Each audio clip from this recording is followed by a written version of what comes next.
Congratulations on buying SpyParty. Welcome to the beta. I hope you enjoy your time here.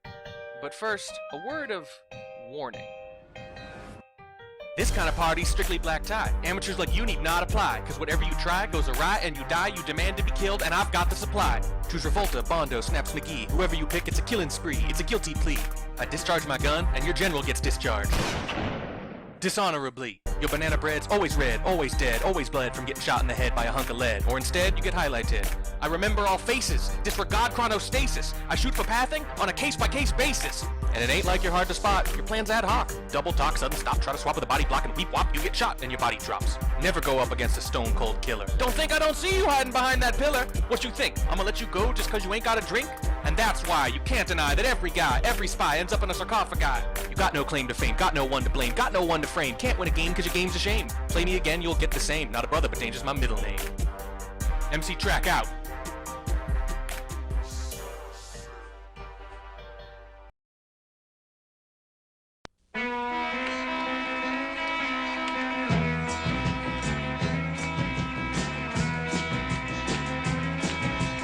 There's a man who leads a life of danger. To everyone he meets, he stays a stranger. With every move he makes, another chance he takes, odds are he won't live to see tomorrow. Secret agent man, secret agent man, they've given you a number and taken away your name.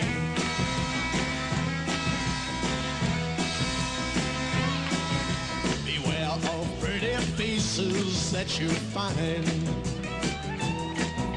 A pretty face can hide an evil mind. Oh, be careful what you say, or you give yourself away. Odds are you won't live to see tomorrow. Secret Asian man, secret Asian man, they've given you a number and taken away your name.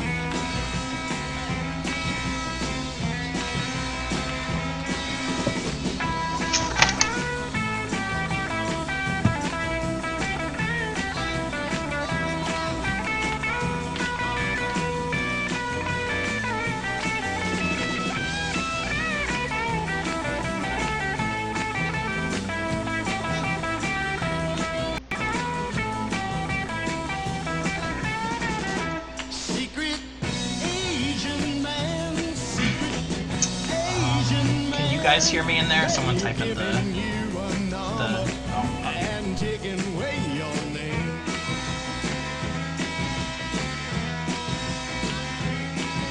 Swinging on the Riviera one day, and then laying in the Bombay alley next day. I know you let the wrong word slip, kissing persuasive lips. The odds are you won't live to see tomorrow. Secret Asian man, secret Asian man, they've given you a number and taken away your name.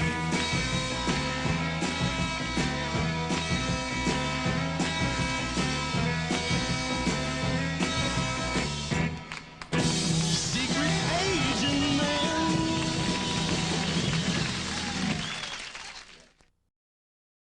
Alright, hello everybody, and welcome to the finals of the Oh God, I Have to Fix Tobo on the thing. Oh man, alright, yep, totally the best at this, everybody. Just like, take notice.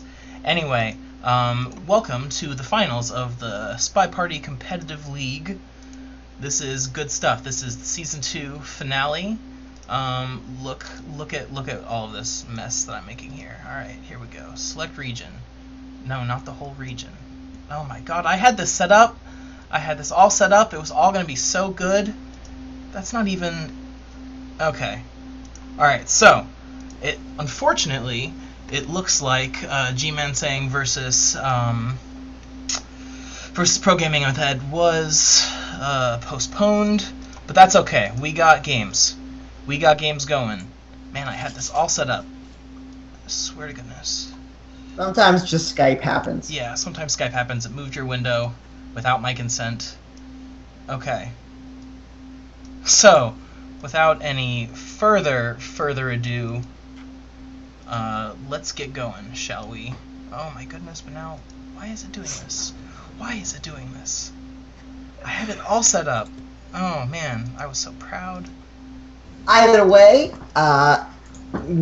even without G-Man versus Ed, we still have a good 3 matches, and relatively long ones too, lined up for the day. Starting things off with Checker versus Iceman as the Silver League Hazard match. After that would be Trevor and Papers for the championship of the Challenger League, which should be a heck of a lot of fun. And after that, the big event, what we've all been waiting for the entire time, is Crazy Kaylee versus Magician for the League Championship, champion of the entire SCL period for Season 2, with a caster change somewhere in the middle. That's right. Now that we have an odd number of games, where the middle is yet to be determined, but that's okay. We got this. We're here for you. Someone is gonna cast it, and that's all that matters. That's right. So Indeed. First up is going to be Checker versus Iceman, I believe. Both of these players are always very enjoyable to watch as well, so it should be fun times no matter what happens. Okay. Checker, as I'm sure many of you are very well aware, known for playing slow. Although he had a lot of games playing the other day, and I believe this was one of those sets, so he's plenty warmed up by this point. This was actually an additional game, because it was 6 games planned, his makeup games from weeks 3 and then 6 through 10, and this was Hazard match that was impromptu, decided to be played afterwards simply because Iceman was online. So yeah, very warmed up at this point. So although Checker is known for playing slow, he might not this time, which is going to be real interesting. Also of note, almost immediately before this Hazard match got played, Checker and Iceman played, because Checker was playing everybody, and Checker swept Iceman 5-0. It was a sight to see. And, like, we love Checker and all, but no one expected him to 5-0 Iceman. Nobody. Indeed. So, this is going to be real interesting no matter which way it goes. Does anybody have picks and bans info? Because I do not. I actually do. Nice. So, Checker bans Double Modern, known 2. Fair. Iceman bans Balcony, any 2 of 3. Oh man, neither of these want to play balconies. Checker bans Modern, pick 2 of 3. That's as a result from previous matches. Iceman bans Balcony, pick 2 of 3. Wow, okay. Well, we know where this is going. Yes. Then the double picks happen. So Checker selects his double pick as Ballroom, any 4 of 8. Of course he does. The classic. Iceman selects Pub, any 3 of 5. Ooh. Interesting. Then, Usually you don't see as much regular pub as you do crowded pub, so that's going to be interesting to see what comes out of it. Indeed. Then the second round of bans, Checker bans Courtyard 2, any 4 of 7. Go! Iceman bans Modern, any 2 of 3, so no balcony type maps, it seems. Yeah, no kidding. Jesus. Checker bans Courtyard 2, any 4 of 6. And Iceman bans Courtyard Prime, any 4 of 7. God damn it, Checker. No. We like Courtyard. And for normal selections, Checker selects Panop, any 5 of 8. Ooh, yeah. Iceman selects Gallery, any 4 of 8. Checker selects Veranda, any 5 of 8. And Iceman selects High Rise, any 3 of 5. Holy jeez, big maps up until High Rise coming out of the second half there. Ballroom and Pub are relatively small. High Rise is pretty darn small, but Panop, Gallery, and Veranda they're all big maps. I would say even though Ballroom isn't a big map as such, but Ballroom gives enough trouble as a big map because especially on the new art because of the added guests. Indeed. This is going to be a fun one. I'm really interested to see how Pub plays out. But first and foremost, we are headed to start things off to Ballroom, any 4 of 8. Starting things off with Checker on the spy side, Iceman on the sniper. And man, if Checker stays on form against Iceman, this might not be as long as we thought it could be. So we'll see what happens here because Checker, even though it's a new set, already has a lot of momentum. So let's see how this turns out in 3, 2, 1, playing it.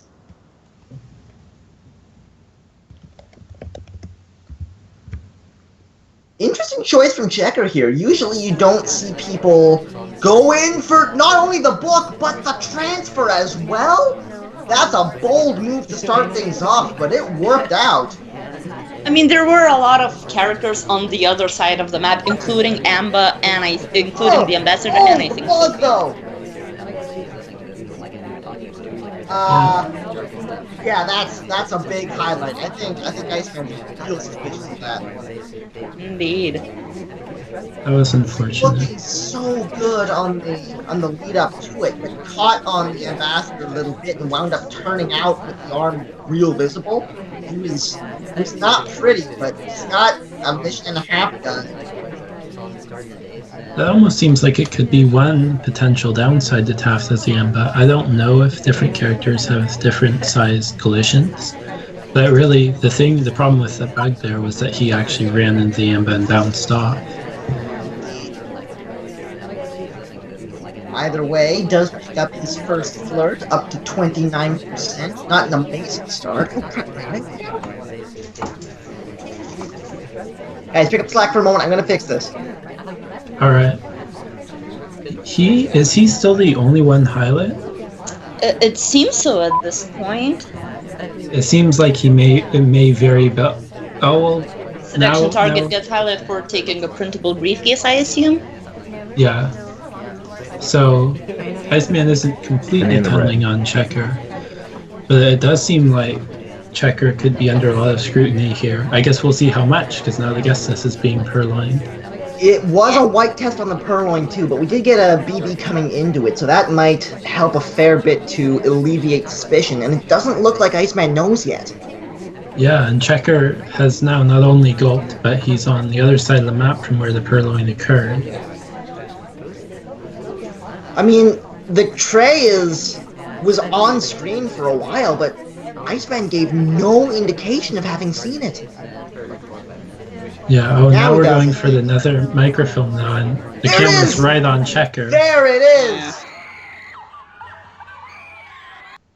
Right smack on camera. He was doing a pretty good job, other than that bug in the rest of that map, but just too many hardtails, and he can't get away with them all. Yeah. I think it was because of the bug he was being tunneled on, and that definitely did not help him. On the other hand, Checker did get away with the purloin. I figure if Iceman really thought there was a bug there, and he knew that contact had happened, and just that the list was gone at all, like I would be really thinking about shooting him, but he didn't get shot until he saw the actual animation. I feel like Checker could have won that if he maybe just finished Seduce. Absolutely agree. It was just a weird choice. Like, he had that mission in his back pocket from the start, which was great. But once you have that much done, especially on Ballroom A48, you don't need to hardtails at that point. You've got time, you've got mission, you don't have a lot of progress, but at that point, you just gotta lay as low as you can. Either way, Iceman does pick up his He breaks the 5-win streak of Checker to bring the match to 1-0.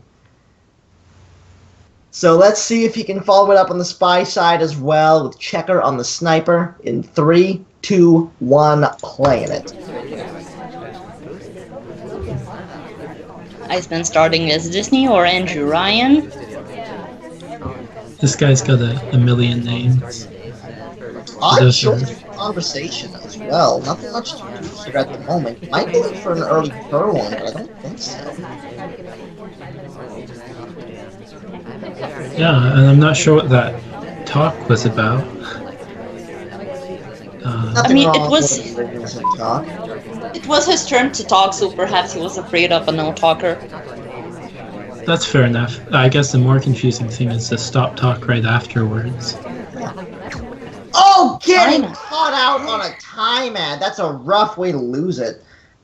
He had a bit of an odd collision with the Ambassador. It was good bouncing, but it was the Ambassador, so there's that. But so few people are actually able to catch someone out on the time ad. But at least we know he's going to be watching for it, and he has to stay on it, has to stay honest. But it is going to be 1-1 heading into pub. So Checker able to keep things even after his loss on Ballroom on the Spy side.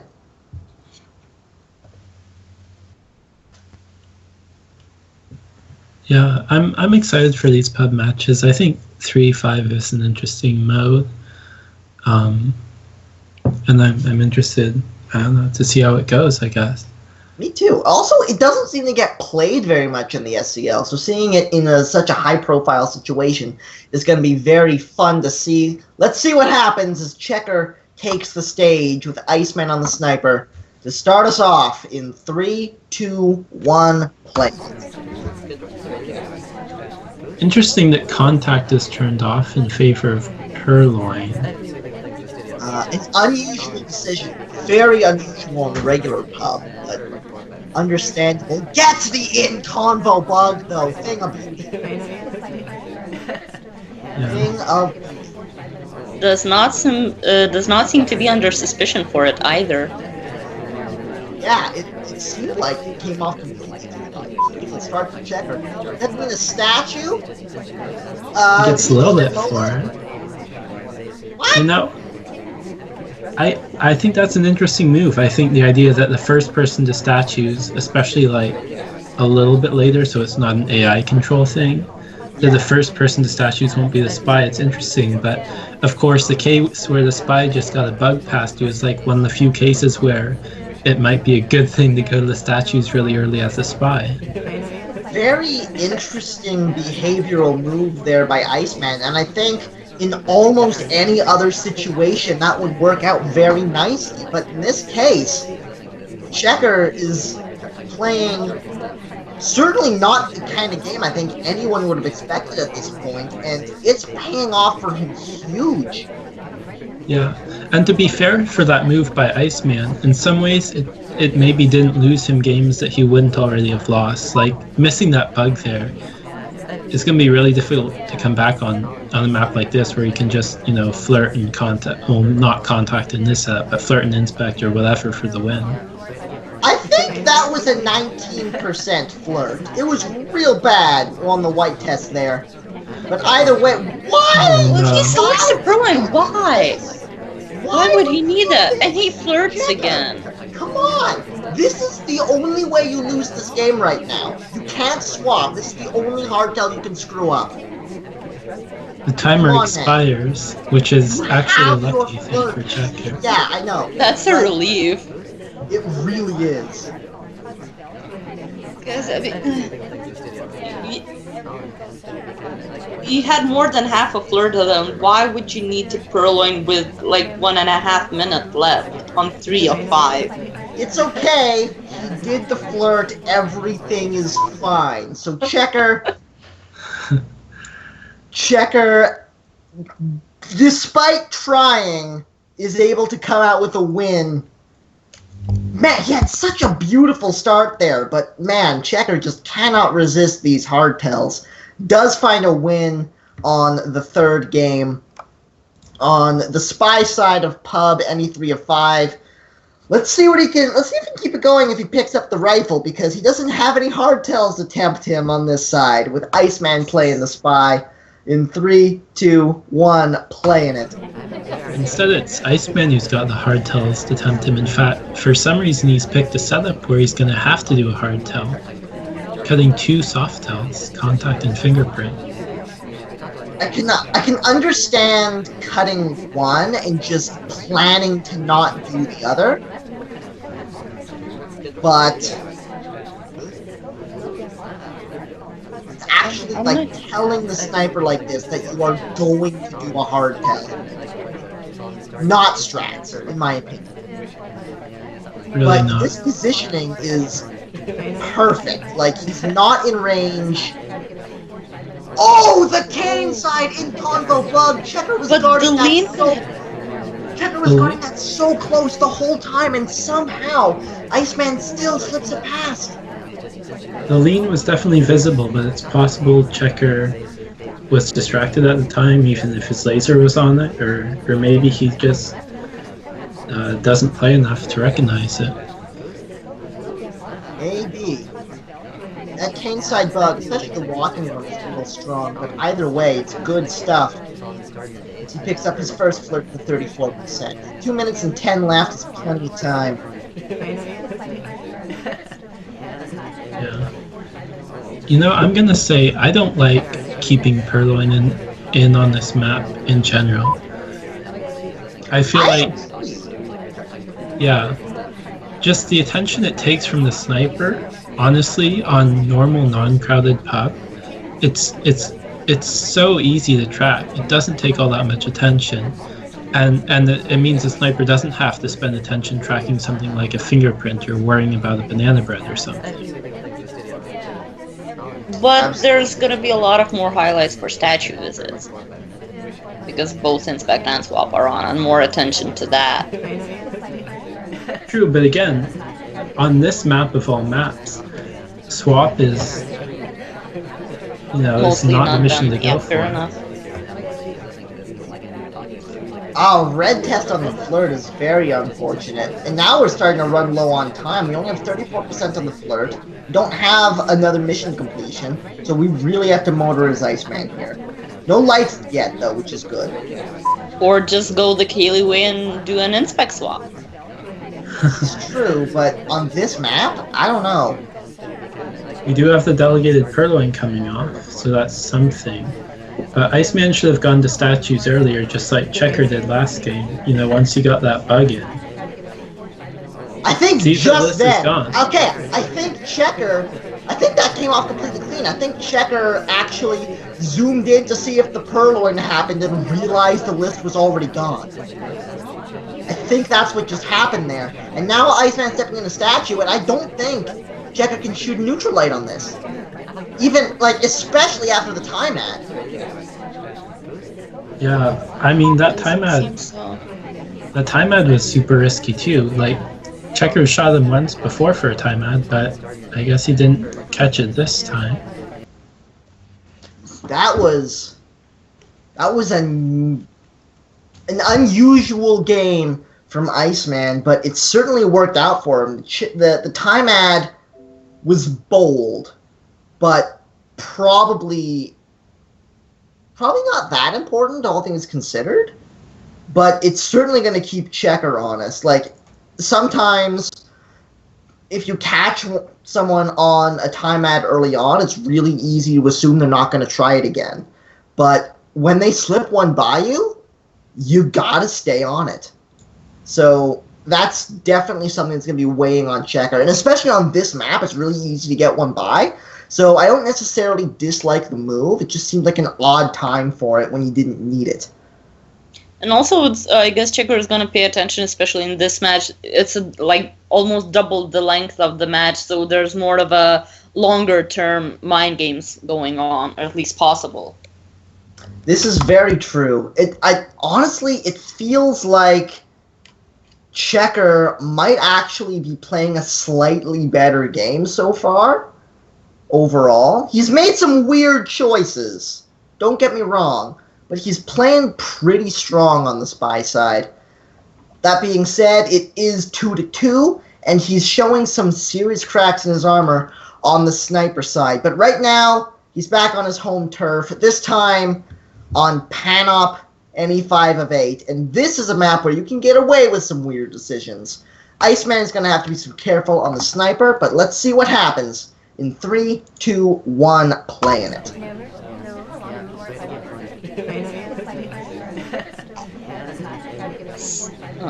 I was about to say still under AI control.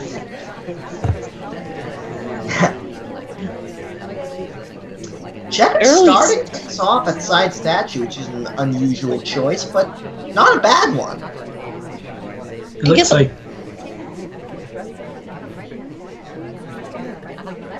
I was gonna say... Guys, come on! Go ahead. Okay, I was going to say, especially not against Iceman, because it looks like he doesn't highlight for side statues.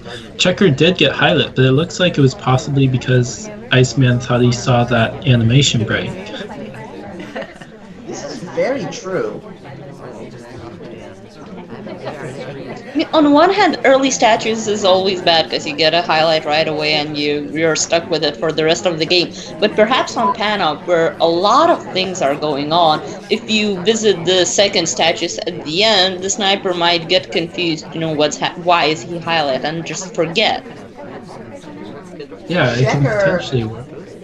Picks up a flirt for 50% at yellow bookcase and gets a green test on the manual transfer.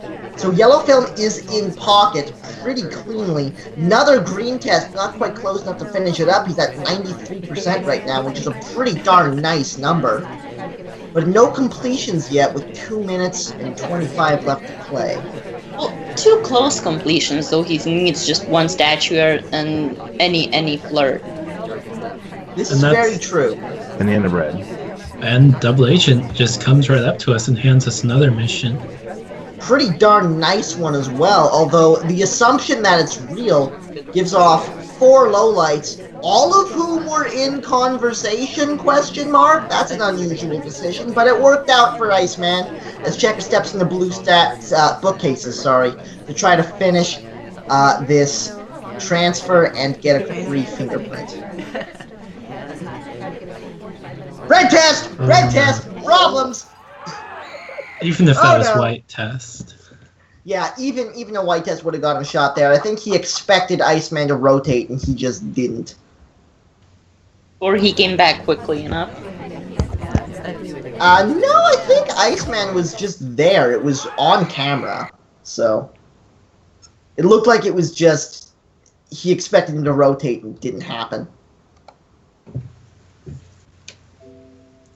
Alright, so this time it's Iceman putting himself up a game, picking up the sniper win on Panop. Snipers have been having a hard time so far, but starting to work out for Iceman. Let's see if he can actually find a win on the spy side to follow it up and maybe take a lead.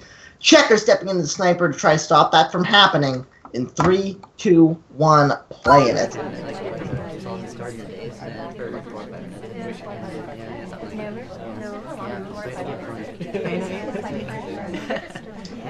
Unusual start from Iceman. Just chatting it up in a friendly conversation.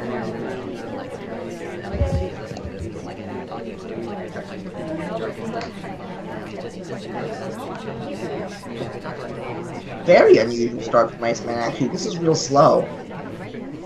Yeah, sitting in convo for a bit can be a nice way to get your bearings if you don't want to have to go to Windows for that. But you're not. But wasn't on camera. On the other hand, Panop is one of those maps that you can get away with early stuff, at least some early progress. And first flirt of, even though it's 34%, first flirt only a 308 or so is not a good start, I would say. White test Purloin. White test Purloin is scary, but again, Checker's on the other end of the map, guarding blue bookcases really hard, and that came off completely clean. Checker did have a chance to see it. He was. I think the camera was on it when it happened. It was certainly on it shortly after it happened. but I don't know. He certainly doesn't seem to be suspicious of Iceman for it. Iceman starting things off with the fingerprint on the briefcase here. So, not the most inconspicuous fingerprint you can get, but not a problem by any means, especially since he doesn't have a light yet. Yeah, and a nice and reliable one, too. Interesting positioning there at bookcase. It certainly is. And Yeah, there's that was... Yeah, that was just unfortunate. there have been a lot of animation transfers this match, and all of them have gotten the spy shot. Yeah, that was... I'm going to call that a questionable decision, especially on Panop. You don't need to manual transfer on Panop. You really don't. There's so much room to just walk a book across that, like, especially if you can catch the laser at a weird position and just get away from the bookcase without them seeing you there, you're golden. Yeah. On the other hand, what spy would do direct transfer, so the snipers might not look for it, and that's why it might be a good play, and it's those kind of reverse decisions. Well, yeah, but Checker just did it. And So, we know it's on his radar on Panop. And the other problem with that potentially is that even if the sniper isn't looking for microfilm animation transfer at all, they can still catch it just accidentally. It's like the easiest mission to catch accidentally, which makes it so risky. Indeed. Either way, we're still all tied up. It's 3-3 right now as we step into Gallery any 4 of 8. And this is a map that, because of its unusual nature, can cause people some problems. Yeah, this is like, it's got like Panop almost number of guests, but it's so much smaller, huh?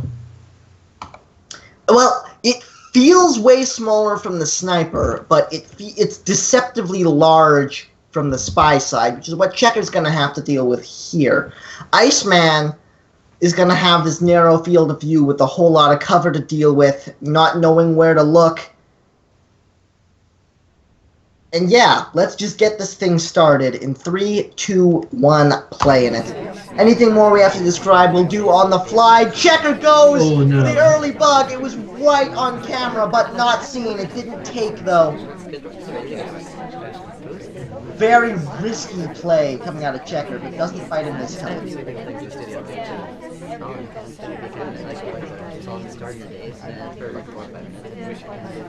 This is an interesting shape to this conversation here.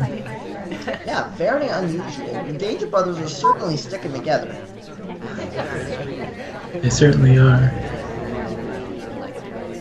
I apologize for that. Anyways, Checker, starting things off by stepping in to Statue after his first flirt, is only going to be able to get the 1 inspect, but that shouldn't be an issue unless he wants an inspect swap at the end.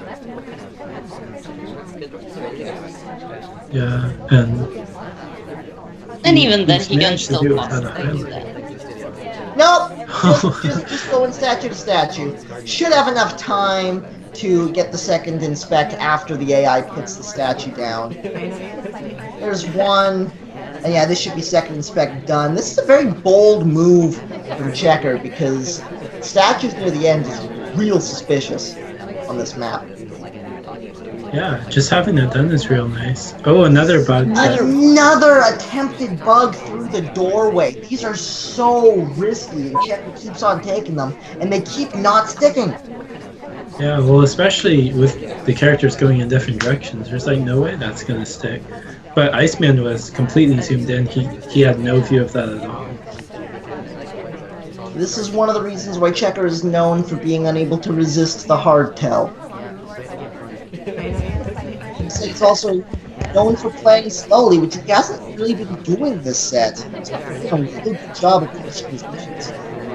The one problem he's got is his flirt progress is really low for this far into the game. And it might sort of force him into another one of those hard tells he likes so much anyway. especially on this map because it's not easy to pick up flirts here. The ST, because of the amount of painting pads, is always on the move.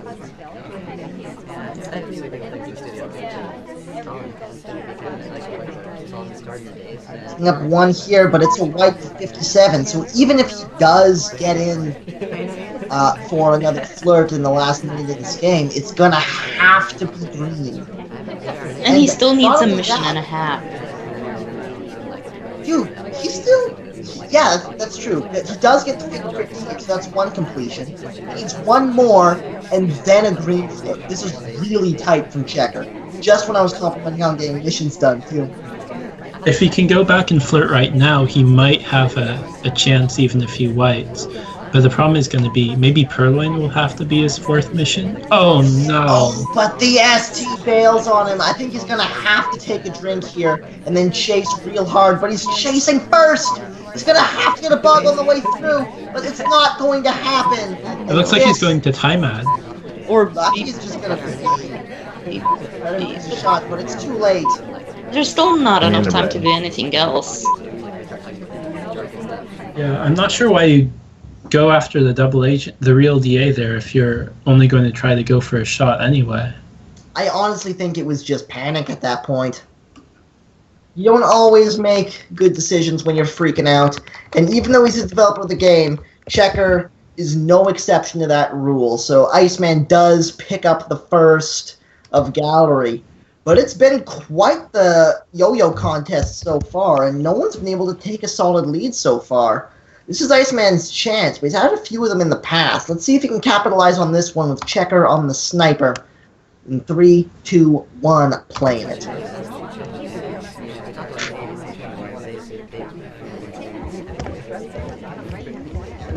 Immediately ends up at red bucks. Good Got opportunity cover for here. Cheese. So much cover. He's not Especially from Checker's angle. just going for the manual transfer once again. But quite likely, Iceman was completely and utterly undetected at Red Bookcase. Yeah, that was a really solid manual transfer. The problem with the mission in general is, of course, no matter how good the first one is, he's still got to do it a second time if he wants to get that completion.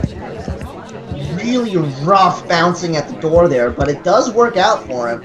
Not a perfect redirect out of the statue either, but a pretty darn good one, so it shouldn't matter.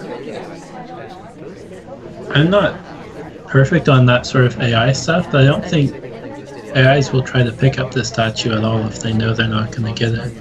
It happens a couple of times. In fact, it happened right in on the last map on the statue opposite from where Checker was.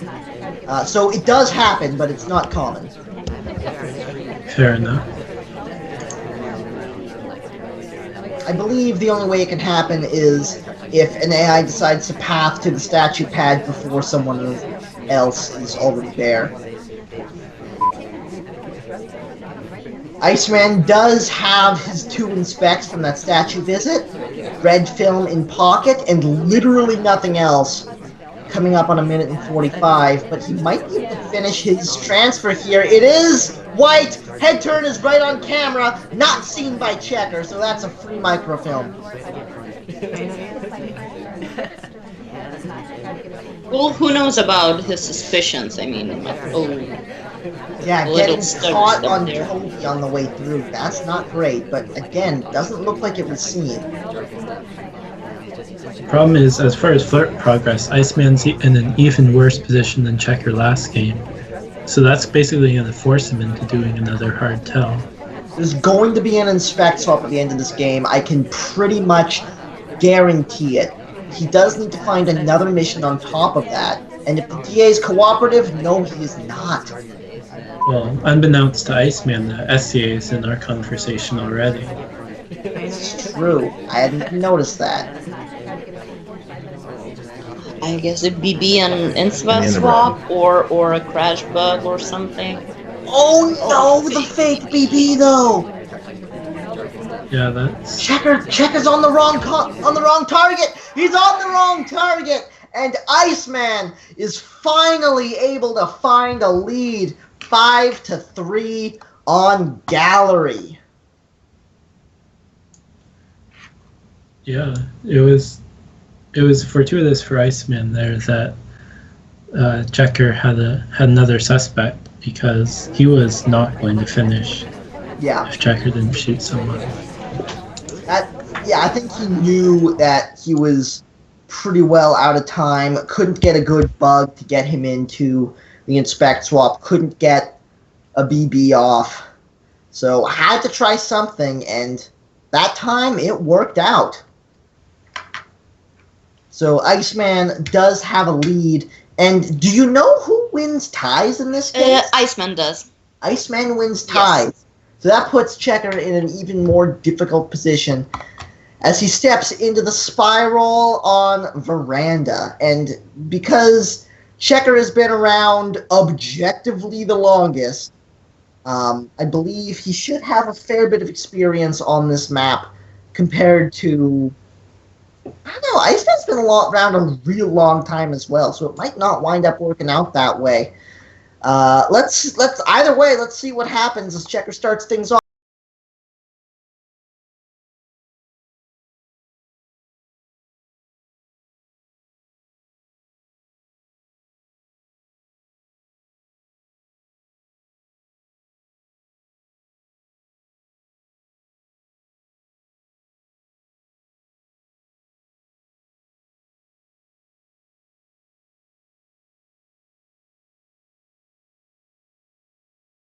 This is very true. But I don't think it's a good time to BB right now. Not enough people in convos. It's not such a good time. Lots of people in convos on the right side, but Checker decides not to, just step over for the starting flirt on 34%. A little bit slow, but other than that, completely standard. Good that he's getting progress this early. Indeed. On a 5 of 8 map. You certainly do. You can get caught up in doing everything else, you know, and you forget to go back for those flirts. It's happened to him before, many a time. Hopefully it won't happen to him again. He's just finished up his first statue visit at the front right, but didn't get highlight for it. There he is, getting highlight on his way out. So Iceman on a bit of a stealthy highlight there, which is a cool idea. Checker with a blue book, just innocently looking for now. And just puts back. No manual transfer this time. Yeah, Iceman was kind of doing, I don't know if he was trying to bait it per se, but he was definitely doing a thing where he'd go away for a while and he'd come back. So it would have been dangerous to try to go for the animation transfer there. Indeed. Does pick up another flirt instead, up to 68%. 2 minutes left to play, just under actually. And he finishes up his inspects again at the front statue. Possible for an in-convo bug, but it's covered pretty heavily. He tries it anyways, and Iceman picking a bad time to zoom, but the red PP is gonna get him shot anyways. Checker with a bit of a collapse at the end of that game there. He got away with one just to fall into another.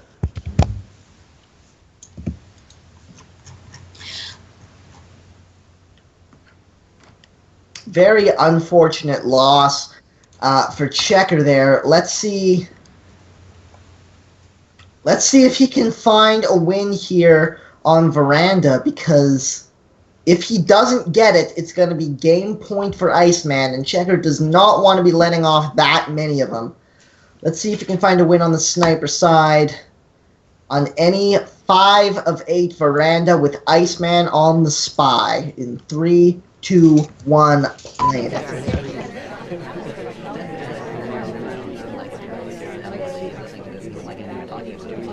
Interesting, it looks like we got marked suspicious for a bug we didn't do.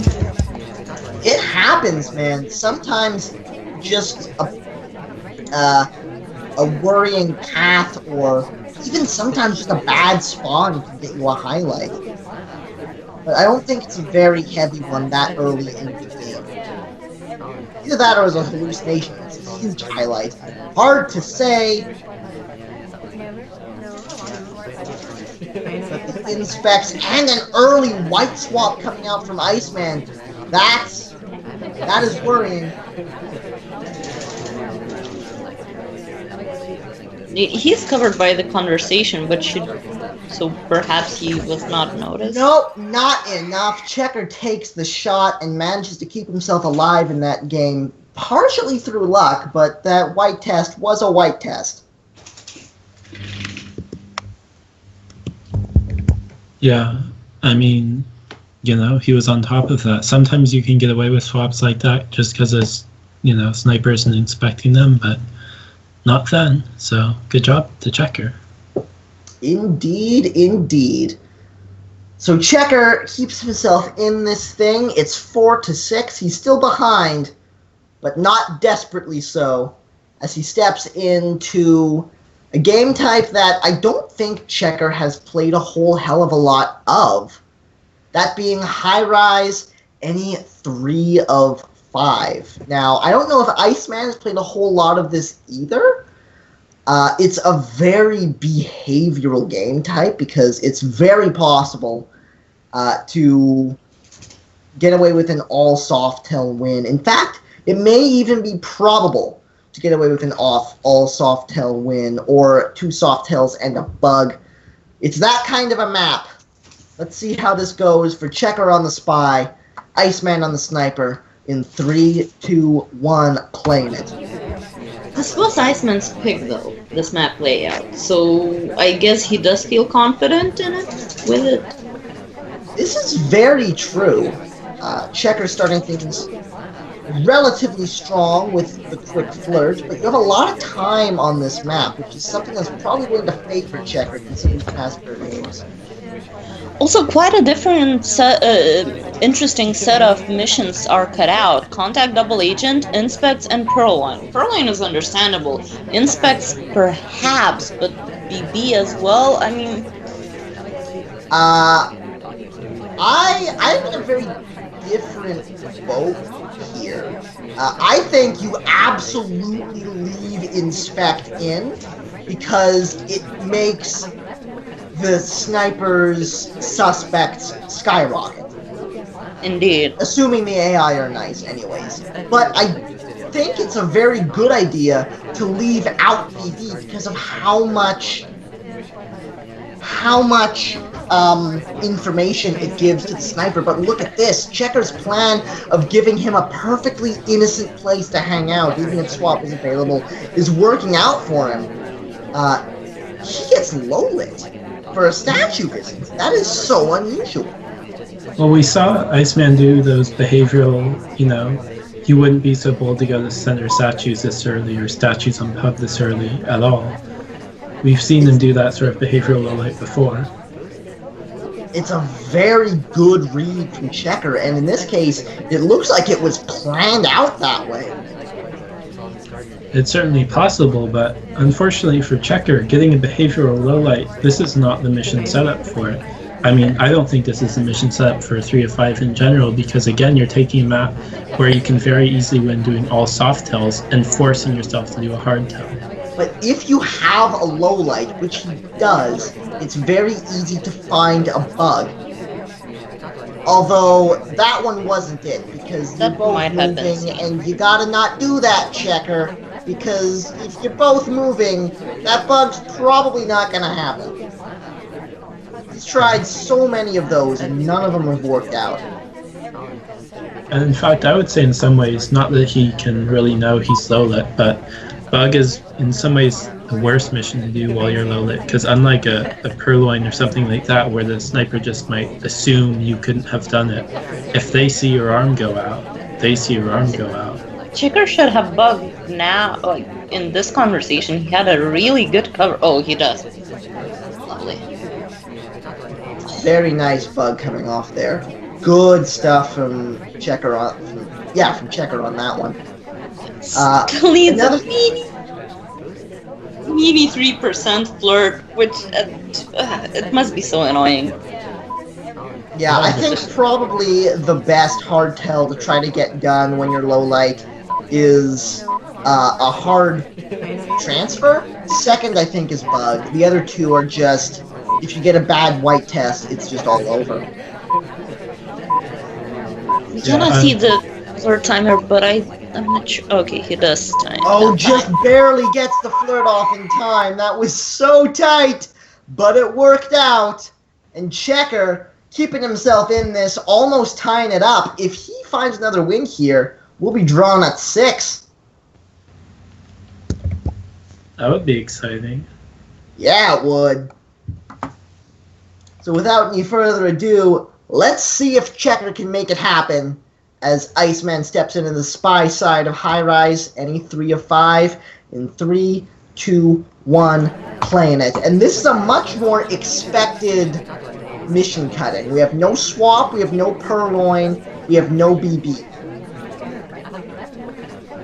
Fingerprint is going to be guarded pretty closely, but the bug is still available. So are crazy microfilm shenanigans. And it looks like Iceman might be going for some of that. He's got a lot of cover here. Especially now that Checker's got that angle where he's behind the curtain. And especially on the green test to start things off. So blue film in pocket. This is a very interesting move from Iceman because microfilm is not one of the most heavily guarded missions on this layout because of how much gumption it takes to try to pull it off. But a red flirt brings us a little bit behind as well. This is a game type, though, where you have that time to spend. Still 2 minutes and 25 left to play, and we only have 3 missions to do. Well, 2.5 at this point, to be honest. First flirt comes off for 35%. Weird number for a green test, but we'll take it at this point. I feel like Iceman had an opportunity at one point there to bug. Checker was rotating in such a way that he and the ambassador was completely behind that big screen. That's true. And he's heading behind the screen again, this time for the secondary microfilm attempt. Checker does He kind of is seem in to a be good looking position for it. for it. No, he doesn't. Now he might be. But Iceman's going to pull it out. Oh, that's... Oh, wait, that was a briefcase attempt. Yes, that's I think it might have started as a bad collision and ended up as fake briefcase BB juke. cancel.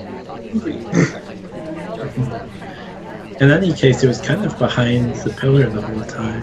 Indeed, takes the book back. Microfilm on the return. It was a white test, but it comes off clean. And Iceman has his first completion, almost with a flirt done as well, with 67%. Center statues, though, is going to be incredibly suspicious, but I don't think it's enough to shoot for. And this is the perfect time for it, right after he just finished his hard tell. Can't really afford to wait any longer. Absolutely. Going to center statues a minute in is about as late as we can go on this map. Still not highlight for it.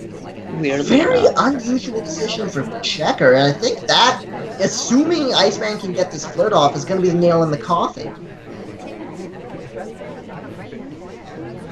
Looks like Iceman wants to wait until the ST is in a more stable position. Well, he's got Yeah, a bit of chasing. time.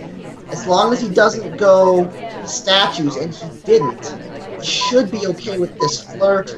It does come off clean, and that's going to be a win for Iceman. Pretty nice game coming out from him.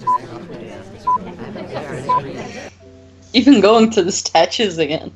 Yeah, that might be a bad idea in some other situations, but not nearly a big enough suspect for it to make a difference this time. Well, I mean, going to statues at that time, like if you think that's a spy, you can wait for overtime, but, you know. That's true. That is very true. But Iceman does find the win, will give himself, what, 3 game points, I think? 4 Yeah. games. because Checker has to get to 9. Checker has to get to 9. Iceman needs only one more win. Not a great position for Checker, but he's proved that it's doable. He's won 5 straight against Checker the same day that this was against Iceman. Sorry, the same day that this was played. So Checker is in a position to get this done, even though it's gonna be a little bit tricky. Here's the start, or at least what has to be the start. Checker on Ballroom, any 4 of 8. For what he wants to be the start of a pretty sizable run.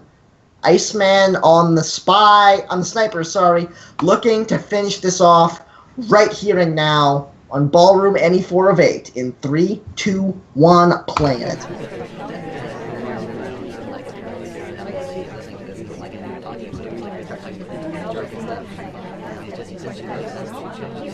Starting with a meaningless conversation mission-wise. Very Checker thing to do.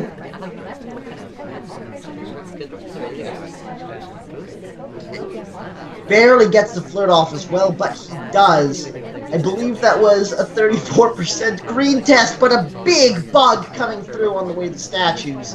That is a very difficult bug to pull off. I mean, go ahead. Just all those earlier attempts at the wrong direction bugs apparently finally pay off. A bug that is likely considered ill-advised, but it worked out. Doesn't hit the difficult test on the fingerprint, though. But Checker's gone on a pretty fast start, especially after that, up to 74% on the flirt now. Checker's just flying. And the whole evening he did very well with green flirt, green seduction action tests, especially when he really needed greens. Checker back up against the wall and not disappointing, getting missions done real quick. BB comes off, that's a second completion with 3 more almost done. He has so many options. It's been a beautiful game from Checker so far. I think the option I'd like to see the most is go for the fingerprint and seduce and not finish inspects. That'll be really strong. Highlights though, highlights on the assumption of a real BB, but I just don't think Iceman has time to catch Checker out on this. I mean, here's the fingerprint now, so... Man, what a game! That was a thing of beauty from Checker.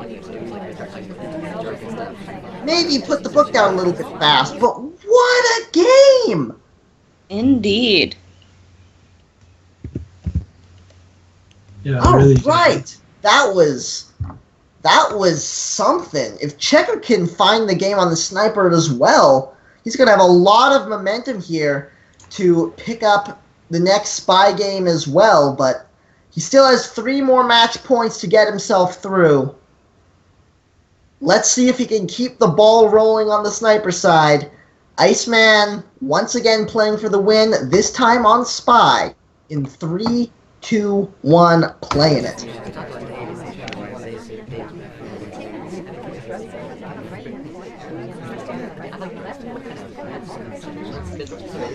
Innocent watch tag this time for Iceman.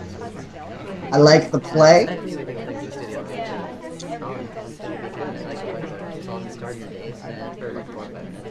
Yeah, it's almost, if that was me and I would have watch check, I would have time added as well, so that's not me. Yeah, very true. Iceman, with a relatively slow start, weird decision to stop at the statue there. I think he wanted to flirt, but somehow ended up at another statue and then just left a bit too fast. I think he thought that the other person was at center statue, so wanted to flip from the side, but realized too late where the AI was. Green test on the swap! That is a very unusual decision that can very easily catch a sniper off guard. Checker has, caught him on these mid-game swaps before. This is a green test, but still. It's not worked out for him before. We'll see if it does this time. And he was definitely seen as statues, picking up a highlight for it. Indeed. So, I think this is something that can very easily work, though.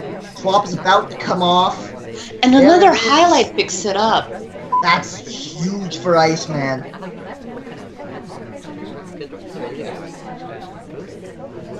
Checker's tunneling. Yet. Yeah, Checker has been tunneling on Purloin a little. This could be a problem here. No, Iceman wisely decides not to take, yet a whole lot of cover. That can be very tempting for a spy, and I still don't think Checker's seen the swap.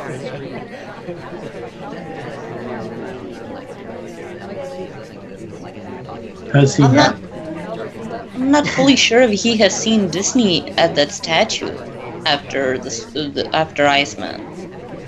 Agreed. Also, Doesn't I think think it's a all hide. three of us tried talking at the exact same time.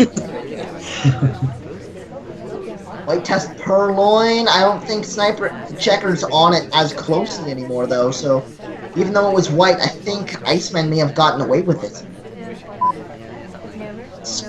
Innocent sip! What a move! Unfortunately, doesn't get the fingerprint off of it, so it's not going to be able to get any of that business going through the rest of this game because of time constraints. Speaking of time constraints, actually, we're in a bit of a difficult spot as Iceman. We've got 2 hardtails done, and that's it. Why? Why have we not flirted more? Banana bread. Last Big resort banana fake bread. BB here, but luckily no SDA convo. Lots of lowlights coming out. He's reacting to this correctly. I just don't know. Here comes Iceman, I think. Oh, the bug though! You could have seen Very that. nice bug! And Checker looks like he does take a bad shot! Oh no! That's rough because Iceman, I think, was going to get that inspect off, which would have meant a pretty long overtime. Checker to make a decision, but just takes a bad shot, and that's the match.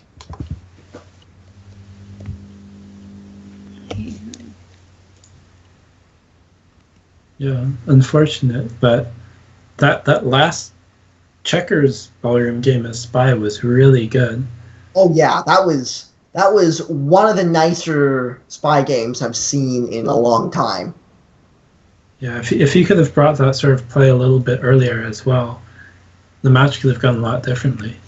If anybody makes an SCL highlights replay pack for people to snipe against, that's one of the games that's going on there, guaranteed, because it was gorgeous. Alright, that was great. I'm going to get warning track in here on this. Mr. Track, if you're ready. Yes, can you hear me? I can Yep. hear you. Yes. Well, I can hear you too, so I guess we're all set. Fantastic. Alright. Let me add your name to the list.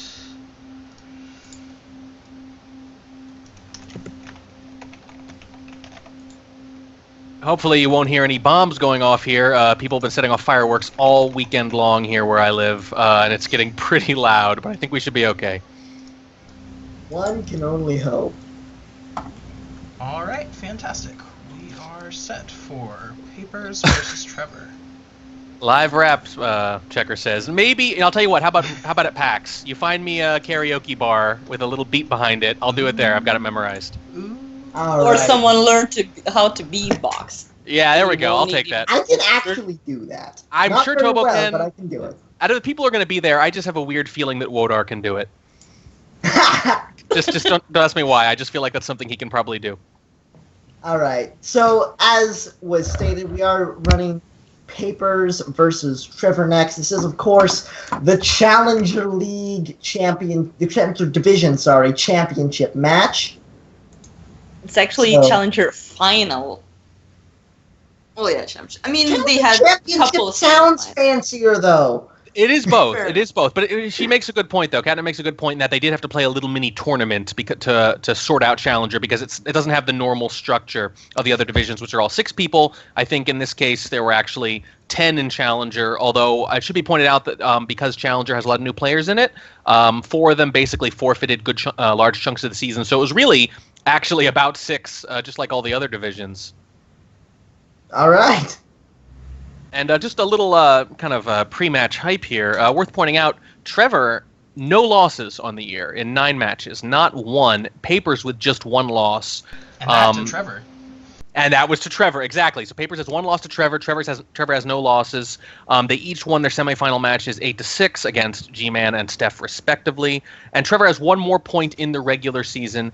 And that win over Papers that Trevor had was only 5-3.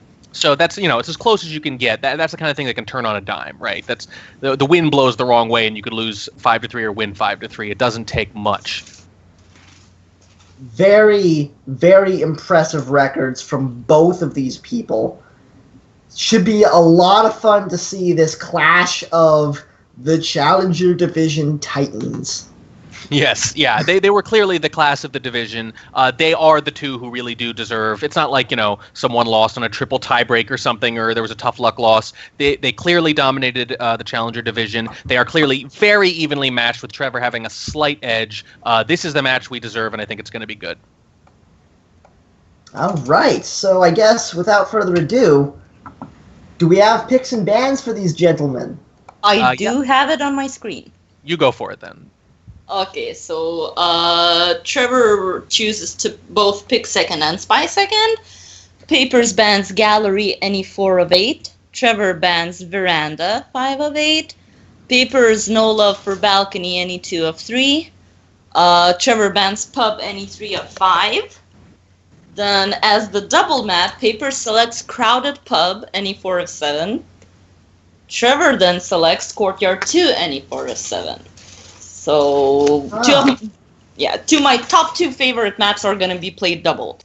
Yay. So, this is interesting because we had a couple of real big maps and the most common game types for them banned out right off the top. And then Crowded Pub shows up as a double, which is unusual. Well, I remember in one of my matches, casters have made the comment that, I banned big maps out and I picked Crowded Pub or something like that. And I think Crowded Pub is not exactly that big of a map because Sniper has a much better view of what's happening and can track it much better than like in Veranda or Gallery. That's true. It may be a fairly large map with a lot of people, but it plays much like a smaller one. Yeah, unlike Gallery, which feels like a smaller map but plays like a bigger one. It really depends on the setup. I will say that I actually have really taken a major liking to Crowded Pub 4-7. I feel like it kind of feels like a cousin to Balcony, in the sense that it doesn't feel too soft-tail heavy. The only exception being that you can get away with bugs right in front of people, even if they're looking for them. I didn't like it at first, but I've really come around on it. And I think if I have to pick one of those new art maps, I end up picking Crowded Pub 4-7. So I'm really excited to see it picked here. I've definitely noticed it growing in popularity. Then for the second round of bans, Papers bans Gallery any 4 of 7. Yep. Trevor bans the other Veranda any 5 of 7. Okay. So completely no Gallery, no Veranda, and no Balcony because Papers bans Balcony pick 2 of 3. Okay. And Trevor bans Panopticon any 5 of 8. Aww. Then Paper selects for normal picks Double Modern any 3 of 5. Okay. Trevor selects Modern any 2 of 3, which is Wow. weird. Oh, but it's Papers who ban Balconies. Yeah. So perhaps it's a sort of a counter pick. Definitely. I think so. I think that's what it's got to be because people Speaking, don't generally like Modern very much. Yeah. Especially if they don't like Balcony. right, Indeed. it's the backup plan, and the next pick that Catnap is about to announce is also a counter pick. Yes, so Papers answers with a counter pick and selects Pan up 5 of 7. Yeah, we get to see Pen Up anyway. We do, and that's a common counter pick you'll see a lot because you really don't lose that much by taking off that one mission. It plays very similar to 5 of 8. Yeah. And then at the end, Trevor selects New York Ballroom, any 4 of 8. Okay. This is gonna be a bit of an unusual set. We're getting to see some very common game types and some much less common game types. But for the most part, I mean, double picks on Crowded Pub and Courtyard 2, that's very comfortable territory for us. So Yes. that's where we're going to start things off, in the Crowded Pub, any 4 of 7. It's going to be Papers on the spy side, Trevor's on the sniper. In 3, 2, 1, playing it. And that's what I'm talking about right there. Zooming in on that Amba in that doorway. If they start out in that doorway with a number of people, I got to tell you, I've lost track of how many times I've been zoomed in, looking right there, looking for the bug, and have it happen right in front of me and still not see it. It's really tough on New Art if they get crowded in that doorway. Oh, hello, Ambassador. How are you? Another thing that happens with many people spawning in the doorway is teleports, and Papers did have a small one, which seems not to be noticed because the game continues. Yes. Yeah, teleports are always terrifying when you're the spy, because if you get noticed, you're just dead. On the other hand, per SCL rules, if Spy gets shot because of a teleport, that game should be replayed. Indeed. Right. Now, of course, delegating the purloin here, which happens, I'd say, 90% of the time on pub, unless you are trying to do it as your last mission, maybe, in the midst of a lot of chaos, you pretty much never want to purloin immediately. And in this case, lots of people at the bar early, so a lot of options. The big question is, was Papers watching closely enough so that he can go into the same conversation as one of those people and try to frame them for the green purloin? Green being a misnomer, but you understand. Gets the delegate off relatively early, which is a good plan because it's so easy to go over on that timer. Yeah, gets out of there. Oh god, red BB! Red BB incoming! Pretty hidden, though. I think he's fine. It did say red, didn't it? Because no cough happened. Purloin comes off. There was a cough. There was a very subtle cough. Right. It is, now I think at that point, not seen at all, especially kind of covered by the double agent, but I will say that I'm a little surprised Trevor didn't get a few more lowlights from it. Usually out of your peripheral, at least, you can sort of rule out, and think, if it were on this conversation, I would have seen it just now. So it's not a big thing to miss a red BB. It is a big thing to get basically no lowlights from it. Yeah, that's very true. Oh, but interestingly enough, I didn't get any audio cue from the red BB, but that was a very nice bug coming through, especially because of the angle of the laser. Missed that pad, though. Luckily, it wasn't too bad, and as the Seduce comes off, that's a very nice game of Spy coming out of Papers. Well, it's a good result, but you think about all those mistakes. There's obviously the red BB and missing the pad there at the end. The bug worked out pretty well. I would say that was the only really good play. It's just one of those things where obviously there's a fine line between whether or not it's seen or not. So if the mistakes don't get seen, the game looks easy. But in this case, I think if Trevor just catches any one of those, they're in big trouble. I will say, though, playing a game where there's no inspect, where there's no visit to statues, really hard to shoot for that sometimes because it's a very popular mission with this setup for obvious reasons. Yeah, statueless is very nice. Taking advantage of how much activity there was at the bar at the beginning, that was very nice. The bug was very nice. There were definitely hiccups in it, but for the most part, Yeah, go ahead. The interesting thing about Red BB is, I don't know if it was a mistake or not, but it kind of seemed like it helped him in that situation. The point of the BB was partially to distract from the purloin, and Red BB did that even better. And he was in the perfect position. He had the perfect cover not to be seen at all with that cough. And a perfect character for it. Very Indeed. True. Yeah. All right. Well, Papers takes a quick 1-0 lead. Let's see if Trevor can answer back in 3, 2, 1, playing it.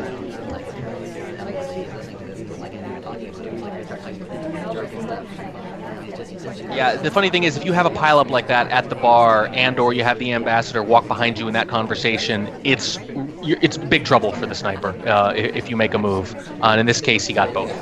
And here it goes. Here it goes again. He's going to get a flirt, and there's going to be a pileup at the bar. Look at this, happy hour. Yeah, this is looking really nice for Trevor. And he wants lots of delegate targets available. He wants to be looking very closely at who's taking drinks and who he can follow in a conversation. If you can end up in the same conversation as two of them, do a quick talk, maybe stop. You're going to greatly increase your odds of being able to frame someone. The one problem is just how long it's taking him to even get a drink because of how many people there were. Yeah. That's true, so he has to make this count. Let's see where he ends up here. You really don't get a big advantage from what I just described unless you end up in the same conversation. That center conversation looks like it has at least two. One of the twins. I think all three. Yeah, it maybe has three. RST, and I think Disney was there too. Disney was definitely there. One of the twins. The seduction target Red was. Dress. So let's see what he does here. He's flirting first. I think he has to delegate faster. I really think he has to take advantage of this as quickly as he can. Because it's so easy for this to go wrong. Seems he's not gonna do it. Well, still some time. He's still got time. Gulping first, I kind of like that. Oh, wow. He's going to go over here instead. I don't like that at all if he's planning on doing it. There he goes. Oh, I don't like that. I got to be honest. I think at that point, it's an indicator that he actually was not monitoring who was at the bar with him, if I had to guess. Because that's the best thing you can do. There's really no reason not to. Does Also, get the flirt done, and the purloin successfully comes off, just barely though. Yeah. Yeah, the problem with, I kind of don't like how he did that delegate, or, I mean, for the reasons you said, but also going into conversation, talking, and then quickly leaving, and someone else leaves with you. Yeah. Even if you don't completely have track of everybody who might have been at the bar to delegate, that's like classic red flags for a delegated purloin. It's the equivalent of a BB split, where it catches your attention if you weren't even always looking. Also, there were only 3 people in that conversation. If something like that happens in a conversation with 5 or 6 people, it can be very hard to determine who was talking when someone left. But in that case, he made it a lot easier on the sniper. Exactly. The execution wasn't great, but it did work out. Now he's got 45 seconds left as he's about to get a really nice BB off. Papa Danger is talking, and he took the purloin, so Banana bread. Oh, you should... Not that anymore. Has to be a win for Trevor. That has to be a win for Trevor, and it is 1-1 coming out of the crowded pub. Yeah, I like what you said there about it wasn't the best execution, but it worked anyway. We have to remind ourselves these are challenger players, which I don't mean that in a derisive way, but I do mean that that this aggression is going to tend to work out more than it would at the higher levels. That being aggressive as spy is going to be inherently effective. So even sort of taking those chances, even if the execution's a little bit off, just spacing it out well, getting most of it right, even if the execution's a little bit lacking, is going to lead to wins more often than not. Indeed. All right. That being said, we are on to Courtyard 2. So it is going to be Papers stepping into the spy side here of Courtyard 2. Any Fort of 7, which is a map that everybody loves. Trevor on the sniper in 3, 2, 1, playing it. Oh, not a great move there from Paper. Oh, okay, wow. Wow. I kept trying to comment on a mistake, and then another mistake would happen while I was in the middle of talking about it. I was going to say he left the conversation too quickly when taking control there, then went into a bug, and then just decided, you know what? I don't care if that bug didn't take. I don't care if the second bug didn't take. Damn it, I'm just going to do this. This is going to happen now. This bug is going off, man. That's how you're gonna get to Diamond Division. I mean, you have to make like 5 or 6 bug attempts, right? Apparently. Oh, and you could see there he runs into one of the AI, and it makes the arm that much more visible. Yeah.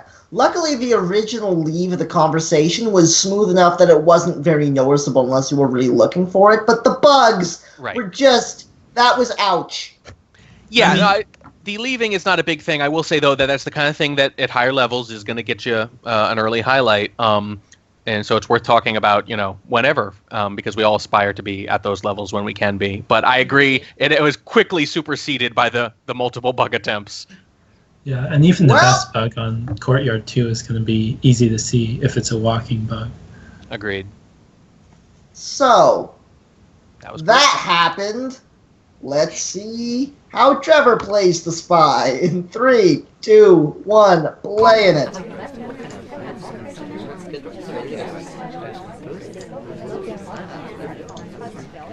Trevor with an odd path, but again, not going to be noticed at this level right now.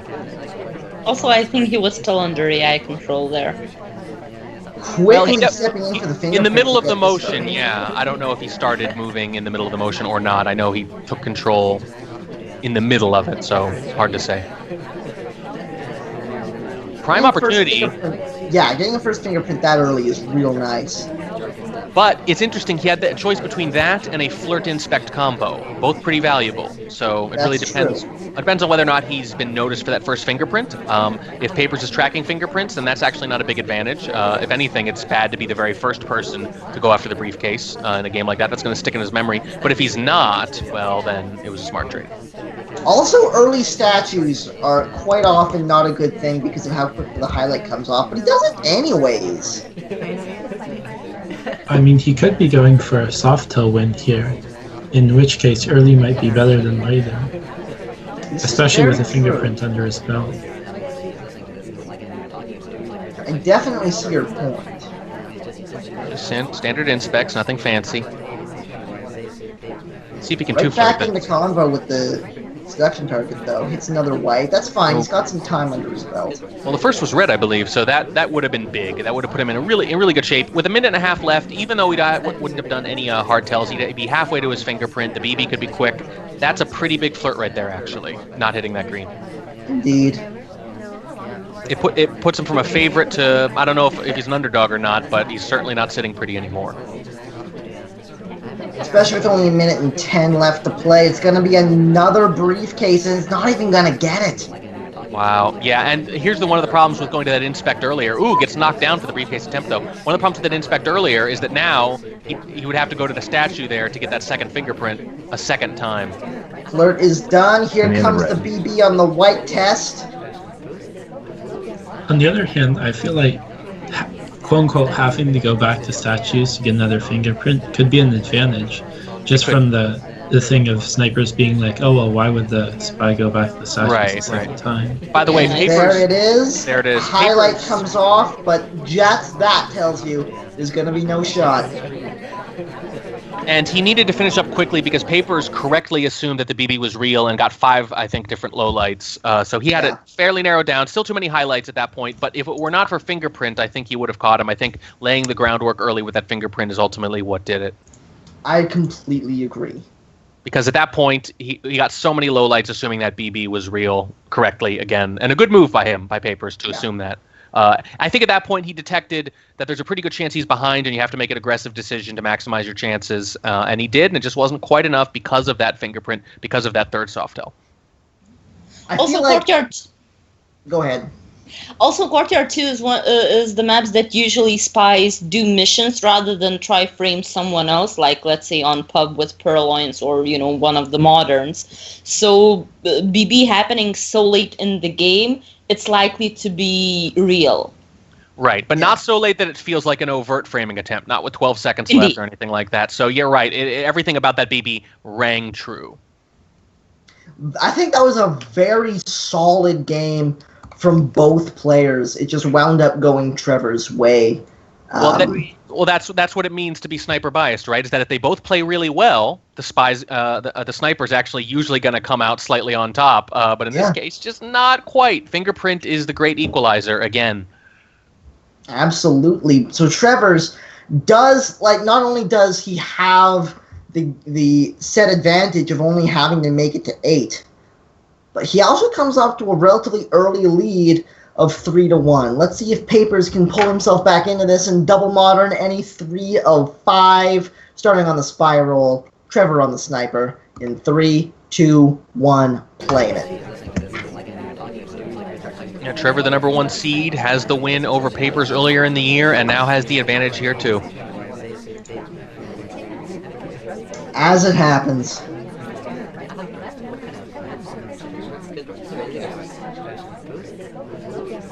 But it'll be interesting to see, with Trevor having not lost all year, what I really want to see is if Papers can pull even, take the lead, put Trevor in that position for the first time all season.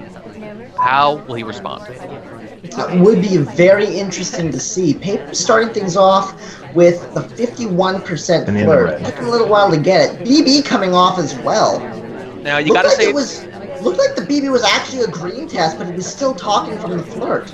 Yeah, that's kind of tricky. I think you need to be up against an exceptional sniper to get credit for that, because if they see you're at the very end of your talking animation, they'll surmise that it would have had to have been green, and sometimes you can get a low light for it, but you're not going to get it at this level. Also, on this map, there's basically almost no reason this early in the game to give up even a single low light on the BB, which he did. Indeed. Well, And Trevor luckily, again. It wasn't too bad. Well, I think those two lowlights were from assumed real and not from them being out of convos. There were 3 total lowlights. One of them was from Queen, who was out of all conversations. That's the one I'm referring to. But right, the other ones were assuming it was real, which, again, the correct assumption. Yeah, but a bold move, especially because Seek was highlight for potentially having done bug. So to say that he couldn't have faked BB there is, scary as a sniper. Right, absolutely. And there's that fingerprint, and any flirt's going to finish this off with the fingerprint. There we go. Standing closer than he needs to. Minor fault there, but it's something. This has been a pretty good game from Papers so far, I think. I agree. I would say if that's what I'm nitpicking about, that he stood closer than necessary. That's pretty minor, but he's going to need to find that last fingerprint. And remember, you don't have any books or statues to do it with. It's going to have to be that briefcase, I think. Or hope he grabs another. There's no time to hope he grabs another. Or a crash bug, crash purloin. Briefcase. But he goes for the green purloin. I agree. At this point, I think that's his best option. That's a sweet little move. There's the countdown. There's the shot on the purloin, and Papers is starting his climb back up. Yeah. Now it's funny because Trevor was actually all over that. He was zoomed in on the tray. He was waiting for it to happen. As far as I can tell, he saw the reject. And I know it can be a little tricky to tell the green from the white, but in this case, he had a nice unobstructed view. He was kind of sitting on that perch off to the side of Modern there. Double Modern, rather. And he still just misjudged the speed of the fade. I think when it's that late in the game, it's hard not to. But remember, that just shows that it's a little bit of a panicky shot, too, because there's 1 second left. It's going to go into overtime if that really is General's purloin. There's no reason to shoot right away. You can give yourself that extra moment to think, well, hang on, how quickly did that fade? This is so true. On the other hand, General was a highlight already, so perhaps he just was kind of much more sure of General possibly being the spy than someone else being the spy, that he didn't take that much logic to think about alternatives. Yeah, it's easy to say here, sitting from the outside. I know in the moment we all do it sometimes. The highlight thing is interesting because this is definitely one of those setups where people will highlight for unusual reasons. Some people will highlight anyone who could have done a real BB. Some people will highlight just for possible flirts or anything like that, or to keep track of purloin. So, it's hard to say what the highlight was for, but I agree. I think it was just a little jumpy. He had a suspect, and that suspect happened to purloin, and that was enough. And suddenly it's Trevor who's on the spy side, trying to keep his lead. Paper on the sniper, trying to tie things up, which is where you want to be if you're Papers. In 3, 2, 1, playing it. I should point out, as always, that we're nitpicking. Obviously, it's very hard in the moment. Both players doing a fine job. But that's the fun part about this game, is that the things you have to decide in a split second are things you can talk about for 5 or 10 minutes after the game from the comfort of your own casting chair. Or even from your own hindsight of watching the replay, or just not watching the replay, but realizing I should have waited for overtime. Indeed.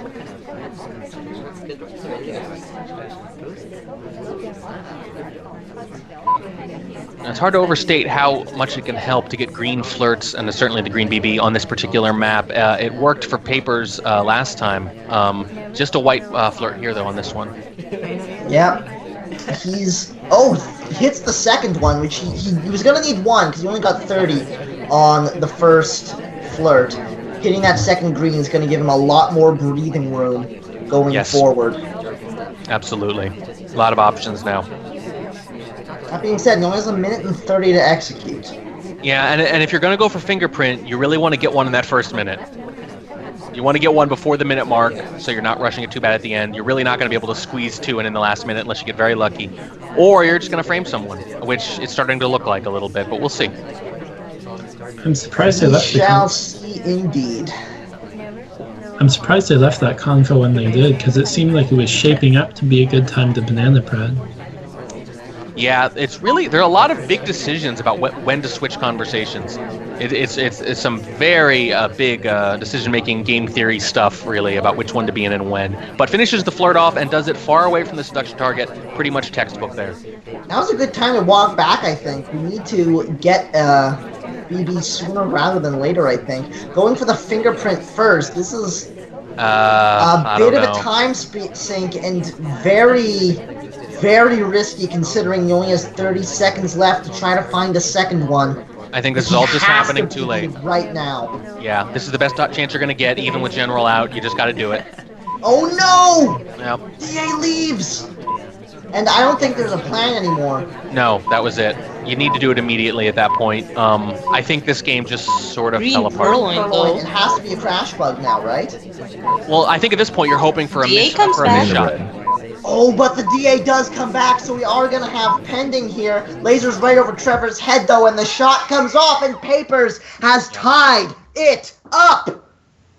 Big wins, double the wins on Double Modern there. Rushes right back into the game. And that's a tough shot. You know, I don't know if it was a Wodar shot exactly, if it was largely the white BB that did it. There was some very noticeable talking. No cover from the other people in the conversation, so it was very noticeable that she was talking. Hard to say. I think pretty impressive though to get to mission pending. It was a tough road to hoe, but the DA thankfully got back in there just in time. I think one of the big reasons that he was so willing to shoot there was because of the stop talk after the BB. Yeah, it's very high risk, right? If it works, if they don't see you stop talk, you're far less suspicious. But if they see it, you're even more suspicious than if you were talking. So it's a very all or nothing play. And in that sense, I actually like it because at that point, it was a very desperation play at the end of the game. So I kind of don't mind it. On the other hand, Double Modern, it's really going to be hard for the sniper to not see it compared to something like Panop where you could get away with it completely. I think particularly given the space where the character was, again, very visible, the head seen in profile, moving back and forth very noticeably. I think it's one thing if you're in a very crowded CC next to someone like General, maybe if they're sort of swaying into you. But in this case, it was the worst angle, I think, from which to do it. Indeed. Either way, it's 3-all now as we head into almost balcony. It's going to be Modern any 2 of 3 with Papers on the Spy, Trevor on the Sniper, in 3, 2, 1, playing it.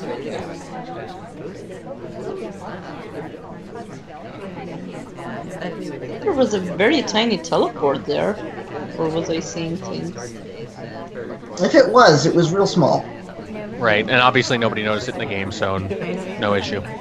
And the end of red. Ooh, bail on the. I think that was a mistake in BB because you see their seduction test was canceled. So I think that was probably a misclick. Turned out okay though. Still green, I believe. Not too bad. Does that off the one low light though? Yeah. Under the circumstances though, BBing by accident on a map like this is usually far worse. I think Absolutely. Your Papers, you're going to take that. Yeah, accidental BBs can be catastrophic on almost balcony.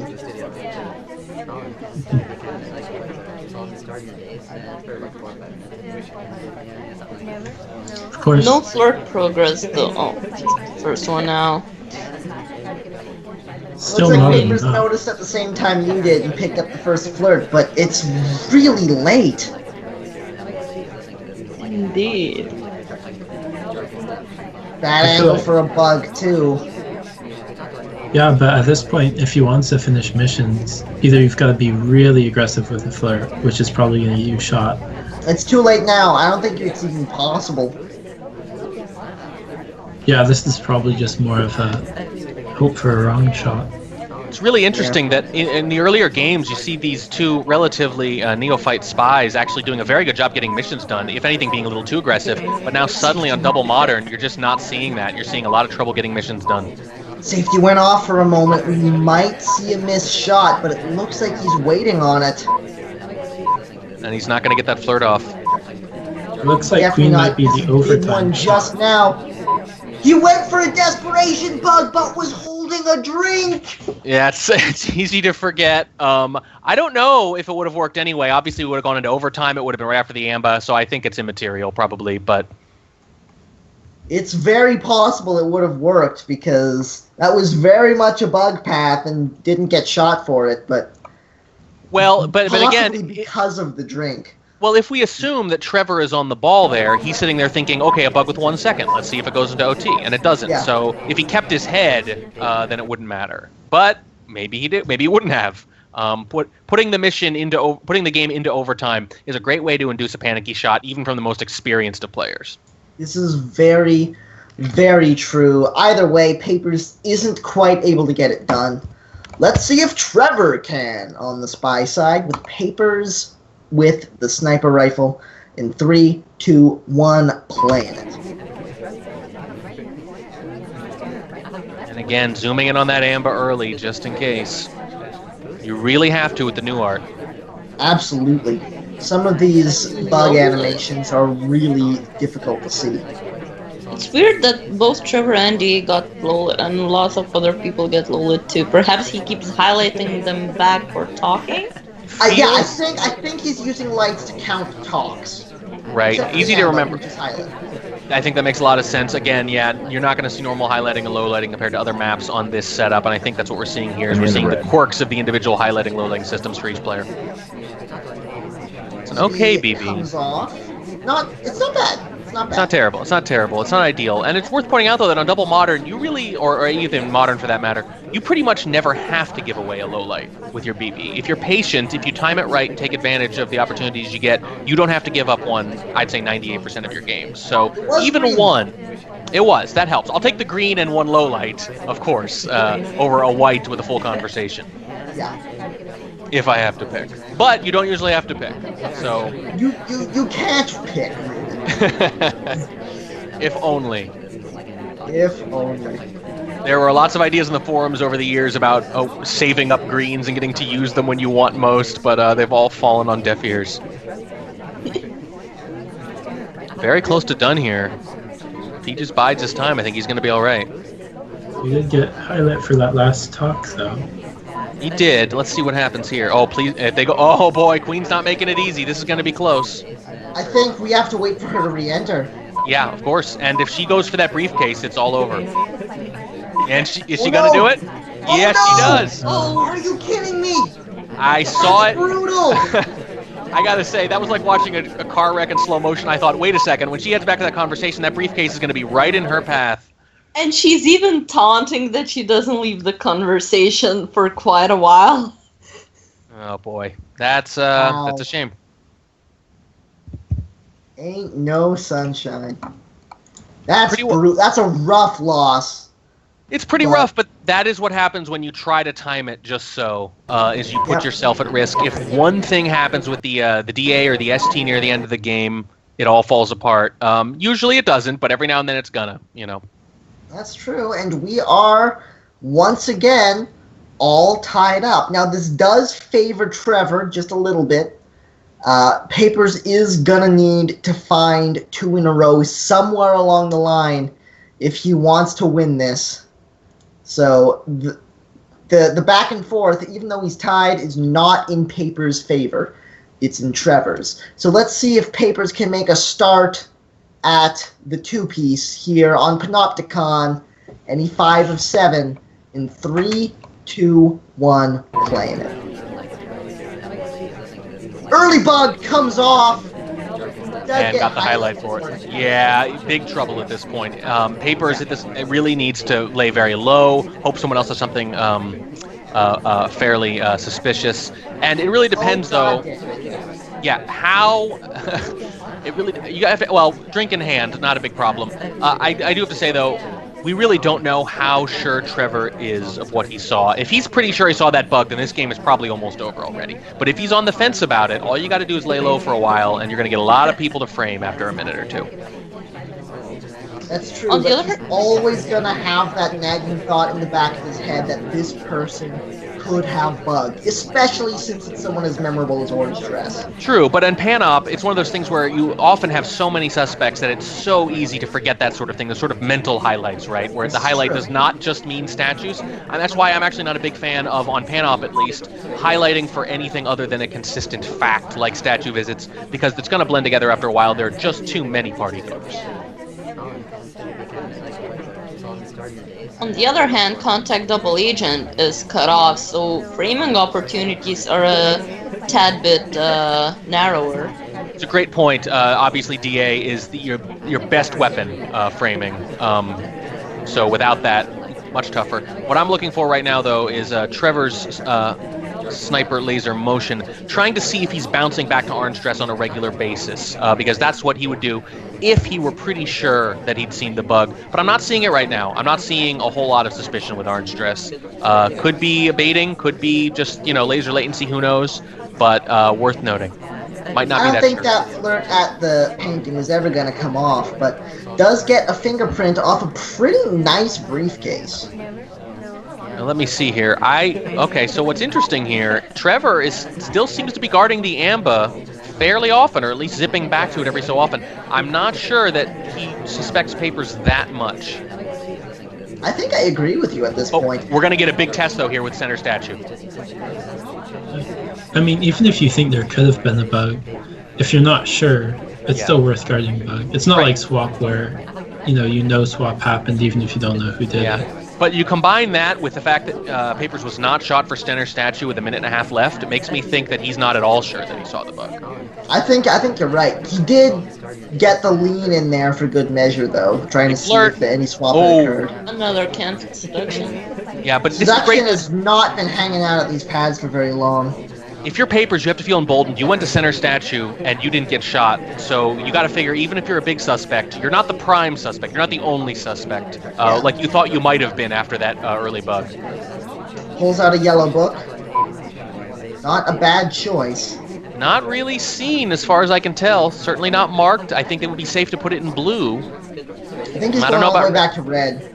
I don't know. I think he saw him walk from the general area. I'm not really sure. It's hard to say what the sniper saw, but looks like he really wants to put it in red. I think he saw him walking right with a book. Wow, opts not to flirt first. I don't understand that at all. That's a prime opportunity. That's a very unusual choice. And now with 30 seconds left, I don't think we may not have time to get the flirt off at all. Yeah, I don't see. And then what happens anyway? I mean, that's only 4 missions, so big trouble. We need a green one. But he checks it. You get. And the ambassador puts the case down. You have to purloin, though. I think it's got to be a purloin. We might be able to get the end. fingerprint of Or the time ambassador really, really fast. Forgetting, maybe, that he has the bug? It's too late. Goes for the briefcase. It's not going to come off. Okay, I really can't put the thought process together. It almost looked like he wanted to bug and forgot he'd already done it. I don't know if that's the case, but it looked like that to a neutral observer, because there's no reason not to go right for the briefcase. Now, obviously, you can't pick up the briefcase that close to the Amba, but you just hope the sniper doesn't notice. And that might have worked because Trevor was paying an awful lot of attention to that guest list, zoomed in on it, so I think you could have gotten away with almost anything else. Here's my interpretation. I think what happened was he thought Green Plaid was close enough to be in the Amba's personal space, so when he started that path, he was heading for the briefcase, expecting the Amba to leave, but she didn't. It could be. It could be a lot of possibilities. I think when he started that path, he was trying to force the Amba out himself. He just didn't start that process early enough. Okay. Either way, it didn't work. That's a big turning point. That puts Trevor up by 1 once more. We step into the second round of Panop. And if Trevor wins this, Papers in a real bad spot. So this is a very important game for Papers. In 3, 2, 1, play it.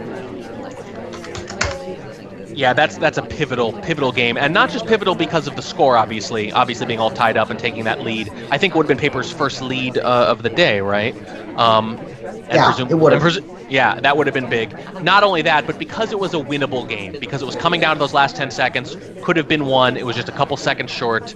That's a tough one to swallow.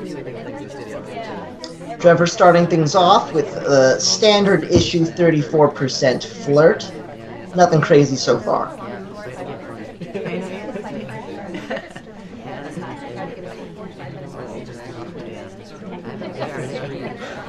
That was an interesting path, almost like he wanted a bug, but didn't quite have This the is room. not the place in the convo we want to be. I don't know why we didn't go to the other side of the seduction target, but he got a flirt and got out towards statue. Does get a highlight, but should get a pair of specs off of it. Well, yeah, maybe only one, but either way, he's gonna have to go back. That's pretty rough. I'm not. Cycle there. Well, double agent obviously has the center one. Couldn't prevent him. I think he's wanted to get the heck out of there, and he probably was just looking for an excuse to get out of the conversation in that spot, which is a real shame. You want to at least get your inspects done if you can do that, but it just didn't line up. That's true. I think, considering the DA putting the statue down, he would have had time if he'd hung around, but Oh yeah, it's not always easy to convince yourself to hang around. right. And at that point, why bother if you know you have to go back anyway? Not a whole lot of advantage to getting the second inspect when you know you're not going to get your third. Fingerprint on a yellow book, which he takes out. That's a big deal. Immediately. Yeah, Yeah. very nice from Trevor being able to find that. Yeah. Not seen. Any fingerprint you can get that's not on the briefcase is going to be incredibly hard for even very high-level snipers to track. So you could look at fingerprint as almost a free mission if he just can make a point to get one more. Indeed. Great chance for the drive-by bug. Does not take it, though. Banana bread. On this map He did in that for the book. particular. Oh man, look at that laser though. Trevor's, I think, is accumulating quite a bit of suspicion now. Yeah, I think he's got to be pretty high up there. Especially both wide Jack and spur wide BB, it seems. No shot for the transfer. Yeah, you're going to get away with it more often than not, especially when, as far as we can tell, he really just didn't see where it came from. I don't think the second statue visit is going to be survivable, but we're going to find out right here and now. Well, he hasn't shot him yet. Well, he's going to be watching pretty close for that swap, I would hope. But the swap, again, is not going to be the fifth mission if he does it, so he's going to have to rush a couple other things. I guess he's going to be looking at fingerprint and seduce here. That's what it has to be. Ambassador going back into yellow case, which is not amazing. There should be a difficult print available on Yeah, he wants no part of that. He's going to get the flirt done and then see what his options are. I think yellow bookcase, though, he could probably get away with that. I think so. Let's see if the Amba leaves with the book. No, he doesn't. Oh, but the general's right there. No! You got to go for the difficult. I think he has to. You have to. Because but that position. Not a general. Green test to win. Here we go. Do we get it? We do not! No, we don't. Alright, 20 seconds for a plan. What do we do? Nothing, because we died. Good shot. Because That's here's a the really good shot. It's very funny because he didn't see him leave yellow. He did see him put the book in red. So when he sees him go to yellow later, it's entirely possible that he got him for yellow to red, or rather got him for red to yellow mistakenly. Got him going the wrong way, but with the right idea. Indeed. I think it's more likely the shot was thinking he could be done with fingerprint, which was true because he could. Well, if that's the case, then he did an awfully good job tracking it. Because, again, I know a lot of very good snipers that would not be tracking fingerprint on books very effectively on Panop of all maps. And if he was, that's an excellent shot. It also could just be, and, you know, we all hate to admit it, but we all take these shots, just sort of a general boy. He just seems to be around a lot of stuff. Yeah, I think so. Because he was not seen coming out of yellow bookcase with that book. So there's no way that was tracked. Right, exactly. So I think this might be one of those things where it's like, wow, he's the biggest suspect. I think Katna mentioned earlier after the white BB, he had to be a big suspect at that point. He might just be thinking, you know, I'm not sure if it's a microfilm. I'm not sure if it's a fingerprint. I just know that this guy's in the mix again, and I feel like he could be done. And, you know, sometimes that's enough. If you don't like any of your suspects, that's what you got to do.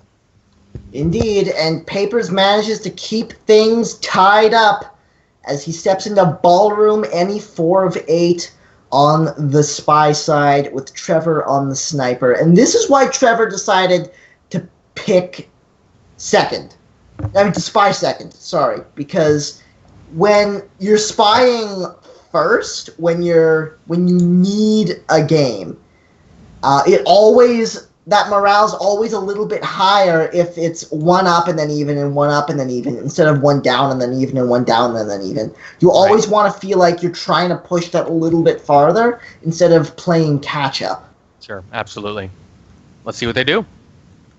Let's see what they do indeed. Papers on the spy, Trevor on the sniper, and Ballroom any 4 of 8. In 3, 2, 1, playing it. Going for an early seduction there at the bookcase. And gets it green for 51%. Pretty nice start for paper. And Ballroom is a map where already track and flirt is not that easy as on some other maps.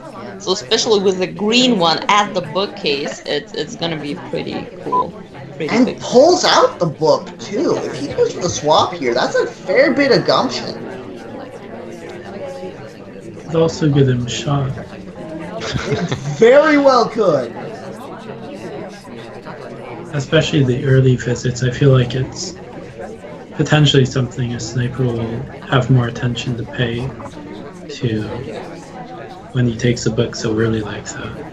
It all depends on what the sniper's looking at early, but in that case, it really did look like he was looking at papers. Does get the 2 flirt though, so that's beautiful.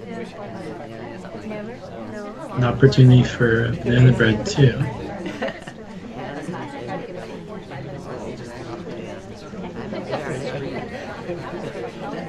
A bit too many people out of convos, I think, for that. Still happens. Pretty good number of lowlights too. Here's the moment of truth.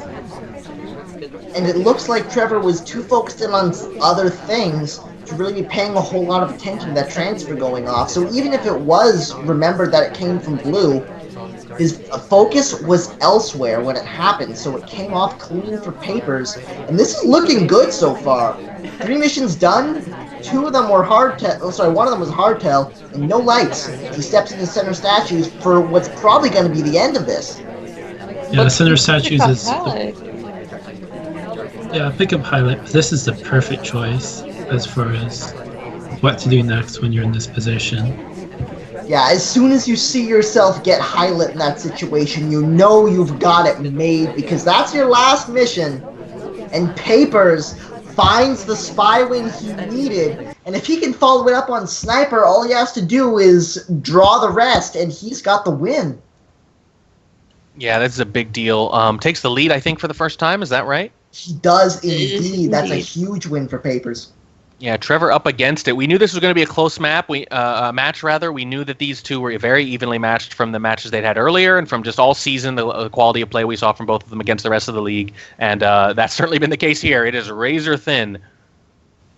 Indeed. Papers went down early on 3-1 and has been steadily clawing his way back, and now he's got a lead over Trevor's. Yeah. So not only is he in front, but he's got some momentum behind him. 5 out of 7 games now. That's a big, big deal.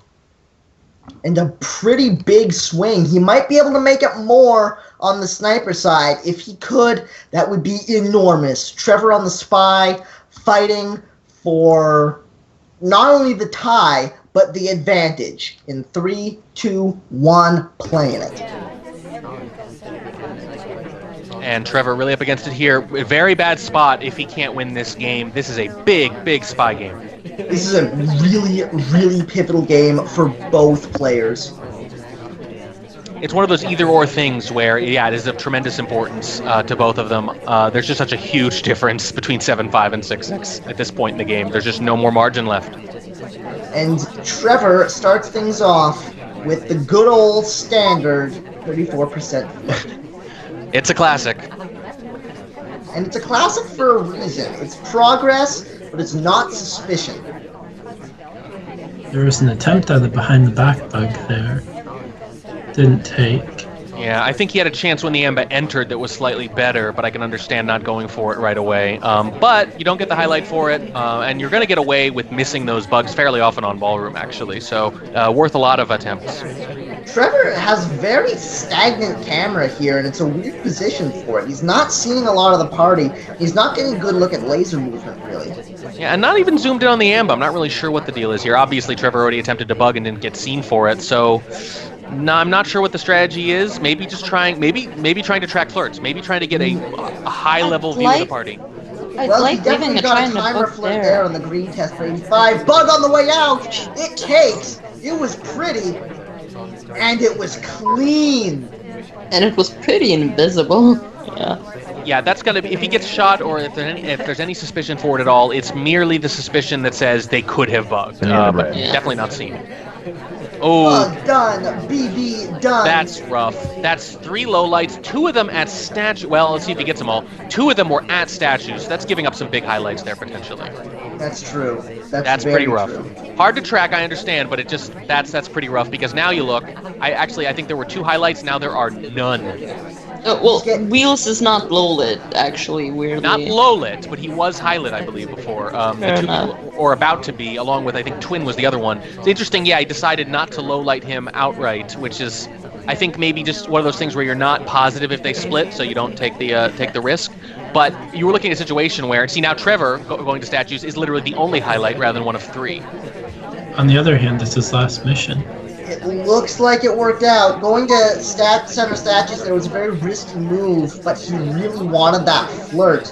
And it Big looks like win. it worked out for him Huge instead win. of trying to pick up the fingerprint. And that's a big win for Trevor, keeping his tie under the pressure of papers. That's a really big win. Obviously, the bug is what the whole game hinges on. I think that BB actually gave Papers a really good chance to catch him anyway. But if you don't even suspect the bug, you can't shoot for center statues. You can shoot for center statues if you've ruled out a couple of those highlights, like I mentioned, from that BB, and you think, he could have bugged. That's when maybe you can shoot for that. But if you don't even suspect it, then yeah, you're going to get away with that statue visit. Well, Trevor has the edge here. Papers has got 2 shots at this. Exactly 2 chances. Here's the start. The crowded pub. Let's see if he can find his first. In 3, 2, 1, playing it. And if he loses this on the spiral, he has to win a sniper game to just buy himself another shot at it. He needs, well, it's 8, right? 8 automatically wins. 8 for Trevor, yes. For Trevor, yes. 9 for Papers. So he actually Yes. has another chance. Yeah. Oh, Papers needs the 2. Right, of course. Yeah, that's pretty rough. Paper starting things out with a fingerprint on the briefcase. Little bit of a catch in the path, but not too bad. Bad at all. And, at this point, Trevor's going to be looking at all those people visiting the bar and just trying to track them and see where they go. So it's a pretty good time for a fingerprint. Indeed, it was. Everyone's looking for early bugs and early bar visits, so you can get away with something like that pretty often, I think. Looked like it might have been a decent time for the DA, but he left, so we're just going to settle for our first flirt for 34% and a delegate to boot. That might have been smart because I think 2 people who were at bars around the same time were out of conversation, so BB would have ruled out 2 possible early purloin suspects, and you want him watching that close. Indeed, BB comes off. Ooh, big assumptions. Wow, look at those lowlights. Trevor, with some aggressive choices, assumes it's real, and he is correct. It kind of makes sense, because what spy would fake banana bread in a big conversation circle, which was the center one there? That's true. No, Well, that's it just too definitely- high. It definitely makes sense, although I will say that one scenario where it might happen, one scenario where it might happen Sure. is trying to cover up a purloin, trying to distract from a delegate, but wow, Sure there it is. Shot from, for the statue visit. Boy, I gotta say, that was a fast win for Trevor. that felt like a 3 out of 5 shot. It felt like, you have to shoot right away. I think in this case, maybe just wondering if he'd missed a bug, wondering if he'd missed something big, because I feel like otherwise it seemed unlikely that, Disney could have, or Andrew Ryan, or whatever you want to call him, seems unlikely that he could have been done already. So it's a very aggressive shot for sure. But I think once he committed to that BB being real, there were just so few suspects, and maybe just the very next one to go to statues was going to get that bullet. I think the thing is he didn't miss the bug. Yeah. You think he caught it? That's what And- Trevor's saying in chat. He thought he saw the bug. Well, there it is then. Yeah. But even if he did, there's Bug, there's BB, there's a statue visit, so inspect 3 missions. I don't think you can assume flirt being done that early. It's tough. It's also tough to worry that maybe he too flirted. So, I mean, I definitely am not criticizing the choice at all, but it's interesting talking about the things that must have gone through his head, or didn't, rather. Was he worried that flirt was actually done, or was it one of those things where he knows he's not going to get away from this shot anyway, so why give yourself a chance to be talked out of it? Just take it now, even if you think flirt probably wouldn't be done. Maybe they can tell us in chat. And Trevor has got himself 3 game points now. It doesn't look like it by the score, but he does. Papers has got to find the win on the spy here. But Papers swept a map earlier and won 5 of 7 at one point, so 3 is not a big thing. It's very doable. And 2 of them are as sniper. Yes. That's big. So this is a very winnable situation still for Papers. Not a good one, but it's not nearly as dire as it looks. 2 sniper wins and 1 spy win after winning 5 of 7 earlier? Absolutely. Isn't this 2 spy wins? Because if he wins this as spy, then he wins 1 on sniper. Now he's up 8 to 7, and then he's spying. He's not a spy. Papers is sniper. He's sniper now. In the next one. Right, I have the wrong thing highlighted. My bad. No problem. So yeah, Papers needs to hold serve on this sniper map here, and then just needs to sweep 1 map. It's not easy, but it's not that hard either. So anything can happen. Let's see if he's able to make the start here in 3, 2, 1, playing it.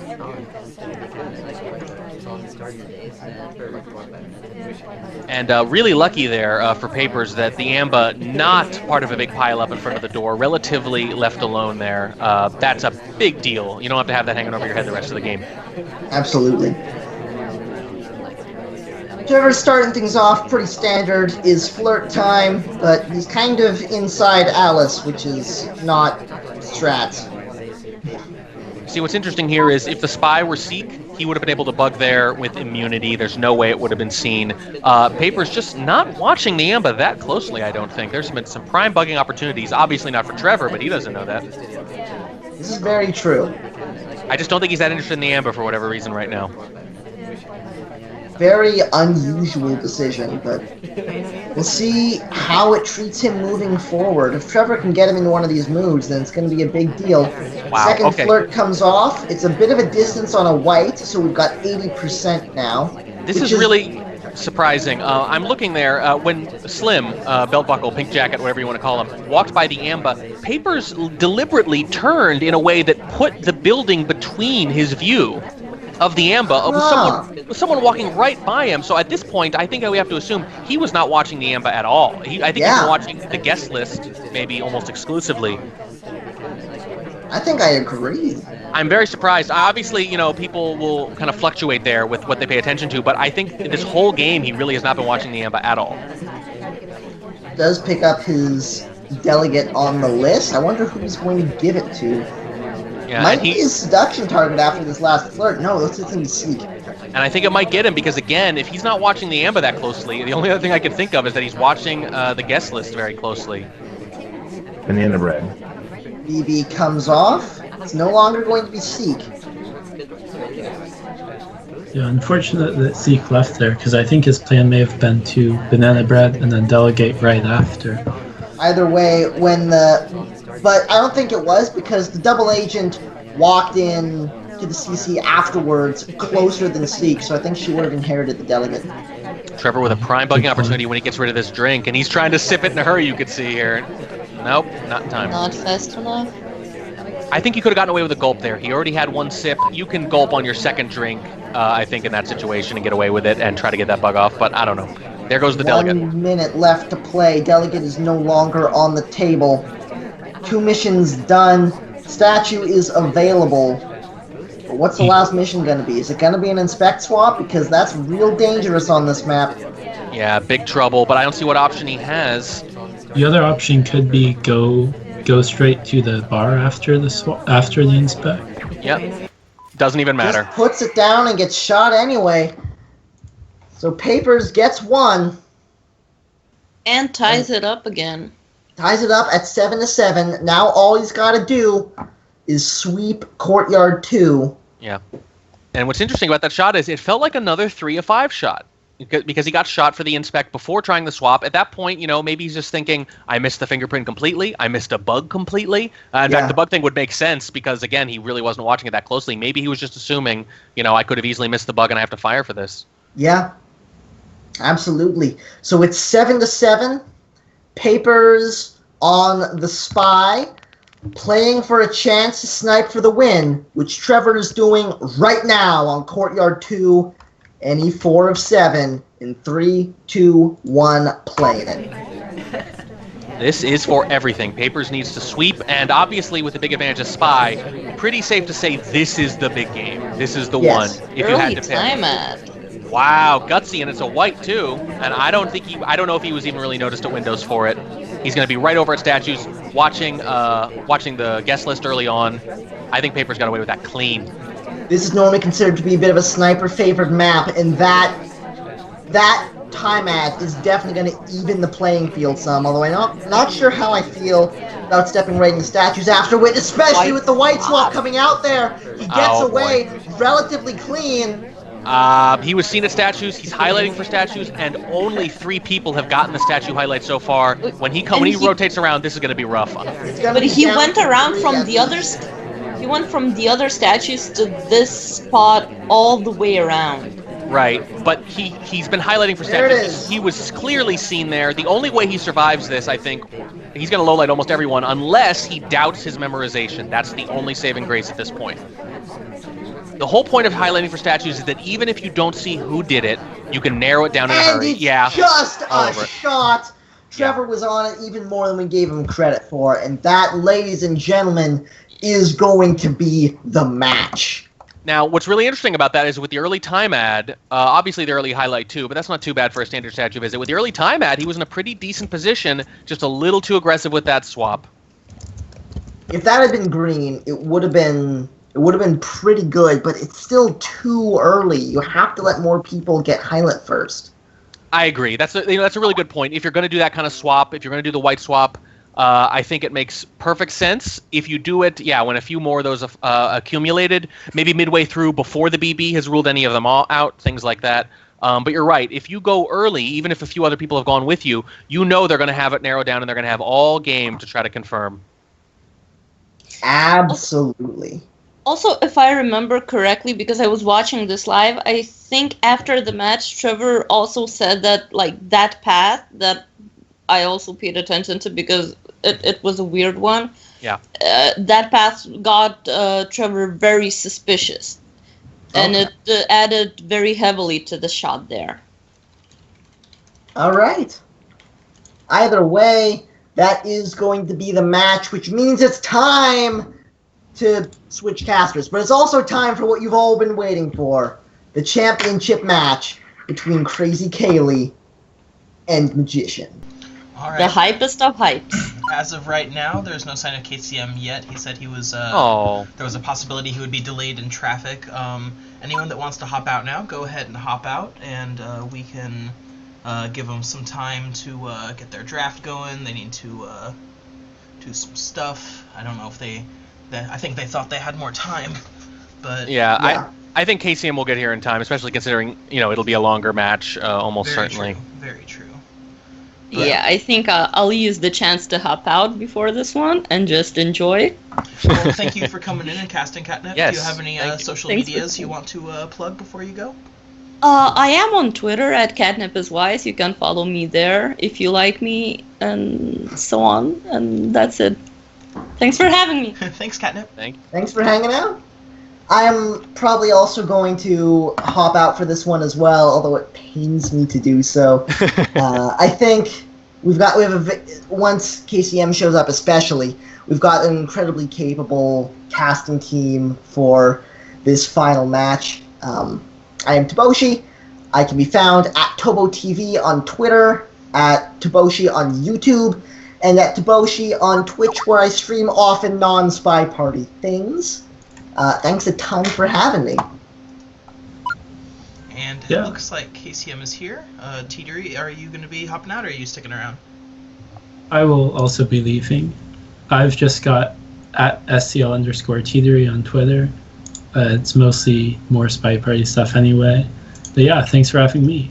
All right, thanks for coming on by, and with our brand new fancy casting team of KCM and Warning Track, we are going to be good to go shortly. Hello?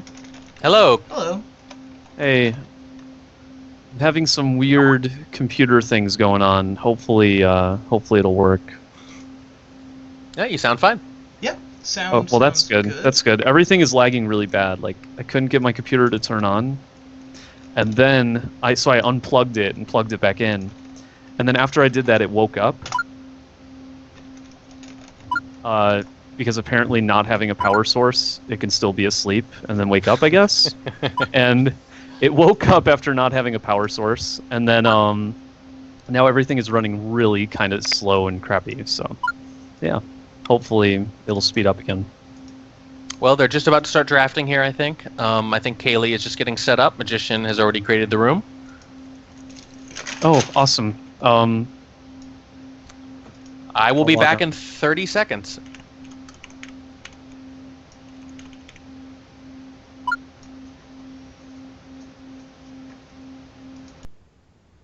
So, draftmeaspy.pastry is not the correct web address. That is correct. That is incorrect. But I'm a little bit hungry, but I've got chips and salsa to entertain me for this cast. I too will So be is back this- in 30 seconds. Fortunately, I don't think the game's going to start before I have to click play. Is this the last one, or do I have to download something? What was that? Do I have to download any replays, or is this No, the this last? is going to be the last one, and it's live, so no replays needed. Okay. Alright, I will be right back.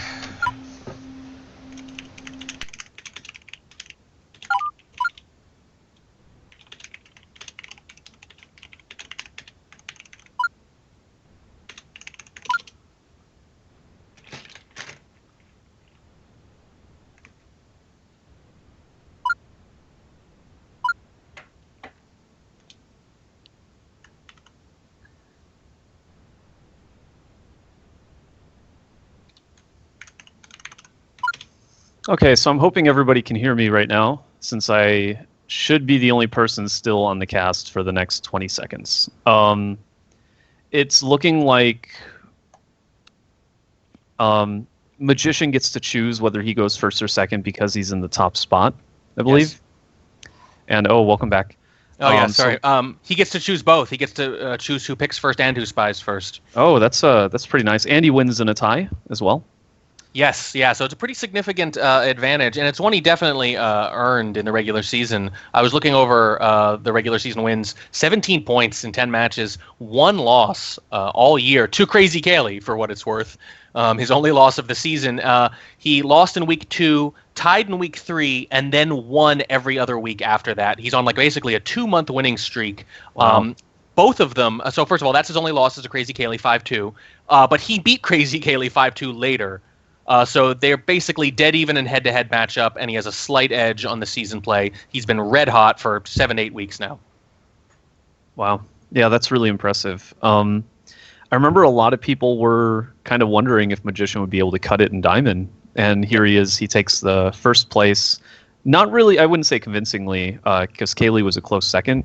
Right. But there's a big gap between second and third. Yeah. Cut it in Diamond. I like that. Diamonds are hard to cut, I hear. So yeah, have you guys? Magician definitely playing at a very high caliber.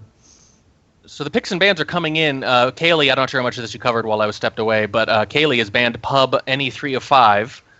Magician bans Panop 5-8, and you can already see them catering against each other's styles here. Kaylee responds by banning High Rise any 3 of 5, another Softail variant, and Magician, right after banning Panop, bans Veranda. Veranda 5 of 8, yeah. It's utterly Kaylee, predictable. You can see their play styles in their picks and bans already.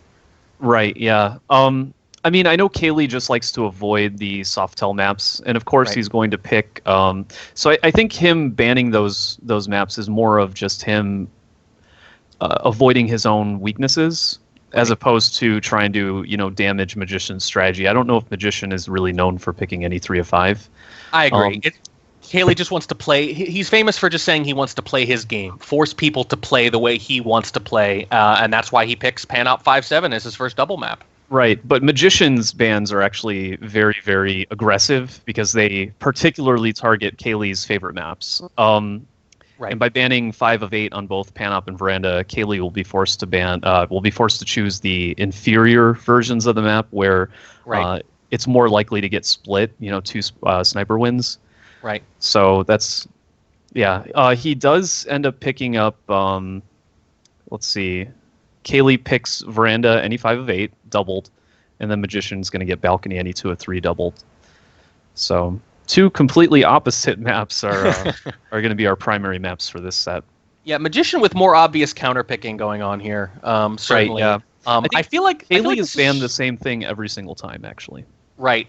One thing that's really interesting about this is that I think this kind of cuts against Kaylee a little bit. This format where you have this second round of picks and bans and the variants not being included, because it's going to force Kaylee to play some maps he has not had to play all year. In this case, obviously, Magician picks Balcony any 2-3 doubled because Kaylee was forced to ban other variants. So this one thing I do like about these final playoff matches is if someone wants to make you play a heavy hardtail map or a heavy softtail map, you have to. You have to win some of those. You can't ignore them completely. And I think that's going to cut against Kaylee, who has a more a sharper, let's say, sniping and spying style than Magician, who maybe has a little more of an all-around style. Yeah, I mean, and it's also worth noting that only Kaylee has to win some of his opponent's maps. If Magician splits everything, he wins the whole thing. So right, he can play a little bit more conservative, and Kaylee needs to be a little more aggressive, I think. Right, Magician can play for a draw, and I just think the nature of these expanded picks and bans is just a better fit for Magician. So I think just inevitably he's getting the better of this situation slightly. Well, I mean, Kaylee's general strategy is aimed at ensuring that he wins the majority of his games, right? So if you play like a single game with Kaylee, his strategy is just, I want to win that one game. And that doesn't lend to a stronger play style in long sets, but it's great for short sets, which is where he really dominates, right? Now we're finally going to get to see Kaylee play a long set against somebody who I think might be a bit more comfortable with long sets. I think that's true. Yeah, and we're going to see Kaylee a little out of his element, which, that we're speaking relatively, because these are the best of the best, and they're good everywhere. Kaylee can hold his own on Balcony. It's just when you get to this level with someone like Kaylee, there are just maps he's dominant on and maps he's pretty good at. So he's going to have to win a little bit on maps he's pretty good at, as opposed to dominant on.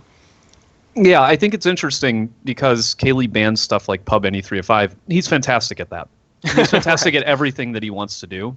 Right. But Kaylee definitely prefers to see a few more hard tells. He doesn't like counting the soft tells. So, but he can. But he can if he has to. He can, and he will have to on a few of these maps. So let's see. After the double maps were picked, which were, to reiterate, Panop any 5 of 7 and Balcony any 2 of 3 for Magician. Kaylee then bans New Art Ballroom any 4 of 8. Magician bans Gallery any 4 of 8. Kaylee bans Modern any 2 of 3. Magician bans Double Modern any 3 of 5, which I don't think was even necessary because I don't think Kaylee would pick that. And then Kaylee chooses Veranda any 5 of 7, which is also doubled. Magician picks Crowded Pub any 4 of 7, which is doubled. That's interesting because Magician had an opportunity to ban Veranda entirely, and he chose not to. He chose not to, right, which shows that this only goes so far. And worth pointing out, that unlike the other playoff matches, the other championship matches, there's a second round of doubled maps as opposed to one doubled, and then a second round of regular selections. So this could draw out quite a bit. Yeah. I mean, if Magician's just okay with splitting all those maps, there's no reason for him to ban it. And look at that at the end. Kaylee, Courtyard 1, any 4 of 7. I think that's just the result of running out of maps. Yeah. We missed Kaylee picks Courtyard 2, any 4 of 7. Magician picks Balcony, pick 2 of 3. I guess it's legal in this format, right? Because before, if you choose any on a map, then you can't have the other version of the map. But here, I guess you are allowed to. Kaylee chooses Courtyard 1 any 4 of 7, and Magician chooses New Art Ballroom any 4 of 7, which I'm not surprised to see, but I'm kind of surprised you picked it so late. And I have to correct both of us, actually. The tiebreaker is a little different, I forget, for just this match and no other championship match. If it does go to 12-12, there is a special tiebreaker, which we will get into if necessary. But Magician does not win in a tie as he would in any other league. My mistake. Oh, so there's no tie advantage. Is it mission equals points? That's what Steph is saying. Yeah, league championship match. Yeah, there's a few differences, but he still has an advantage in a tie because the player who picked or banned first, which is Magician, selects any map from the map pool, whether it was played before or not, and then the other player picks another map after that, and then they alternate Spy and Sniper. Well, it gets pretty complicated at that point, but that pick advantage he has is maintained through the tiebreaker, and in a very short tiebreaker set would obviously be a very big deal. Yeah. Now they've started their game, and I've got a... Is that a glitch? What is that? Oh, it's something else. Got all these windows open. I don't know if any of them are working. All right. And yeah, going straight into Panop, NE5 is 7 with Magician as the first spy. When the game goes live, do you want to count it in so we start at the same time? It should just go live automatically, right? Mine always prompts me, but we'll see. Can you change that prompt? I'll try. It's a bit more... I think it's a bit more exciting when we're not counting. This is true. All right, we're good. Should be ready to go. I'm sure they're just double... Oh, there we go. Purloin coming off. Remember, 5 of 8 banned, so they're playing 5 of 7, and very tough choice deciding what to ban on Panop. Yeah, it is. It's... You want to keep Swap just because Inspect Swap is really strong. Right. And yeah, it's a tough choice, but... There's no obvious mission to rule out. Kind of like Gallery in that respect. I never know what to choose. Right, yeah. Yeah, and I have no sound. That's great. All right, so Magician's going to start off idling, which is pointless against Kaylee, so... Yeah, you're not going to get that low light. This will work fine as long as he gets moving. If he does it just to kind of get the lay of the land and see where everyone is, I have no problem with it, but that has to end in the next 10 seconds for that to be the case, and here he goes. Yeah, you might as well just get started on Flirt, because Kaylee is not going to bother watching it on this map. Also on Panop, too. Yeah, I mean, come on. You can get away with anything you're going to do, Flirt or not. Right. Well, against Kaylee in particular. Oh, chooses not to bug. That's good. Kaylee's watching for reverse bugs right now. You get this Flirt off. Gets a print. Yeah. I mean, that's pretty nice. Kaylee tracks them, so we'll see if he makes that connection. Clearly very conscious of being seen at the bookshelf with his ST. Does not want to go sidle up next to him immediately afterwards. Right, yeah, just accepts that he's going to take a like a half Flirt instead. Doesn't even do it, he just leaves. Yeah, and you know what's interesting though is he could end up back at the red bookshelf at the same time, and it's not too suspicious because they both took a book in the first place. They both have a red book, yeah. And Kaylee's gonna be happy that they're returning him to the correct shelf as well. Right, tiny chance you get a little bit of credit for that, but no, he's not going to wait around. He's going to keep moving. He might just wait here a bit and see if General leaves after this animation. No, he doesn't. And General doesn't leave either. That's actually a very tough choice to know what to do there. You can make an argument really in any direction. Yeah, I would have liked him to have waited a bit and maybe have General join him. You know, like when you have an idea of where your seduction target's going to go, you can be there preemptively and it looks like they're flirting with you, which is nice. Yeah. Right, yes, that's huge. But either way, he has some progress on Softails, but is starting to fall behind. He'll need to look into getting a BB or a hardtail. Ooh, there's a hardtail. Oh. I think Kaylee probably saw that, and he's going to wait and for confirmation. I really think he's pretty certain. Boy, that really looked visible. You never know. I mean, he was looking for that swap a second ago, but I feel like he's probably going to try to bait some stuff now and see what happens. Yeah, his laser isn't even like leaving the area. Not anymore, no. It did right after. A BB here. Yeah, a BB, and I think we get a shot, especially with a minute and 20 left. I doubt he'll shoot, but a white BB would be really damning. He'll probably just wait for him to go for an inspect or something. I don't think it was a bad bug. I just think Kaylee happened to swing around right then. Yeah, that's the nature of SpyParty. You can make the best play in the world, and it'll still be caught sometimes. Here's the big test. Yep, there it is. That was it right there. And now if he doesn't get shot there, suddenly things get very interesting. But yeah, he saw the bug. Yeah, and that's the nature of SpyParty. It's the nature of Panop too. You can justify almost any crash bug with the idea that there's a 1 or 2 in 3 in 3 chance that they're just not even going to be looking. Yep. Yeah. It's unfortunate that the laser latency makes it impossible to tell for sure if they saw or not. I agree. But playing the game we're given, it's still a good game. Yes, you're right. Okay, so interesting here. Kaylee mirroring the setup, getting rid of Purloin. Boy, I don't know. I just find Purloin to be very effective. I think it's amazing on this map. Yeah, it's not the mission I would want to cut. And Kaylee, what's he doing? Not really sure. Adding time. But like I said earlier, there's no obvious mission to cut, so I can't quibble with it too much. Yeah, you don't really want to cut a Softail, but I'd be tempted to do it. I'd be tempted to cut a Softail here. I think if you do, you want to cut Fingerprint, which is so hard to line up sometimes Fingerprint's anyway. Really tough. Yeah. I think that's the obvious choice. Normally, if I have to pick, I get rid of Fingerprint. Yeah, but then again, we've been playing a long time and we're not used to Fingerprint, so us cutting it is not the same as a newer player cutting it. Agreed. So Magician's going to be highlighting for statues as well, I guess. So popular strategies are popular strategies. Yeah. I will admit that there are clearly some maps where you sort of have to do it. It's just clearly the best strategy. But if you're not going to, this is one of the maps, Panop, where you would think about not doing it, because if you happen to just get a few more AIs than usual visiting, you end up with an absolutely untenable number of highlights. Yeah, and they're worthless. They become worthless, yeah. Right, and it really crowds out everything. And you're at the mercy of that, because I'd say 1 out of 5 games that'll happen even. Yeah. There's the Fingerprint.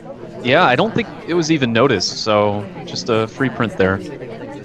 Yeah, the equivalent of sort of finding one in a book that you weren't even going for. And I think at this point, he's getting it early enough in the game, especially with that time ad, that he's going to leave himself a lot of options later. Ooh, fake. Wow. Oh, I'm surprised he went for that. I got to wonder if that was even deliberate. That just seems very ill-advised. It's a lot of lowlights there. I mean, he wanted to be B because the ST was there, or the DA was there, and then he looked around, and must have decided it was an okay time to BB, even without the DA there. I guess, but I mean, he wasn't covering anything up. Ooh, misses the pad too.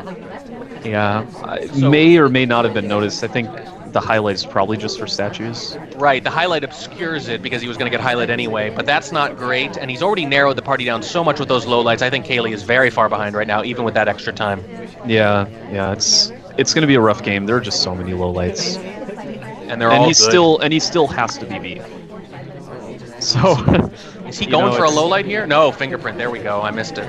Ooh, yeah. I wonder if Magician was tracking it. It's hard to track the Amba on Panop using the spectator tools. Honestly, even with all over. Yeah, I think he knew. I think the BB narrowed it down, and I think he might have seen the pad.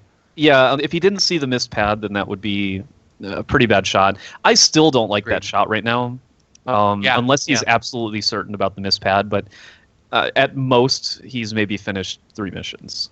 With DB. I can say that obviously in the moment it can be a little bit hard to be confident that you didn't miss another mission or two. Certainly with the time ad, that can kind of mess with your head. I think that might be the case here. But I agree, it does seem like a fairly aggressive shot, unless he's almost positive he saw that pad miss.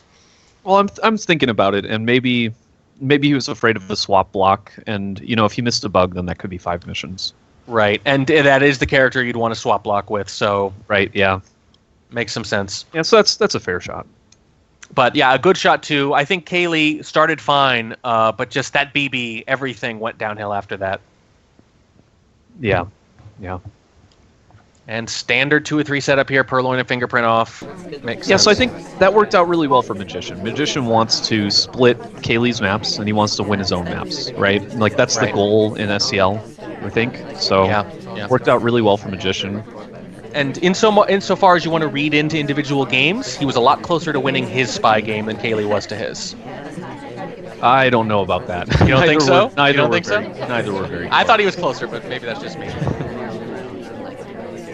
But now, we're just going to roll some dice for a few minutes. Yeah, and already highlight for First Flirt. sadly, he'll need to get 2 more flirts no matter what. That's really rough. 43% is a very ugly number to have. Yeah, it is. But I think at this point, first thing you get, you know that you're in that situation, you can plan around it. You know. That's true. But if you offered me that situation versus 0%, but I haven't talked yet, I'd probably take the latter.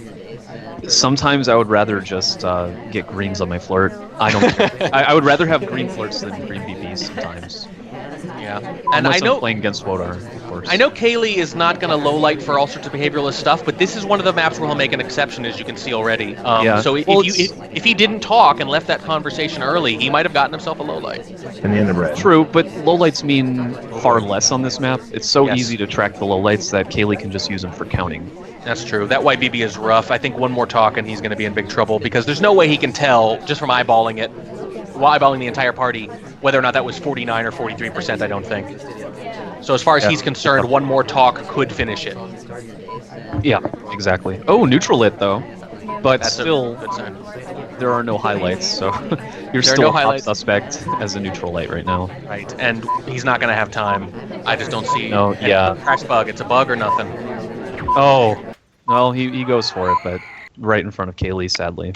Yeah, I don't know if the game was over at the 43% or the white BB, probably the latter. And just Kaylee just does a really good job of not falling for anything else. You know, just narrowing that down, whittling it down, and just waiting him out. Yeah, just being really patient, not taking unnecessary shots. Yeah, make him beat you. I'm a big believer early in these matches of kind of making them beat you with a mission win before you take a gutsy shot. Right. Yeah, I definitely think that's a good idea. My Little League coach used to say... You get a feel for their timings and stuff. And... Exactly. When I was in Little League, my coach used to say, don't swing until he already has a strike on you. Yeah, make him throw the ball and... make him throw a strike first. Yeah, exactly. By the way, fingerprint instead of bug on. Yeah, this is Kaylee's preferred format. And I actually got to play a pretty long set with him using this format. We played 20 or so games. He really likes it, but I don't like it, so... You don't like it just in general as a game mode, or you mean you don't like playing it because it's difficult? I don't think it's very strong. I think it's the strategy is solid, like on paper, but in practice I find that no guest is going to complete both Seduce and Fingerprint. Like, no AI is going to do that, so that's not really a threat. If you see that happen, that's almost always the spy. And then BB plus Fingerprint or BB plus Seduce is just as dangerous as it was before, and you don't have the comeback potential of Bug. Right. Well, so I guess the real argument then is... Whoa! There it is. Wow. Gulp drink, yeah. I mean, I guess the argument there is you don't talk. You deliberately don't talk, or you talk very little, and just go for the Fingerprint exclusively, hopefully on a drink, to go with the briefcase. Right, yeah. I mean, if you're going for the Fingerprint strategy, one of them has to be a hard one. By the way, are either of us tracking the score? I think it's 2-2, but it's currently 2-2. I'll grab a piece of paper and write it down. It just occurred to me that the people who run the scoreboard are suddenly off the cast. Yeah. There we go. Okay, he's got it. Elvis has got it. Thank you. Okay, cool. Me of little faith. Yeah. All right. Is the scoreboard visible? Yep, there it is. I see it. Okay. And now, Veranda, NE507, which was Kaylee's pick. Wait, aren't they supposed to go to Panop because it's doubled, or they just go back around? Yeah, the double shows up on the second run through. Right, yeah, so this one is, and this one will also be doubled. Yeah. So Magician ends up at red bookshelves early. I'm really curious as to what he's going to try to do with this, because you can get away with a lot early on. He's still marking people, Kaylee is. Yeah, Kaylee, I don't think he's really preventing the microfilm cheese, and he actually is not checking the statues on the right, I think. Yeah. I don't know if he's even looked yet. I think that would have... He's going to check right before a character picks it up. So exactly. It's perfectly fine. That's a smart way to deal with this situation. It is, although if you happen to get a few people who get over there quickly, obviously you have to think on your feet and kind of... Yeah, you have to make a decision. You have to say, well, would I rather the spy microfilm or swap, you know? Right. And you have to hope you can cover both options. Yeah, I think he obviously the party can force you to choose, but this time it didn't. And the end of red. Ooh, lots of lowlights coming off for this. Let's see how many he can get with confidence, though. It would have been a good BB, but then everybody just left at once. It was just unfortunate timing. And then he enters conversation with an SDA, which is... I don't think he was seen in the other conversation. He's being highlighted, I think, for the BB now. This is really bad right now. He's visiting his second bookshelf. He's got one mission done. There's one flirt, and look at all these lowlights. Kaylee has the chokehold on him, I think. Yeah, I mean, Kaylee might let up his guard just a little on Bondo just because he did not microfilm. Yeah. But it's not going to be enough to win the game, especially after picking up the statue. Yeah, that's pretty rough. Yeah.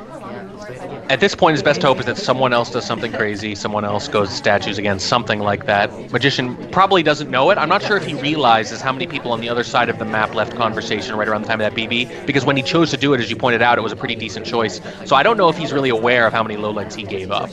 Yeah, you can't tell on this map, because your view is just split in half, so you can only make an estimation of half of what's happening. Right. So he's probably going to be playing a normal game, and that means if he's even moderately suspicious going forward, which you would expect him to be, he's probably going to get himself shot. Well, I think he has to be suspicious because he still has like 10 missions to do. But he knows that he's highlight because he's touched a statue. Right, and he knows this is his second visit, which is usually a big moment. But he's not dead yet. But in this case, I think Kaylee is just so confident in his highlights right now and his lowlights that even though he sees Magician go a second time, he just thinks there's no way anyone's done. And I just realized swap is what was removed, which would explain why Kaylee guarded the left side so hard. Like, there's no reason to guard those statues on the right. The worst that can happen is they get an inspect, and then you highlight them for it, right? You don't have to memorize them. There's no talker in that conversation either. I keep forgetting that these are all 5'7", not 5'8". It's a tough adjustment. I wonder if Kaylee is noticing the no talk or suspicious of it, because that's the only conversation he's looking at, likely. None of the other characters are doing anything. He's got two highlights in a single conversation right next to each other. He's probably wondering if they're flirting. Yeah. I mean, he definitely doesn't notice it often, so it's hard to say. But I think he's still waiting around for this confirmation. And there's a green purloin. Yeah, that... I don't know. I don't know if that was seen. It's really tough. And he's not seen that the list is gone yet. He's not even checking it. And the fingerprint's done. He's very close to finishing right here. Yeah, this is nice. Oh my goodness. He sees the list is gone. He does need to talk right away, though, but Kaylee might wait to see if he puts that book in the blue shelf. Gotta do and it. That's never going to happen.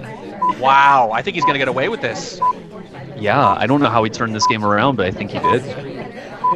He did it all on the left side. He finished the fingerprint, got the green purloin simultaneously. I think Kaylee his eyes must have been elsewhere. That is a huge win, and not only is it just a big win in general because it's a spy win and it's a big comeback win, big morale booster. And we said earlier, make him show you something. He showed him something, and the rest of the game now, Kaylee cannot necessarily afford psychologically to be that patient because now he knows he can do it. Yeah. I mean, he knew that already because Magician's exceptional, but it's different when it happens to you. When that screen pops up at the end like that, it's such a surprise. Yeah, it's such a surprise, and it's got to hurt Kaylee because not checking the guest list, that's just not something he forgets to do. I think he really must have just really liked one of his other highlights and was just watching it very closely. That's the only explanation I come up with because it's not like he was distracted by something else that I could see. He didn't even swing around. He didn't notice it for a good 20 seconds. That's just not like him. Yeah, let a fingerprint go right after. Yeah. I assume he wanted to see where that book was going to end up. But yeah. Nice little mark there. Kind of hard to tell that it was marked. I love the smooth, nonchalant marks. I'm a big fan of it. I think so hard to do. It is hard to do, right? Like, it's easy to hide a highlight, but it's not easy to hide a mark. Ooh, Magician, assuming that was real, gets several lowlights out of it. Good assumption. Assuming correctly. Yeah. I mean, he might end up doubting those later if Kaylee is relatively inactive. It is harder to doubt your lowlights on Veranda, much like Panop, because you're just not going to have that kind of memory. But you're right. If he decides he's far behind, he might bring a lot of lowlights back up just indiscriminately. Yeah. But for the meantime, his odds of catching Kaylee are much higher. Yeah, he's in excellent shape right now. One flirt, DA's done, and that's basically it. And I think it's interesting now because you look at Magician, he's in roughly the same position as Kaylee was as Sniper, where he's got it whittled down early on with very few missions done. Let's see if Kaylee Oh, can in the kind of- Panop game, you mean? well, actually, I mean just in the last game, where Magician was so far behind early on from the BB as well. Ooh, highlight for a fingerprint. That's interesting. So let's see if Kaylee can kind of pull the same rabbit out of his hat. I'm not so sure. I think Magician's, I don't think he's going to let the Purloin go the same way. Yeah, yeah. And Magician not moving at all. It's hard to tell what he's looking at if you're the spy. Good point. Because Swap is turned off, he actually Banana doesn't bread. really have to move from this general spot. Gets Yeah. another low light. Yeah, if he wants to see the inspect, he can see a guest head over there and then highlight them later. He never has to look over Here there. comes the book. This big moment. I think he's going to get shot here. I'm surprised the shot hasn't gone off yet because He might be confident he's not done. We'll see. he should be absolutely Oh, sure there where we that go. came from. There it is. Yep. Yeah. Now that makes I got to give Magician a lot of credit. So calm that he realizes even if he thinks that's it, he hasn't put the book back in yet. Why not give yourself 5 more seconds to see something else just in case it comes up? Wait until he actually puts the book in and then shoot. I really Yeah, admire the level because I wouldn't have waited. I would have shot right then foolishly. Yeah, and even after that, you have 10 seconds after they put the book back Exactly. for somebody else to do something. Yeah, so they find themselves in the same position there, but Magician does not give it away at the end. And yeah, he can just stay there. With no swap, he can stay at that angle all day, basically, and see everything that's going on. Yep, yeah. Swap's a good mission on that map. There's so many statues, and they're hard to memorize. I agree. Yeah, we all have our own weird little methods. I kind of got mine as a hybrid from Slappy that works pretty well. I will say, though, that I got to give Kaylee credit for that fake. It was exceptional. He only gave up 1 additional low light. And at that point, if you think you maybe are behind, and he might have surmised that he was, a fake is one of your best options for trying to turn it around. Yeah, yeah. So nothing going on here early, except a few people at the bar. Yeah, probably going to grab a delegate here. Does get a 51% flirt, which is really nice. Very nice. And I believe this was Magician's map. Oh, does not even stick around for the delegate? Is that right? I guess not, yeah. Interesting. Now, yeah. Gets his flirt. This is also a nice BB right now. I think you have to take this one. Ooh, tries the bug. I mean, it gives up. It's unfortunate because it gives up a big highlight on Banana bread. on Seek. Yeah, that's a big one. And this BB is getting worse by the second, really. Yeah, 3 lowlights. One of them the ST, another at statues. Oh, sorry, 3. Whoa, 3 people. Kaylee assumes real, but he's not sure about Boots. She was not in conversation during the BB. She was just outside the CC grabbing briefcase, but Yeah. he doesn't get that low light, which is a small consolation for Magician. He and I have the same philosophy on lowlights. If we're not 100% sure, we don't usually take it. And if out of the corner of your eye you're not sure where she was, you usually just don't risk it. Plus, he got a lot of good lowlights out of it anyway. He Yeah, really doesn't push his luck. He can just, There's no reason for him to be greedy. This is a strong play. if he's comfortable with his assumption that it's real, he knows he's in a really strong position. No need to take those chances that can flip the game back around. And now, as Magician, what do you do? Yeah, well, invented DeLorean and trying to do this one over. I don't know. It's a good point. I think your best option is to sort of wait for another rush at bars and try to get someone else looking like they could have purloined. Maybe that's the best I can come up with. Maybe bug because it's invisible, but even then, you still have to do what he's doing right now, which is the inspect, and he hasn't been shot for it yet. So that's saying something. And this is what's rough is that if you visit statue too late, you get shot. If you visit statue in the mid game, you get highlights, and then the rest of the game is almost impossible, right? Right. It's just such a hard decision when you touch that statue. Yeah, because none of the choices are good. Oh, this could be a bug. 180s and does not bug, but Kaylee is Gets not shot sure. Yeah, gets shot in. He was top suspect. Yeah, interesting what you say about the highlight. What I usually like to do, maybe I shouldn't be broadcasting this, is within the first minute try to get that hardtail done either with a delegated purloin or a bug, because bugs are so hard to see sometimes here with the new art. Yeah, I'd love to get an early bug on this map. It's just so good. Yeah. And if you do that, if you can get either one of them, you go to the statues afterwards, you get your highlight, and at that point you're just flirting and BBing. Yeah, you get to play pretty idle the rest of the game, and they just sit there watching you looking for a bug, which will never come. Yeah, and if you don't get shot for the BB, you're usually fine. Wow. Okay, so big win there. 4-3. Yeah, Kaylee takes this, he'll tie it back up. Yeah, this would be a really big win. Ooh, early bug. I don't think he's going to win. No, I didn't think he got away with it. Now, I like the attempt, though, because the pile-ups, I was saying this on the previous match we were casting, if there's a pile-up at the doorway there with the Amba, I can be zoomed in on it, looking for the bug and nothing else. It can be really hard to see. Yeah, and it can happen right in front of me, and I still can't see it. And on replay, I can't even see it sometimes. There's just nothing you can do sometimes if it lines up just so. So I don't really mind the attempt. No, it's a good risk to take. Yeah. Especially because it's almost always a win. At that point, for someone like Kaylee, Right. who is capable, who understands that he can press his advantage, who's not going to make too many stupid errors, if you give him that free bug, he's going to win that game 90% of the time. So I can understand that. Yeah, it's a good risk to take. Unfortunately, I don't think it's going to pay off this game. Yeah, I think Magician is pretty certain of what he saw. Yeah, this is a great BB, by the way. But A lot of characters in with SDAs. A few characters are out, so it's not a perfect BB. Magician assumes real again. Yeah. And yeah, was it a white test? I think so. And by the way, green. It was green. Worth pointing out that one of the lowlights he got was the only other highlight for Statue Visits Taft.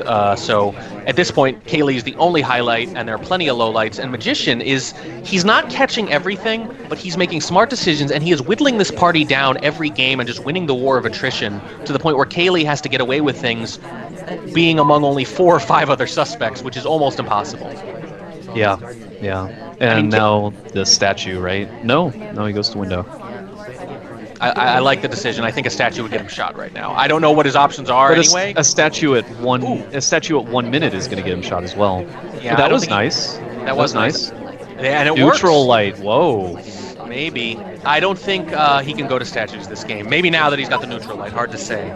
Yeah, it does get a seduce. 89%. The See, I green think- would have been so big there, I think.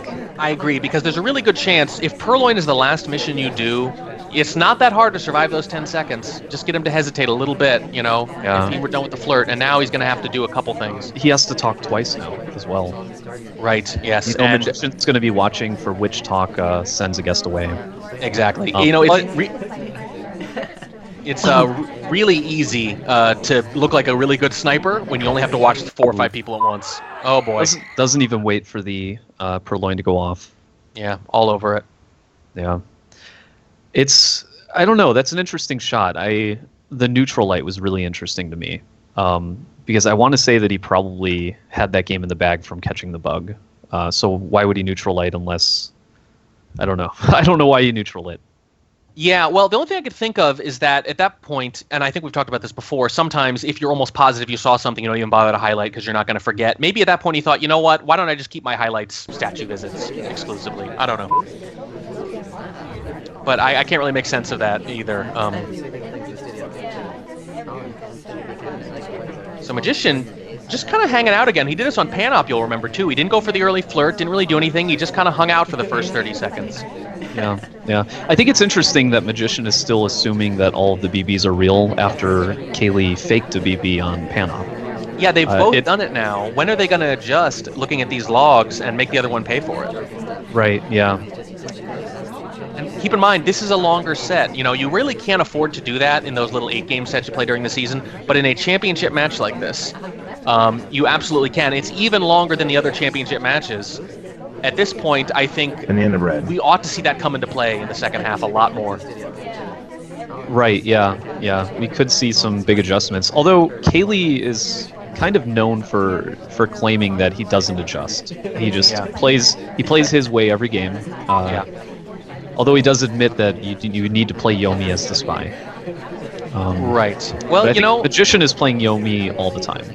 Yeah, I agree, and that's certainly generally true of Kaylee, but then again, it's also generally true that he doesn't not look at the guest list for 30 seconds, so... Yeah, we might not be seeing his AAA game tonight, and hopefully he'll get his head back into it, but that Purloin miss was really big, I think, and uncharacteristic.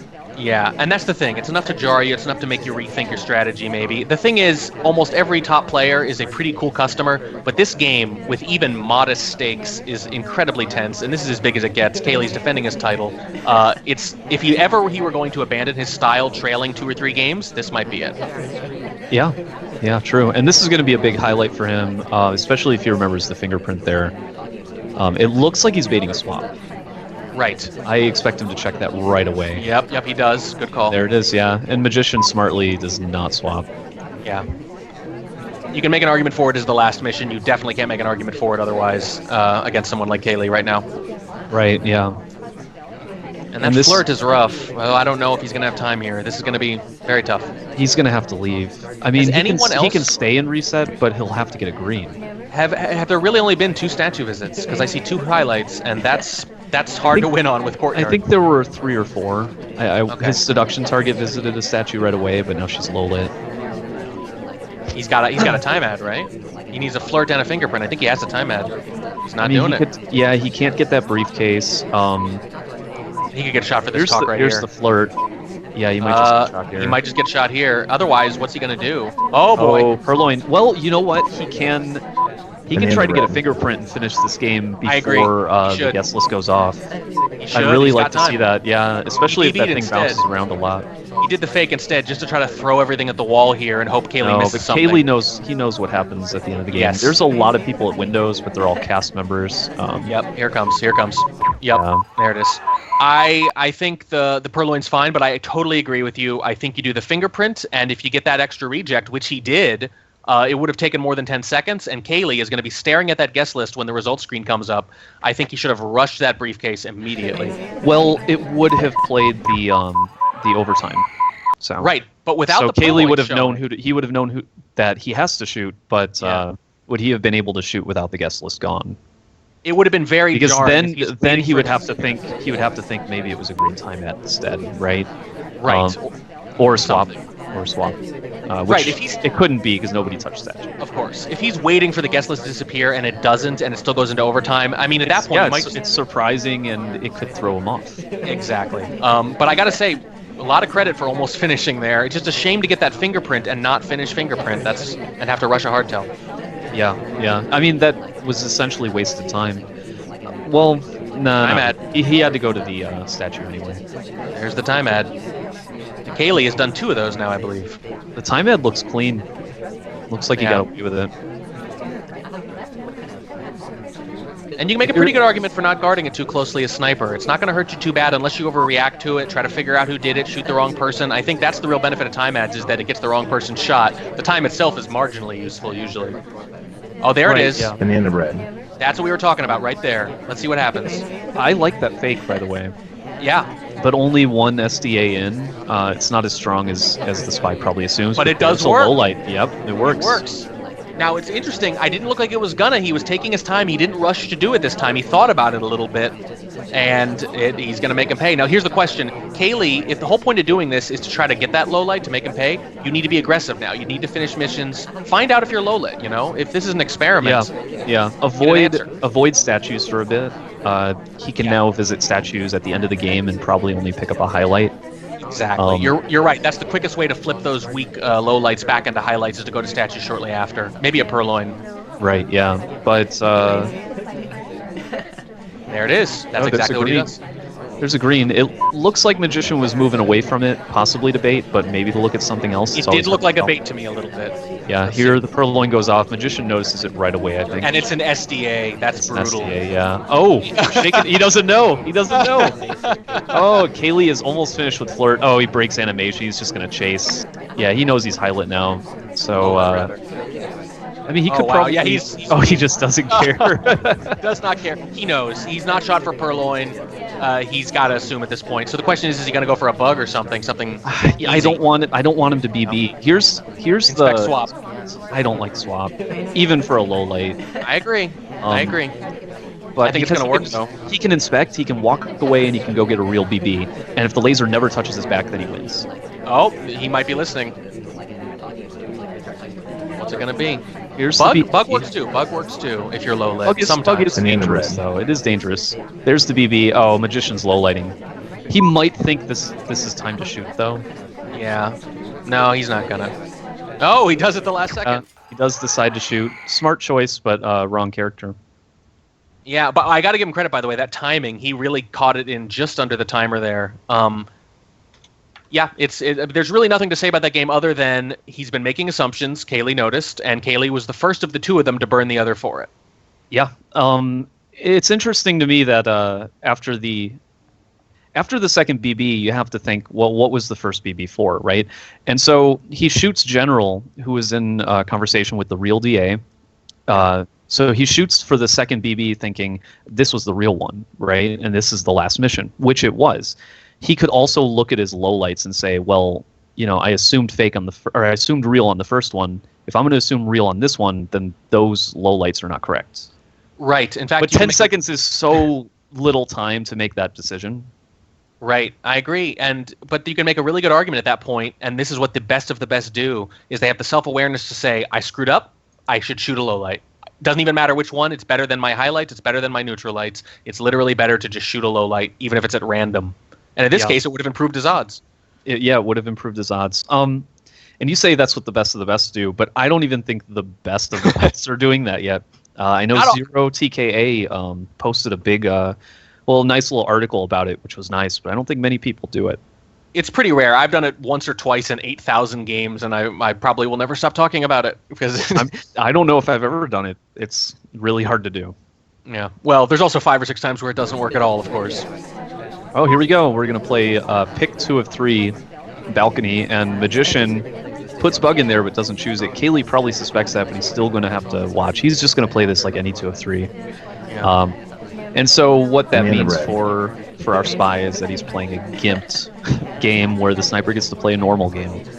Pretty much, yeah. I definitely think he'll pay a little attention to bug if he can spare it, but you really just don't need to divide your attention that much on balcony to begin with. And it has to be said, by the way, Kaylee, all tied up now, big deal. That was a huge set right there.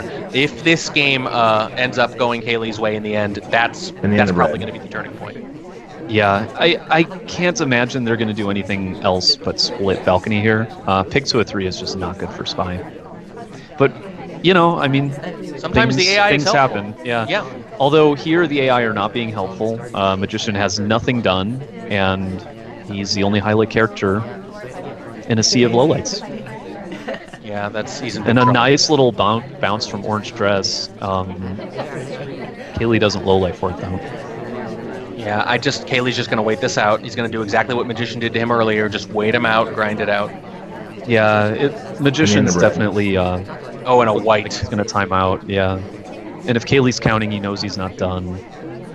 Actually, yeah, the fact that he didn't shoot for that white BB on his only highlight with 1 neutral light besides shows that he is totally on the ball here. He's confident he couldn't have flirted. He's all over this right now. Yep. It's going to be a boring old timeout, I think. Kaylee could consider recovering a few of these lowlights since his 2 characters that he's watching are being inactive, but I don't know if he feels like he needs to do that. Yeah, there's nothing to do, and you can't even crash bug. It's brutal. You could time ad, I guess. Yep. Yeah, there's the green time ad, or the time ad, hopefully. Oh, he's just dancing now. Oh my goodness. Kaylee doesn't even need to shoot. The spy's not done. Yeah. You could just if he's going to dance for 45 seconds, let him do it. Yeah. Enjoy the show. Yeah. So, ugly game. You see that a lot on the highest levels with pick 2 or 3 there. You get some very sloppy, ugly games. I'm excited for this next game because Kaylee is not going to put bug in there. He's going to have fingerprint instead. So which missions do you think he's going to choose? Yeah, I mean, I think it's still going to be the same standard ones, but he's just going to... Fingerprint gives the AI one more way to help you frame. Right. I mean, he might switch it up. He might decide that he wants to fingerprint this game. That'd be very interesting, but I think Kaylee, he takes his advantage and he presses it. That's what he does. He picks the 60% option every time, and there it is. Yeah. Contact seduce. That's basically what I expected, but I hoped for something exciting. Kaylee is like the house in a casino. He'll take his 51% and just lean on it forever. Yeah, it's a great way to play. It's definitely made him the most consistent player in SpyParty. Yeah. And suddenly, Magician really needs to win this, or he's going to find himself 2 games back after having a sizable lead. I believe it was 5-3 at one point, so this would be 4 in a row if Kaylee can win. Oh, I like this. I like this briefcase a lot because if Magician is counting, he's probably going to think, okay, that character is trying to finish Fingerprint. Right. And when he never touches another briefcase, Yep. or takes a drink that the Amba, Exactly. how can he shoot that character? Exactly. Right. So he's at bare minimum he has to start tracking Fingerprint a little more closely, but he's never. You're right. It's never going to finish it. Now he's got to be careful not to accidentally take the drink, just trying to look casual and forgetting who had it before. But as long as he can avoid that, he'll be fine. Right. And every second that he doesn't BB, hopefully makes Magician worry that it's a fingerprint seduce game. Wow. Gives up two lowlights. Whoa. Magician wants to pull a trigger here. Gave up 2 lowlights on balcony. That's not something you see a lot. No, yeah, that's... I mean, I guess he kind of felt he had to. Yes. It was starting to run a little bit late. Yeah, he's already waiting for the ST. He's not ST. gonna have time for his flirt, is he? Oh, he checks his watch. He checks his watch. He gets it. He's thinking of her. He's not a suspect. He's going to be Magician fine. has no idea who to shoot. He was thinking got about it down shooting to White 2. Danger before. Now he wants to shoot her, and it's over anyway. There it is. Wow, That's the window that's flirt a huge win on pick 2 of 3, which was Magician's map. I think In fact, it's 4 in a row. In fact, Kaylee won. Yeah, he won this map, which was Magician's. Then he won Magician's choice of pub, and so far Magician has only taken 1 of Kaylee's maps. That's pretty rough. I really like that BB choice. With 50 seconds left, he knows he's going to have to flirt already. You're already going to be at the mercy of the ST a little bit, but at least you can chase him to windows. The DA is in there right now, and there's a decent chance that one of those people out of conversation is already low-lit anyway with the way Magician's been playing. So it's not the sacrifice it looks like. I think at that point he was smart to just take what he could get and know that he could chase the flirt anywhere. Right, yeah. I also like the briefcase for the fact that if you return it, it guarantees that your seduction target doesn't waste a minute doing it, or your double agent. I mean, that's the worst thing that can happen to you on pick is that the one mission you need to complete disappears for half the game. And now on to Courtyard 1, which Kaylee's pick. It was Kaylee's choice. Yeah, but again, I really think it was just because, and it's easy to forget this. When I played in the Gold Championship match, I remember thinking at the end, "Oh wow, I don't really like any of the map choices the second time through." Yeah, you just run out of maps. I mean, this is a good map for Kaylee. This is such an easy map to camp, and I mean, he should do okay on here. They should at least split it. I think so. And that's bad news for Magician at this point. He needs a win. He should not have touched that statue. I mean, he knows what Kaylee does. Kaylee is never going to change what he does as long as it still works. So don't touch those statues. But on this map, it's tough because not a lot of players play this map. Even experienced players are very inexperienced here, and those statues are hard to get. So if you want to inspect, you have to start early. But this is going to be a tough game. Yeah, although we've seen so many games early on where it looked like both of them were just so far behind to Spy, and they managed to turn it around. Yeah, or at least make a game of it, if not win it outright. Magician was one of them too, so I'm definitely learning not to underestimate him. But I agree, he's behind the 8 ball again. Yeah. Well, he's going to spend. I think he's already committed to staying, and I guess not. I thought the same thing. It looked like a timer flirt for sure. Yeah. But he saw an opportunity to BB, I think, and wants to get a decent one. Well, it's fallen apart a little bit. Let's see. It's not a great BB, but it's okay. Banana bread. The problem is the other SDA is not in, but he can't possibly know that. Yeah, that's just bad luck there. Takes the drink, tries to look nice and chill, just walks away. That's something. And yeah, he's going to get his next flirt here. It was a fingerprintable drink, too. BB might have distracted from the fingerprint. Like, Kaylee will notice the purloin, but he might temporarily forget about the print. That's a really good move, but I think the second statue is still going to do it, and he's got no time. Oh, and some weird animation stuff, and then that's the bug. Yeah, that's just behind from the beginning. The thing is, you can sneak stuff by Kaylee maybe early on, but once he's narrowed that party down a little bit, and this is true obviously of both of them, when they can get their lowlights early on and they only have to watch 2/3 of the party, you really can't sneak anything by. And Kaylee has won 5 in a row and is suddenly in a commanding position, 8-5. Yeah, it was really strange seeing him lose. What was it? It was like 4-2 at the beginning. Yeah, I think 5-3 at one point too. I think that's when the 5 in a row started. I could be wrong, but yeah. And then Kaylee apparently his alarm went off because he's awake now.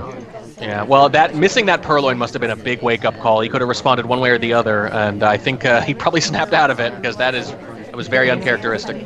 Yeah. It could have spiraled into a really bad place for him if he, let it get to him.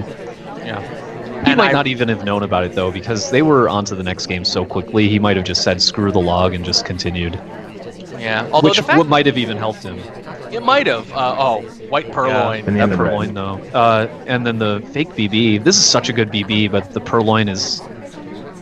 Okay. He still gets a low light from it. What on earth?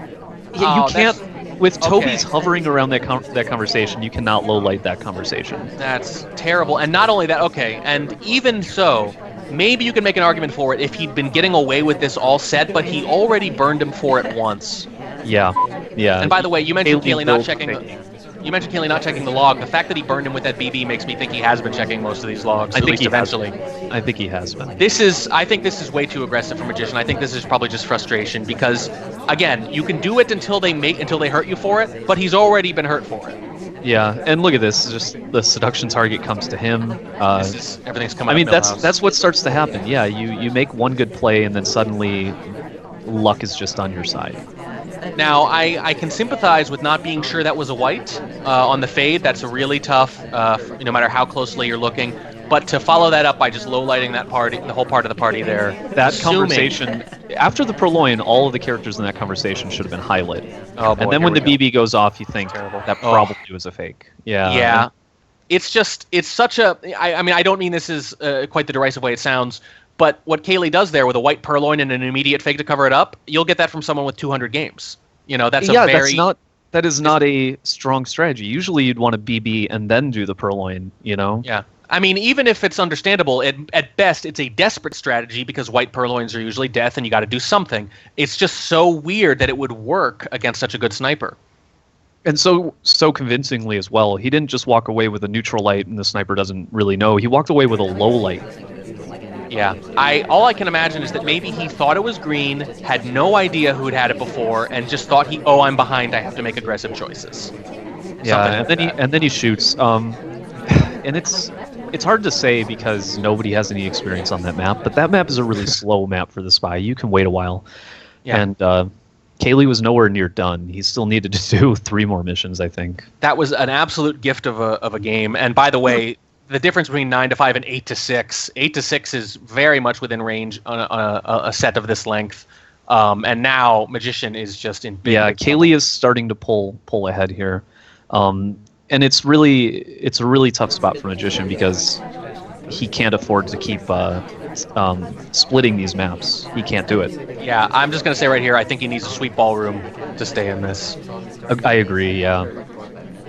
Kaylee just has this ridiculous head of steam, and I mean, look at that. I mean, that game that by any rights, literally a 400 game player in a normal game would usually catch him for what he did. But, at the high levels, you get the back and forth, you get the Yomi, you get the assumptions about the fake and the reals. Sometimes something that a new player would catch can get by a better player. Or a better player sees it, sees a better player do it and assumes it's AI because that's not something a high caliber player does. You're right. But it's just, that's going to look so jarring if you're a Magician and you see afterwards, wow, he white purloined right in my face and it got me. And now I've been burned for those assumptions about fakes twice. You really can't assume it anymore. Yeah, it's just, it's so good to fake BB right now because the meta for the past year or so, the meta has been never fake. Yeah, I said earlier that my Little League coach said, wait till he gets a strike on you. Well, we have the equivalent of 3 strikes on you, and you're sitting back in the dugout wondering what happened. Yeah. And Magician, like the last game, is he swung out.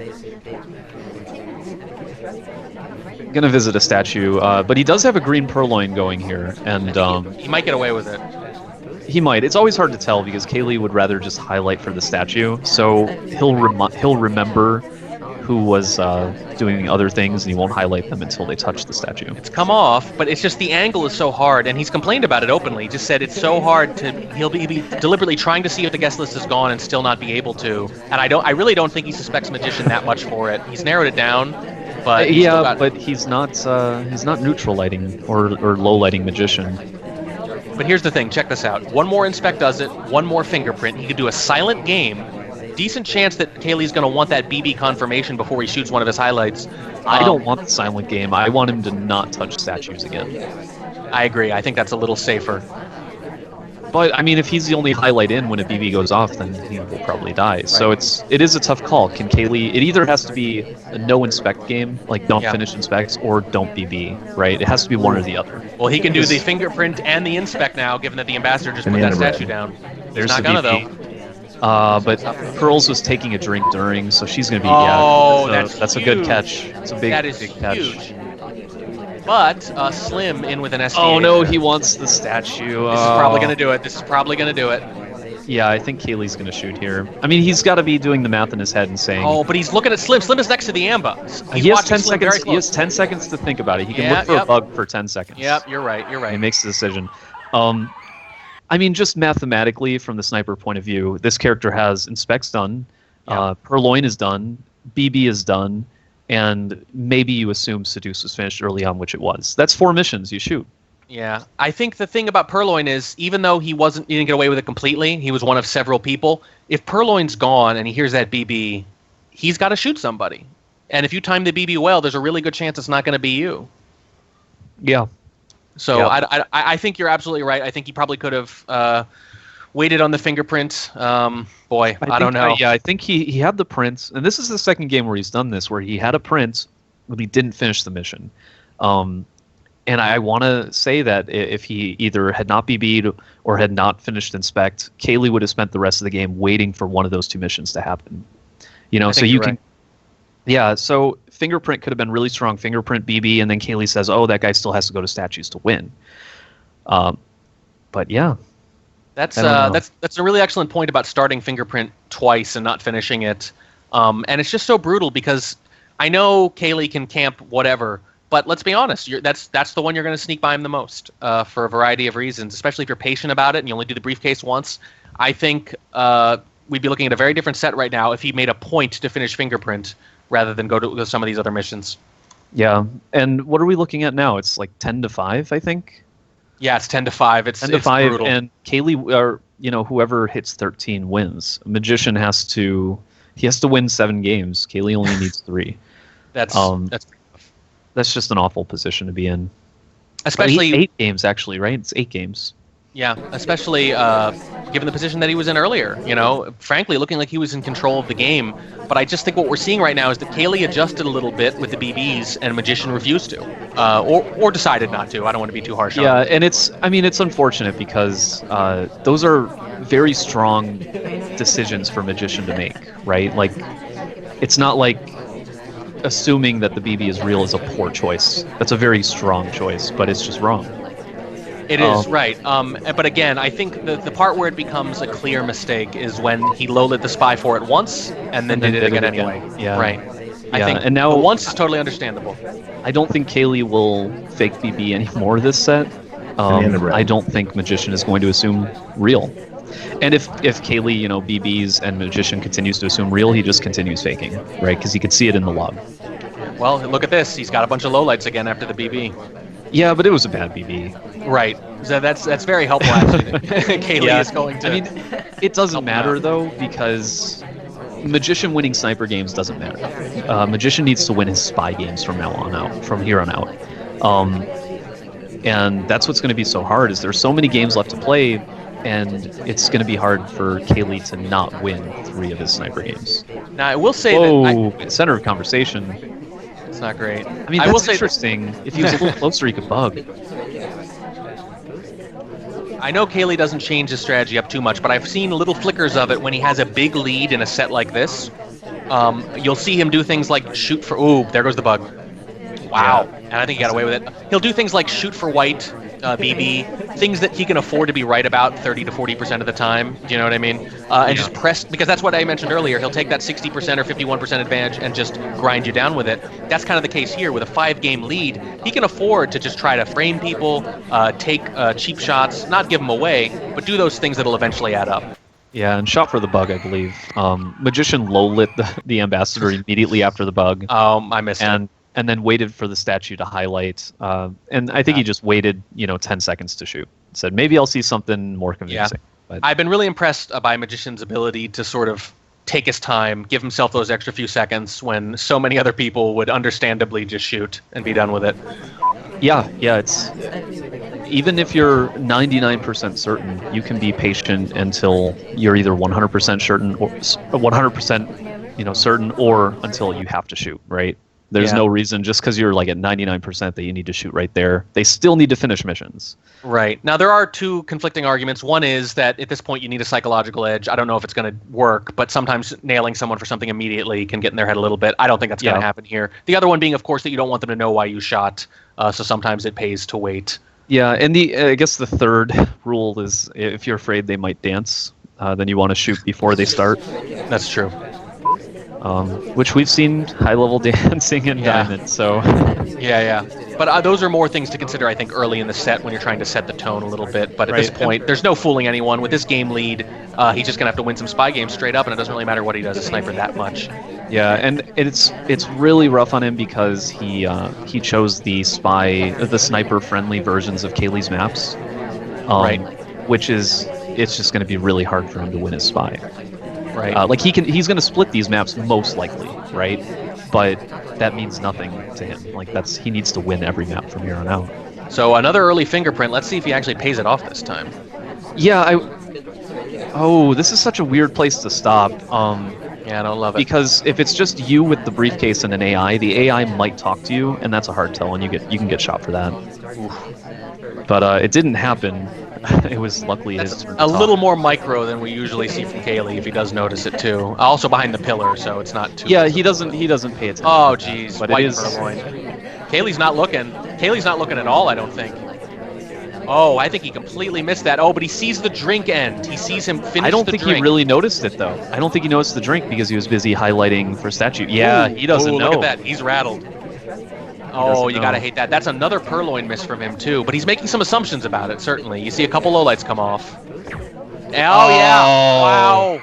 The bug. Oh, that's brutal. That is guarding bugs so well tonight. I don't think Magician has gotten away with a single bug attempt. That is brutal because he would really, in a strong position, Kaylee had no idea where the purloin had come from. He was going to have to shoot somebody at that point. I understand the decision, but I think, boy... do a couple soft tells after that. You got a hard tell. Yeah. Bide your time. You might be close to death, but do a couple soft tells. Get your other fingerprint, get a couple flirts in, and then set up a bug. I also feel like Magician isn't really preparing the bugs ahead of time. He's kind of just he sees an opportunity and you're kind of impulsive. Yeah, it's hard to say no, but you should always prepare your bugs. That would have been 2 in a row, and it would have been Kaylee missing another purloin and maybe being a little frustrated. That was a really good chance to maybe change this match around. Yeah, and now instead, Kaylee's on match point and he is spying on a sniper-favored map, though. Whoa! Oh, okay. Low light for an early book visit, and it was an accident. Okay, green swap though, and I don't know if he caught it. Yeah, if Kaylee wins, he forces at least a tiebreaker, but 2 more would guarantee the victory. Right. So let's see. I don't know if he's seen this swap or not. That was a very early swap. Let's see if he starts low lighting. Boy, I don't know if he caught it.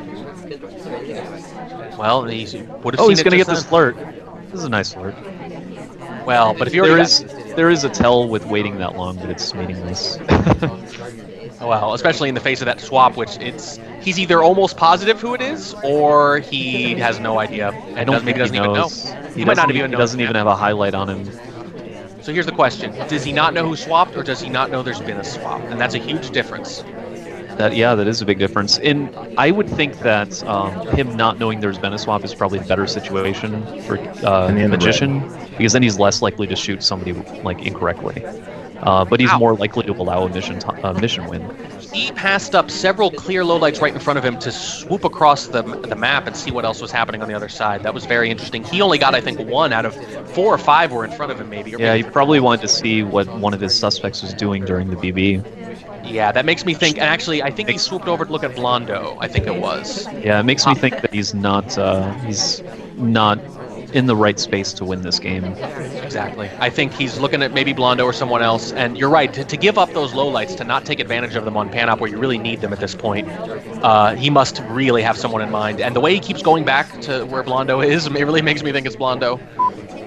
Yeah, I'm feeling that too. it could just be that 3 of his highlights are on that side of the screen, and Yeah, they that are. watching that feels really efficient to him. But you've got to look at your neutral lights. Like, it's so easy to watch your highlights. You should be watching neutral lights most of the time, I think. That's a good point. But here, Bondo isn't doing anything. He's gonna get away with Kaylee the is. film. Yeah, there's another mission. All he needs to do is flirt and then middle statue. And if Magician can't shoot for a neutral light at middle statue, then it's over.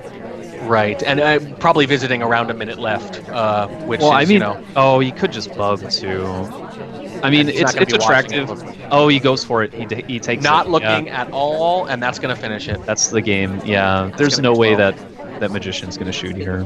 Bug was a good choice. I think either was fine. Flirt and then immediately go to statue. Maybe he thought he was high lit and then Bug would have been a better choice, but either option would have worked, I think. And now Magician needs 6 in a row just to force that brutal tiebreaker. I mean, isn't that the 13th? I think that's 12. Is that Pretty 12? sure. Yeah. Okay. So one All more right, for Kaylee.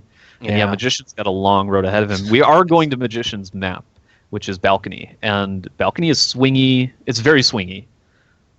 Yeah. So I'm really... I got to root for Magician on this one. I at least want this to be a little closer. I do too. And you know, you like to see more people winning various things too. Obviously, Yeah. Kaylee defending his title, and nobody's more deserving, but you like to see some rotation too. To be fair, like I said, Magician, new to the Diamond League, played extraordinarily well, securing first, beating pretty much... He beat everybody at least once. Yeah. And I believe Lost all year. Yeah, it's a really amazing performance that I don't think anybody really expected. They expected him to do well, but not that well. And just being here playing against Kaylee is a big deal. But coming into this match, he had to be kind of the underdog. Yeah, you know, it's interesting. There was definitely some argument about that. Kaylee is more consistent. Oh, low light for early drink take. Wow. We'll see what happens. Yeah, he definitely kind of launched himself into this conversation. You're seeing so many people in the SCL who really start off in one place, and by the end of a season, they're just, 10 ranks higher in everyone else's mind. I think we saw that with Pyres. I wasn't surprised by it because I played him a little earlier, but I know a lot of people didn't realize how good he was until he showed up in gold this year, and lost on a triple tiebreak for the finals. I think Magician is definitely one of those guys like Bloom last year who has put himself into that elite conversation with his performance. In the end of red.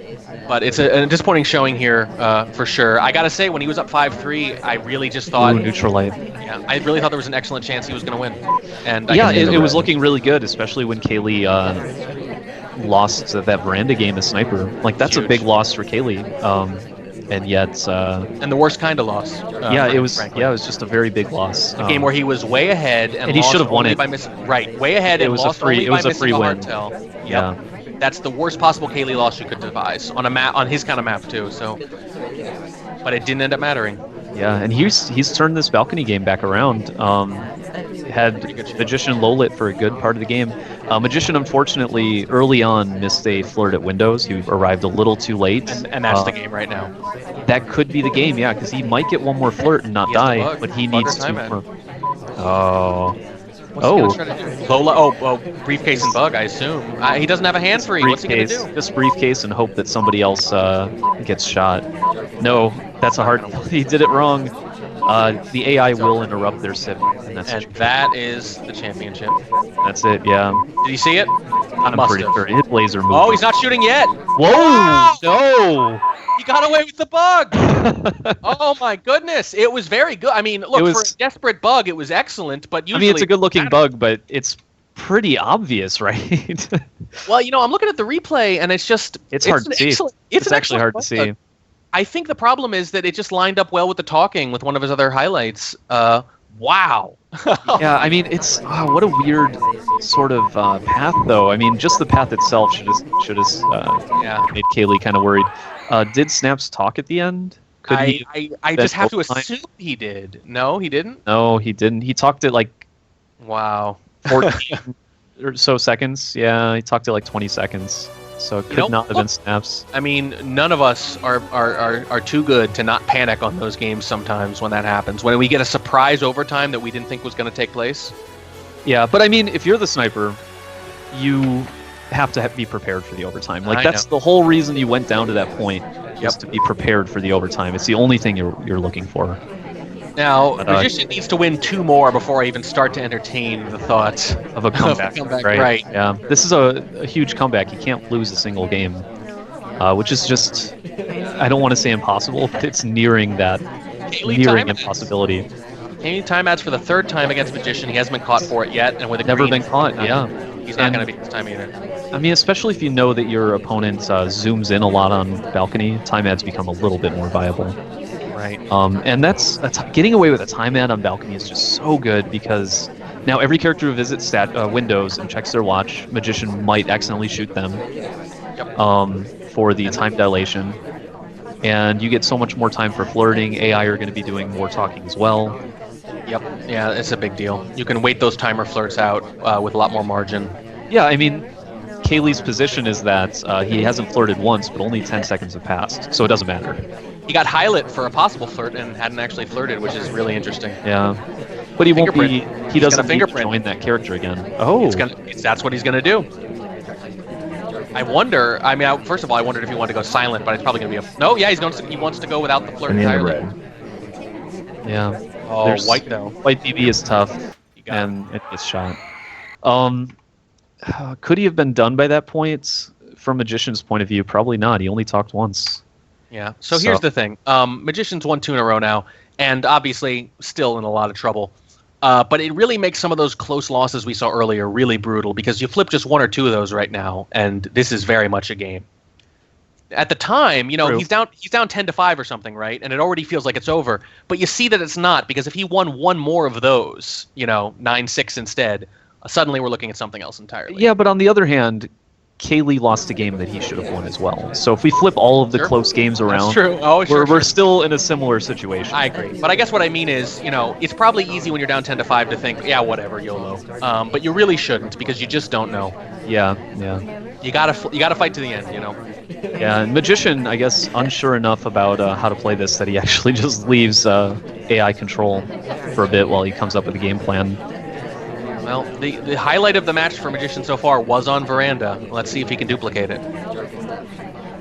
Yeah, but Kaylee playing his favorite map, or his second favorite map, right? Panop is his favorite.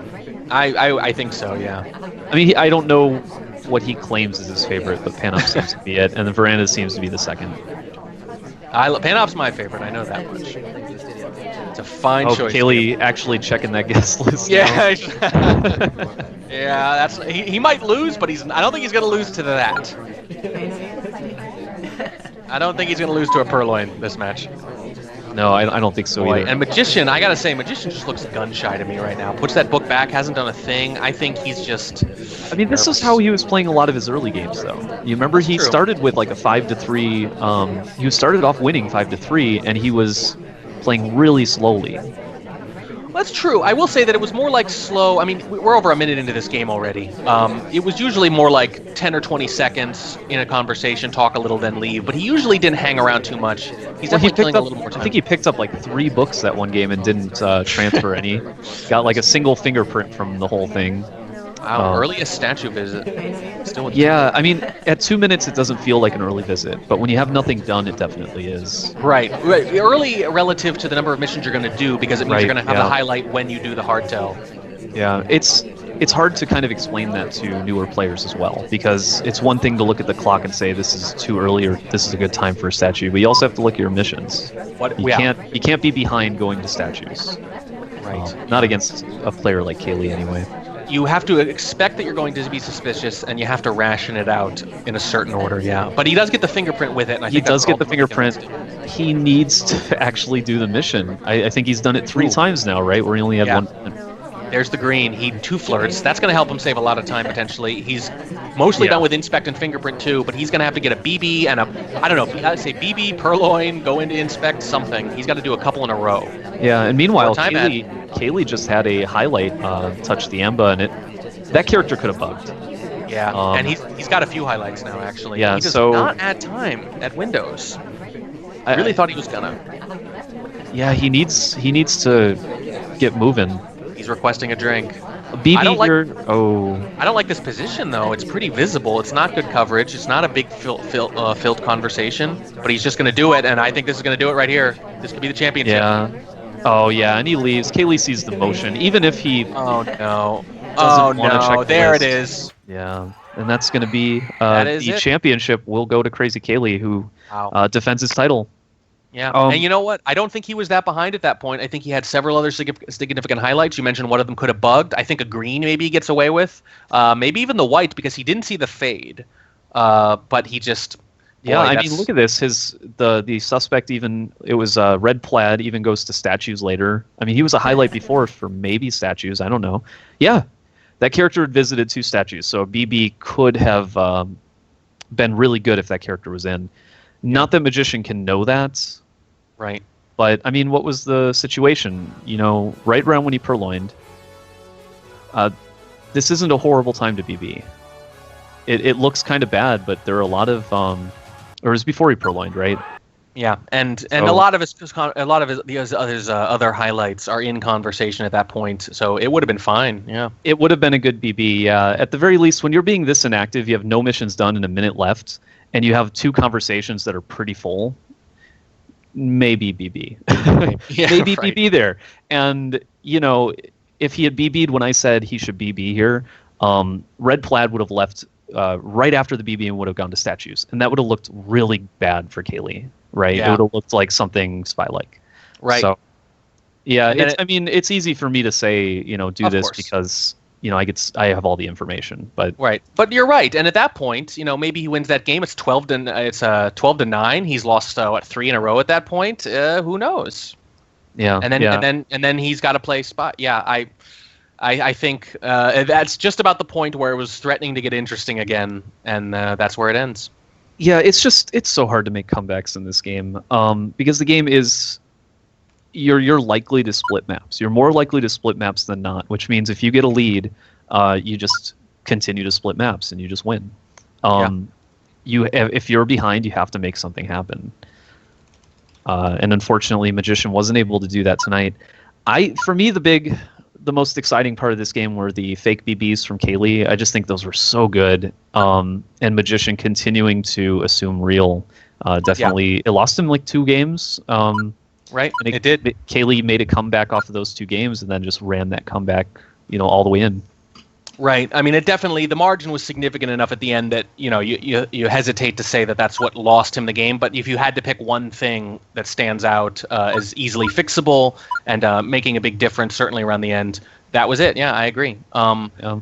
And I just think that's such a big deal because I'm just such a big believer in that being the real game. That SpyParty is not what you do in the first few games. It's how you adjust. It's how you adapt. That's what the game is really about. So I feel like that's kind of the purest form in these longer sets is who adjusts to what they're seeing in the log in meaningful ways. So I have to give Kaylee a lot of credit for, you know, seeing how Magician was beating him. You know what I mean? He was up 5-3. Yeah, he was down, and it was looking kind of rough. I mean, he had a big loss, and he was down 3-5. Yeah.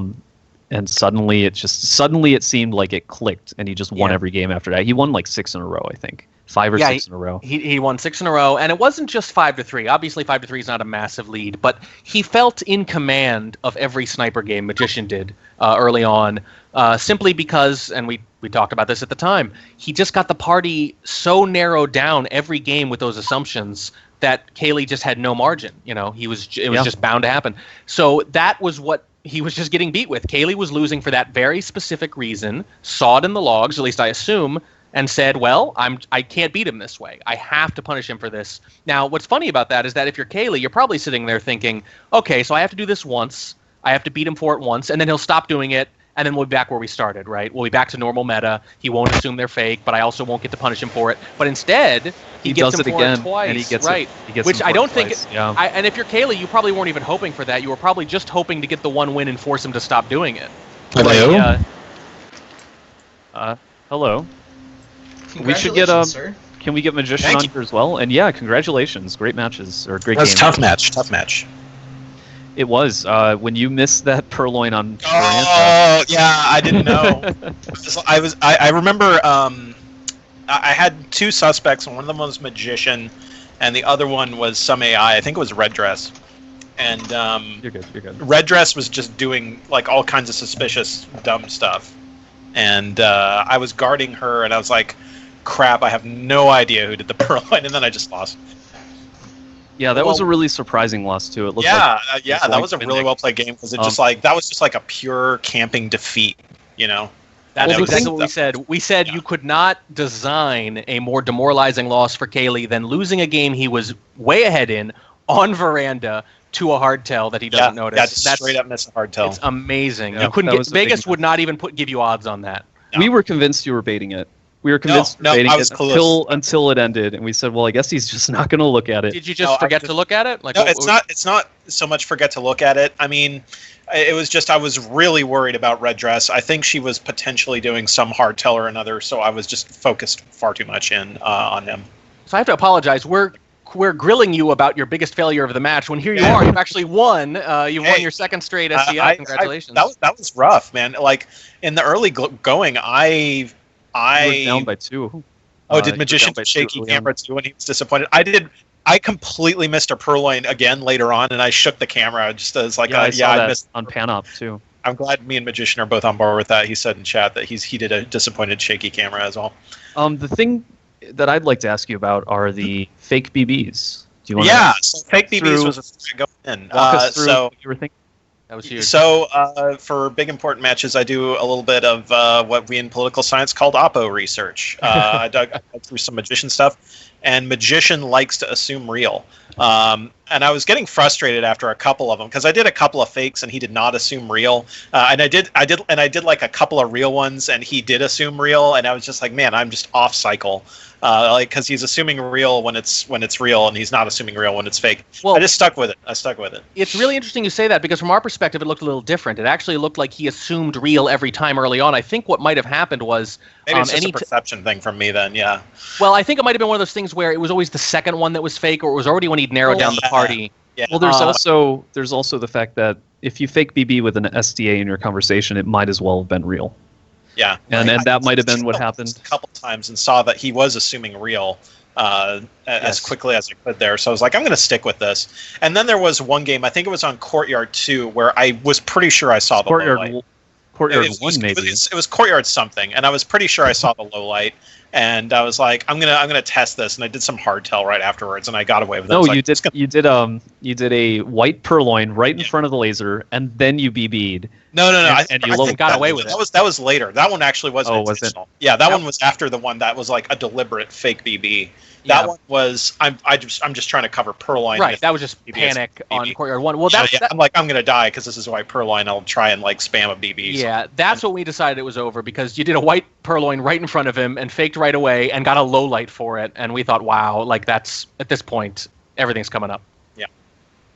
Yeah, I think after that, your seduction target visited you at Windows, and it was. So not only that, I think the luckiest I got was on one of the Panop games. Like an ST came to me and flirted, and then Amba came to me as well. And in the bug zone where the arm would go was a pillar on Panop. So I was like, well, I'll just take all of this. Thank you very much, AIs. And but Magician had the worst luck, contrarily. I don't know if you guys saw, but he had a game where he fired off like 3 BBs, and they were all real when they started, and they all were fake because the DA ditched, and it was the worst. It was the absolute worst. Yeah, and Elvis is bringing up some of these ones if we want to look at anything over again, for that matter. Let me pull up the stream real quick. But yeah, with that to us that clearly became the story of the match. Is Magician kind of actually playing very well early on with those fake BB assumptions, I was trying to think of anything I could do to get past Magician sniping. Like, it felt like playing against a really good camper because I was just dying. Yeah. I was not even dying for camping stuff. I was just dying about doing a hard tail, and then later I'd do a soft tail and get shot. Yeah. Well, from our perspective, again, this was much clearer because he was assuming they were real and being right about it. He always had half the party low lit, and he just had so little to watch that he was just on you constantly. And we said flat out, we said the only way he's going to change this is if he burns him for a fake with a fake. Yeah, that was my strategy going in, and I was kind of confirming that he was doing it still through the set. Yeah, if anybody has any questions for either of the players, please message them in the chat. I guess put the tag like at one of us, just say at Magician or at Kaylee or at at anybody who's doing this, and then we'll get some answers for your questions. I want to talk about that balcony bug that Magician got. We were losing our minds. That was interesting. Yeah, we were calling the match over at that point. We were saying this is it. It's over. He can't. I was ready. I was ready for it to be over. I'm like, he's going to do a bug right here, and I'm going to shoot him. Like he's taking a bug path. I'm going to look at it. It's going to be a bug. I'm going to shoot him in the face. Were you just completely convinced it couldn't have been a bug? Right at it. I was like, there's no way that's a bug. And then over time, and I'm like, crap, one of the people must have been talking while I was staring at the bug. I'll just shoot whoever I... Yeah, like, and it was interesting because... Snaps was probably the one I wouldn't see talking because he was kind of in the hidden spot, I guess. So I shot him. But no, I was staring right at the bug, and I did not see it. It's a nice bug. He gets the wrong arm. It was really smooth. Well, that's why, because I was looking at the far arm. But the path was shoot-worthy. The path is shoot-worthy. and Snaps had not talked. He had not talked for the bug 20 itself seconds. was basically perfect, but what we thought was, wow, it's like a wasted bug because it comes in a situation where he's just waiting for the bug anyway. No, I was waiting for that bug. I fully expected that to be a bug. I was ready for it, staring right at it. The only thing I could have done was like maybe shifted my angle a little bit, but the time it would have taken to do that would have made the bug a lot stronger, probably. Now, go ahead. I'm sorry. We have a question for Magician, who hopefully will respond really quickly. But this is from Wodar, who asks, how much did the bans and the long set affect your play? Do you like it more or less to season play? In other words, would you rather play short sets or long sets? I think is what Wodar is asking. Magician says that he's been known to lose long sets against Kaylee. If you watch Kaylee VODs, that's true almost 100%. Maybe, but I think a lot of those games that you're talking about, Magician, are a bit older at this point. Like, I remember we used to play long sets like something like a year and a half, 2 years ago. We used to play all the time, right? And like those, yeah, I would tend to win a few more of those, but I think that's in large part because you weren't as experienced now. Like you hadn't emerged as like one of the top players in the game at that point. Yeah, I feel like our recent matches go a lot more evenly. In the past year or so, I think that the overall gap between most players and Kaylee has actually diminished. I think most players are starting to catch up now, which is why I think you're starting to lose in the SCL. Not lose, but you're not winning every single game anymore, and you're drawing more. People are starting to catch up, which is really nice. Yeah, well, so you're right. It does favor you with longer sets, which is why clearly you probably want to favor sets that are at least 1,000 games or so, since you have plenty of experience playing that particular length. So the one that Elvis just played, where it was general on one of the pubs. I forget which pub we were on. But that one that was a weird map. So I want to talk about that one. I forget what it was, which character it was. I think it was General. But I saw like a believe it or not, a pathing thing at the very start of the game, and I thought I'm just going to watch that character. And that character ended up being the spy. And at the end, he took like what looked like a really weird bug path, and I wasn't sure about the bug. But I decided to shoot for it just because, like, I felt like that character could have been done. Oh yeah, I remember that he 180'd after bouncing against the ambush. Yeah. And I remember thinking, well, there was no bug there, but maybe Kaylee wasn't sure. Maybe a bug. He thought, right. Yeah, no, I was could have been hidden in there, and you decided to shoot. Yeah, here it comes on the stream right now. Yeah, he's gonna walk into this conversation. I really hate this entry. Yeah, he's just way too close to Irish. I feel like he's like halfway clipped into Irish. He actually goes for a bug there too. I think. Wow, I did not see that. It was hard to see, and he was nowhere near the ambush, so it wasn't a threat. I didn't see the bug at all. There's no reason to watch it at that point. Now, I want to ask you a little bit about the opposition research. I don't hear people talk about this very often. When I decided to join this season, that's the first thing I did, is I looked at all my opponents and found their old replays and started filling out basic little dossiers, and that won me a number of games. And I'm starting to get the impression that not many people are doing this, though. Is that something you had you been doing it earlier? I've been doing that ever since I started playing competitively. The first competitive SpyParty match I played, I think, was against Taboshi in like the 2013 Summer Cup or something. Yeah. And I remember. I were a new player back then. Yeah. You were And I like forget- sub 2000, I think. Yeah, and we didn't have replays back then, but Taboshi had some like I All think he the had streams. yeah he had like archived. streams of himself playing, and so that gave me the opportunity to like do like some deep digging on Tobo and find some Tobo notes, and I think I actually still have those Tobo notes. But I do keep files and I keep notes, and before important matches I especially since replays are a thing. It makes it a lot easier, and I think that's a resource that a lot of players who play competitively don't really avail themselves of. I agree. They tend to rely too much, I think, on reputation, especially at like a level if you're playing against someone like who's got like someone like me, for instance, right? Like there's like a book on how I play that you don't need to look at any replays to. Like I do stop talks, which Magician, but I think busted me for a couple times today. I'm a camper, I tend to do this mission, that mission. I tend to not be able to look at flirt and so forth. But there are other tendencies that I have and that all players have that you can find if you look at a ton of replays. There are second order tendencies. It's one thing to say someone's a camper. It's another thing to say they guard bug particularly close, or that they guard bug in the original Time of Chaos more than the other points in the game. That's the really high level stuff, I think, that people are missing out on. Yeah, and or let alone if you're like a, I don't know what we're calling them now, etiquette sniper, like the Bacon stream that he did about my Bacon stuff was really fascinating to watch. And most of that stuff I already knew, but there were like 2 or 3 things where I was like, holy crap. It's one of the things that he really impressed me with was I did not know about this Panop path thing where AIs always walk like as close to the wall as possible, usually.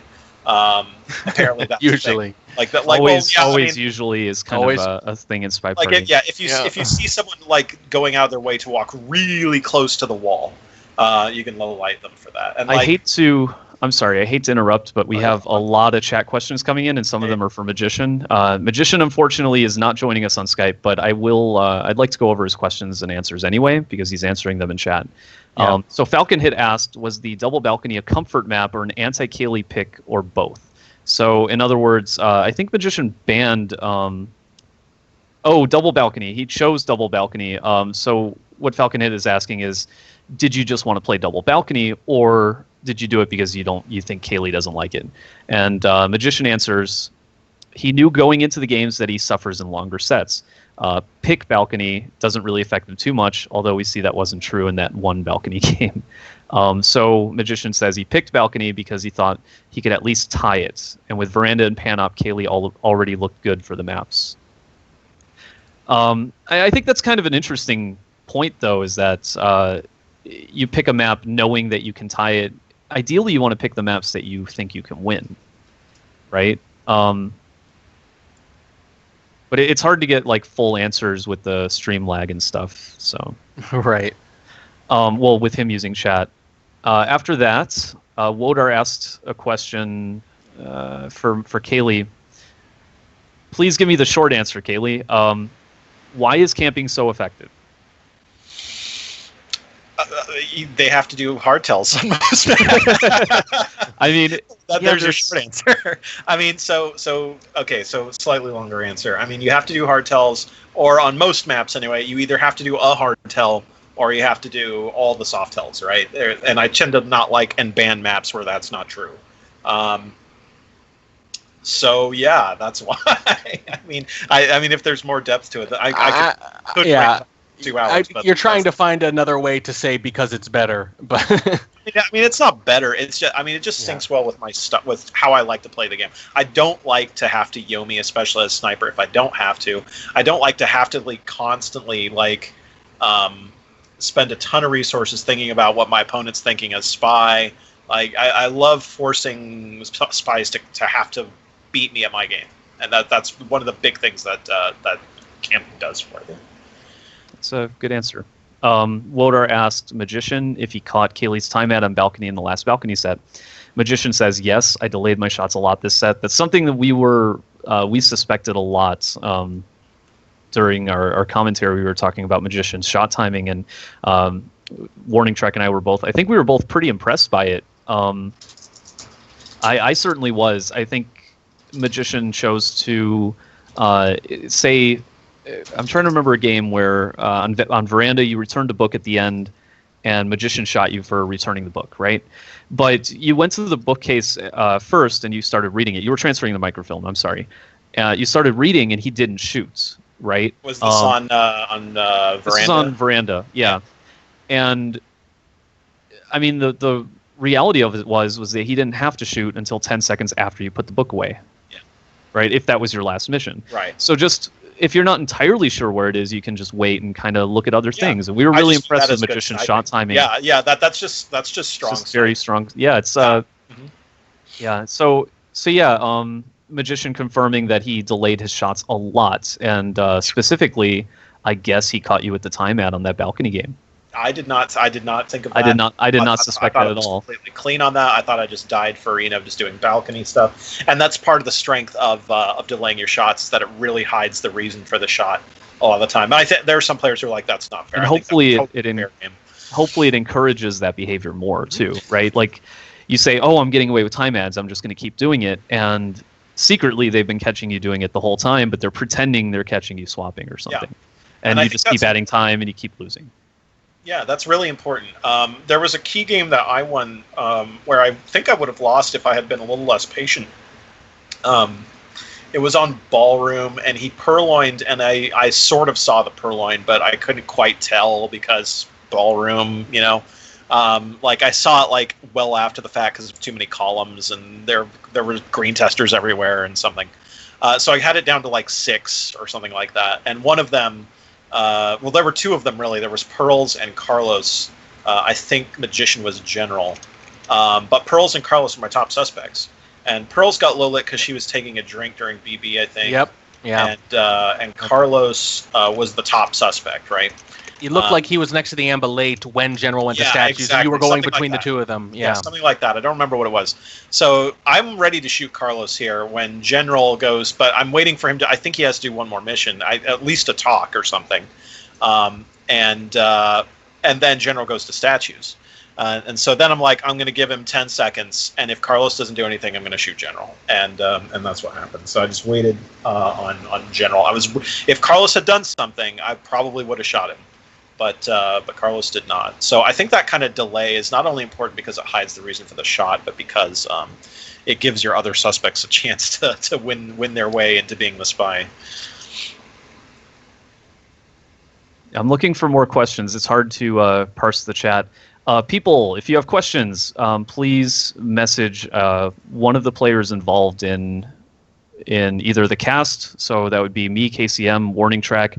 Crazy Kaylee, if you have a question specifically for him, I'll read it to him. Magician, you can ask questions in chat.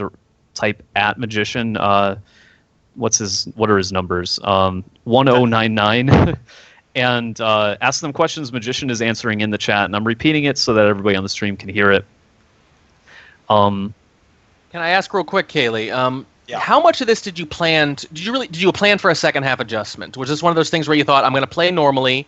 I don't have too much of a plan going in. I'm going to play my game, see how it goes, and if I fall behind, if I need to make an adjustment, I'm specifically going to, after a handful of games, start checking the log. I asked that in part because you guys flew through some of those first games. It looked like you really weren't, frankly, reading too much of the log or looking at the replay too much in those early games, but later on, the delays got a little bit longer, and we saw a change in play that corresponded with that.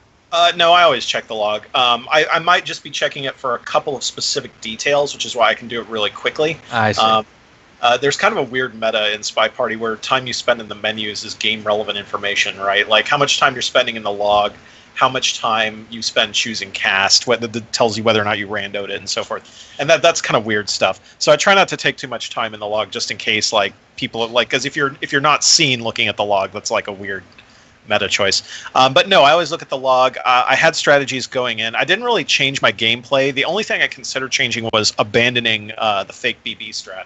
But kind of the quick looks at the log to see what happened after this BB kind of told me I probably should stick with it and see if I got rewarded for doing it. Yeah, really smart move. Pawn Noob has a question. I think it's just generally for everybody, but I guess mostly I'd like to hear Kaylee and Magician's thoughts. Early season 3 predictions? ? So, what do you think is going to happen in season 3? I guess is what Noob is saying.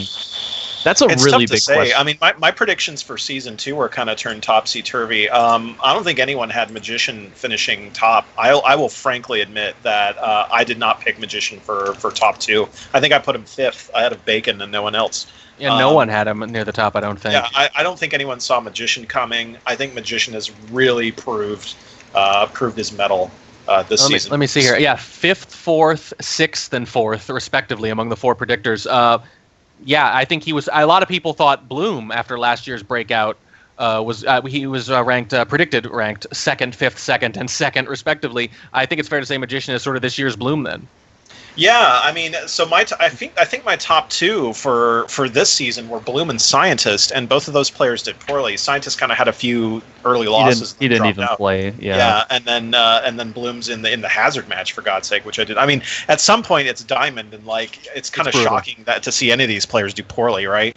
I mean, like it's really tough to predict, but I mean, it depends on. So who's in Diamond next season is the question. So Kletos is in. Kletos is advanced, and we're still waiting, I think, on the other match to see if Slappy. Slappy, so Slappy is a player I haven't played competitively against ever. I don't think, but he had a really good season this season. Yeah, he did. He was ranked ahead of Kletos. He got first in his division. He did. Yeah. He lost the final, but he came in first over the season. Yeah. I hate being in Diamond. Actually, I gotta say, as someone who just advanced to Platinum, spoiler alert, since you already casted it, I'm kind of hoping Scientist doesn't come back next year now that he's being auto-demoted. Well, I guess we can make an announcement about that in a bit, but we have heard from Scientist. Yeah, Scientist finally got back to us and said he's out for next season. Yeah. So I didn't know. Yeah, we could talk about that in a bit, though. I was being facetious, but it's a weight off my shoulders. Magician says that and of course we now know that won't be happening, but Magician says if Scientist returns, he takes my spot for top 2. Magician says he didn't think he'd be top 2. Like Magician didn't think that Magician would make top 2. So he's got to be really happy with his performance then, right, for this season. Yeah, I think so too. So this will be my season. And he 3. should be. It was a really. This will be my season 3 prediction. This was his first loss in almost 2 months. So, I mean, it's very impressive. So my projection for finals next year, because I think you're right, KCM, in that I am losing ground. Is I'm going to say Magician repeats in top 2, and I say that his opponent is one KCM MMM. Because I think I don't know about that. I think you're on the upward track, my friend. I think that you are. You have a very unique style. Like we kind of buttonhole you as a behavioralist, but that's not quite fair. It's mostly. It's like a general category, but you have a very unique and personal style that's very strong. But I think it's also very dependent, like on rust. I think like if you don't play for a while, like it's tough. So I've been playing a lot more, so I hope to do better. But I think it's top 2.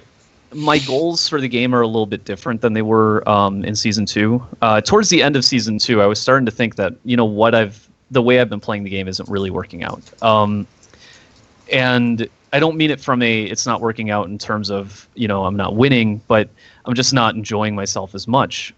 So I've decided, and since I decided this towards the end of the season, it's I'm going to play to learn, and I'm going to stop playing to win. Just for that, right? Because even if I play in the SCL and lose every single game, if I'm playing to win, then that season is wasted. If I'm playing to learn, then at least I improve with all of those losses. And I'll enjoy that more as well. So lately I've been playing, I haven't been doing so well against a lot of mid-level players, and I'm just trying to pick up new strategies. A lot of these new guys have all people things.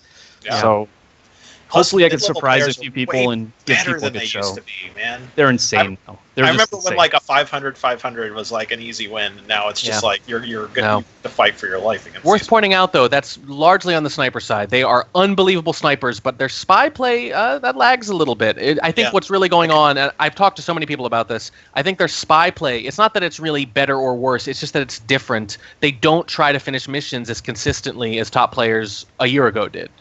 Where you almost never see timeouts from older top players. Newer ones are not afraid to really sell out on the frame and try to play the soft tail game. And I think the thing is we haven't adjusted now. Right, and I think we're starting to adjust now a little bit. Yeah. But getting back to questions, we've got a lot of them. Yeah. Virifo asks, who? Viri. Never heard of that. Never heard of that. Never heard of. Yeah, Viri. one of our top players, actually, a fantastic player and the most experienced player in all of SpyParty, is asking for players' opinions on what was the turnaround moment. So I guess, Kaylee, if you had to choose one moment that was the big turnaround moment from this set, what would it be? And Magician, I don't think he's answered that, but I'd like to hear his as well.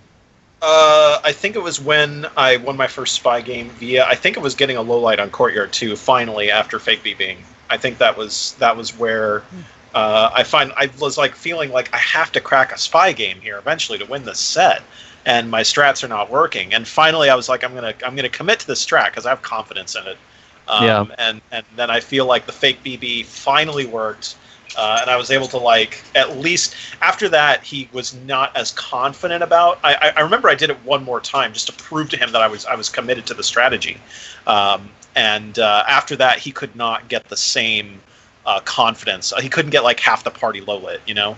And I feel like that was important for my Spy games. Was it fair to say that the first fake BB was just to stop him from getting those lowlights, but then when you got the second win from it, was that just gravy, or were you actually hoping that maybe there would be sort of a tug of war about who's going to give first? I wanted him to think about it, and if I felt like he wasn't thinking about it anymore, then I'd go back to it. But I remember I did one game as sort of like a test to see how he'd react, where I immediately did a real BB. I was taffed on Ballroom or something. That was one where I did that silly bug where I tried to be across the convo and then just sneak deeper and deeper into the convo and then do the bug.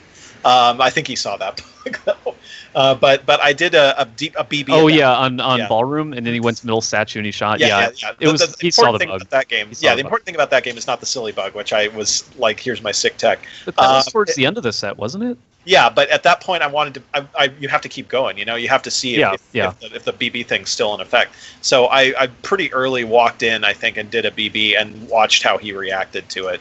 It was just, but it was a rough BB. There are two conversations. But SK was in both of them, and then he got like 10 lowlights outside. Like there was no reason for him to gamble on real or fake there. Yeah, exactly. But at that point too. Some players think that means just extra value if you assume it's real, right? And now I have narrowed to like 3 or something. Yeah, I think all four of us, including Magician, who confirmed in chat, that we all agree that the fake BB lowlights were the turning point of the match. That was when you started to win, and it was when Magician had to give up a strategy that has been really effective for him in the SCL. He had to give it up against you tonight. Yeah. So I think most of us would agree that was the big turning point. Well, it's funny, by the way, if you just cut it off artificially, 5-3 after 8 wins, if this were a normal regular season match, that he would have won. It was the length of the match where the general decision making over time, the reaction to play, the adaptability, the looking at the logs, that changed the outcome compared to a normal length match.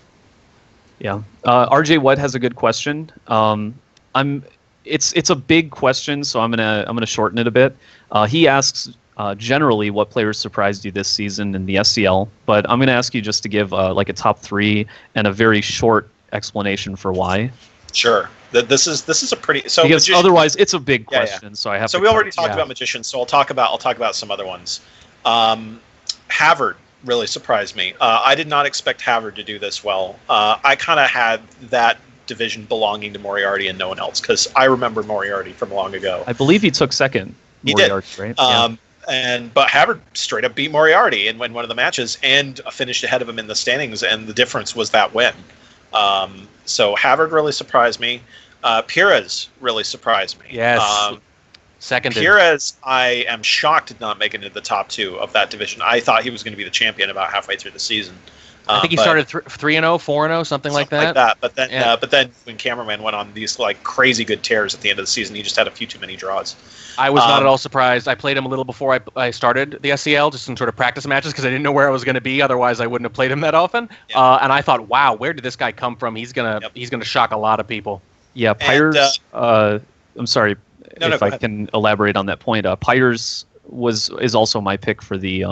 I guess the Rookie of the Year award for me would have to go to Pires. I remember looking at how well he was doing, looking at how poorly I was doing, and thinking, if I get demoted and he gets promoted, I am screwed. And I thought, I cannot get demoted because I don't want to play him. There was some regression to the mean, but yeah, he really took a huge step forward.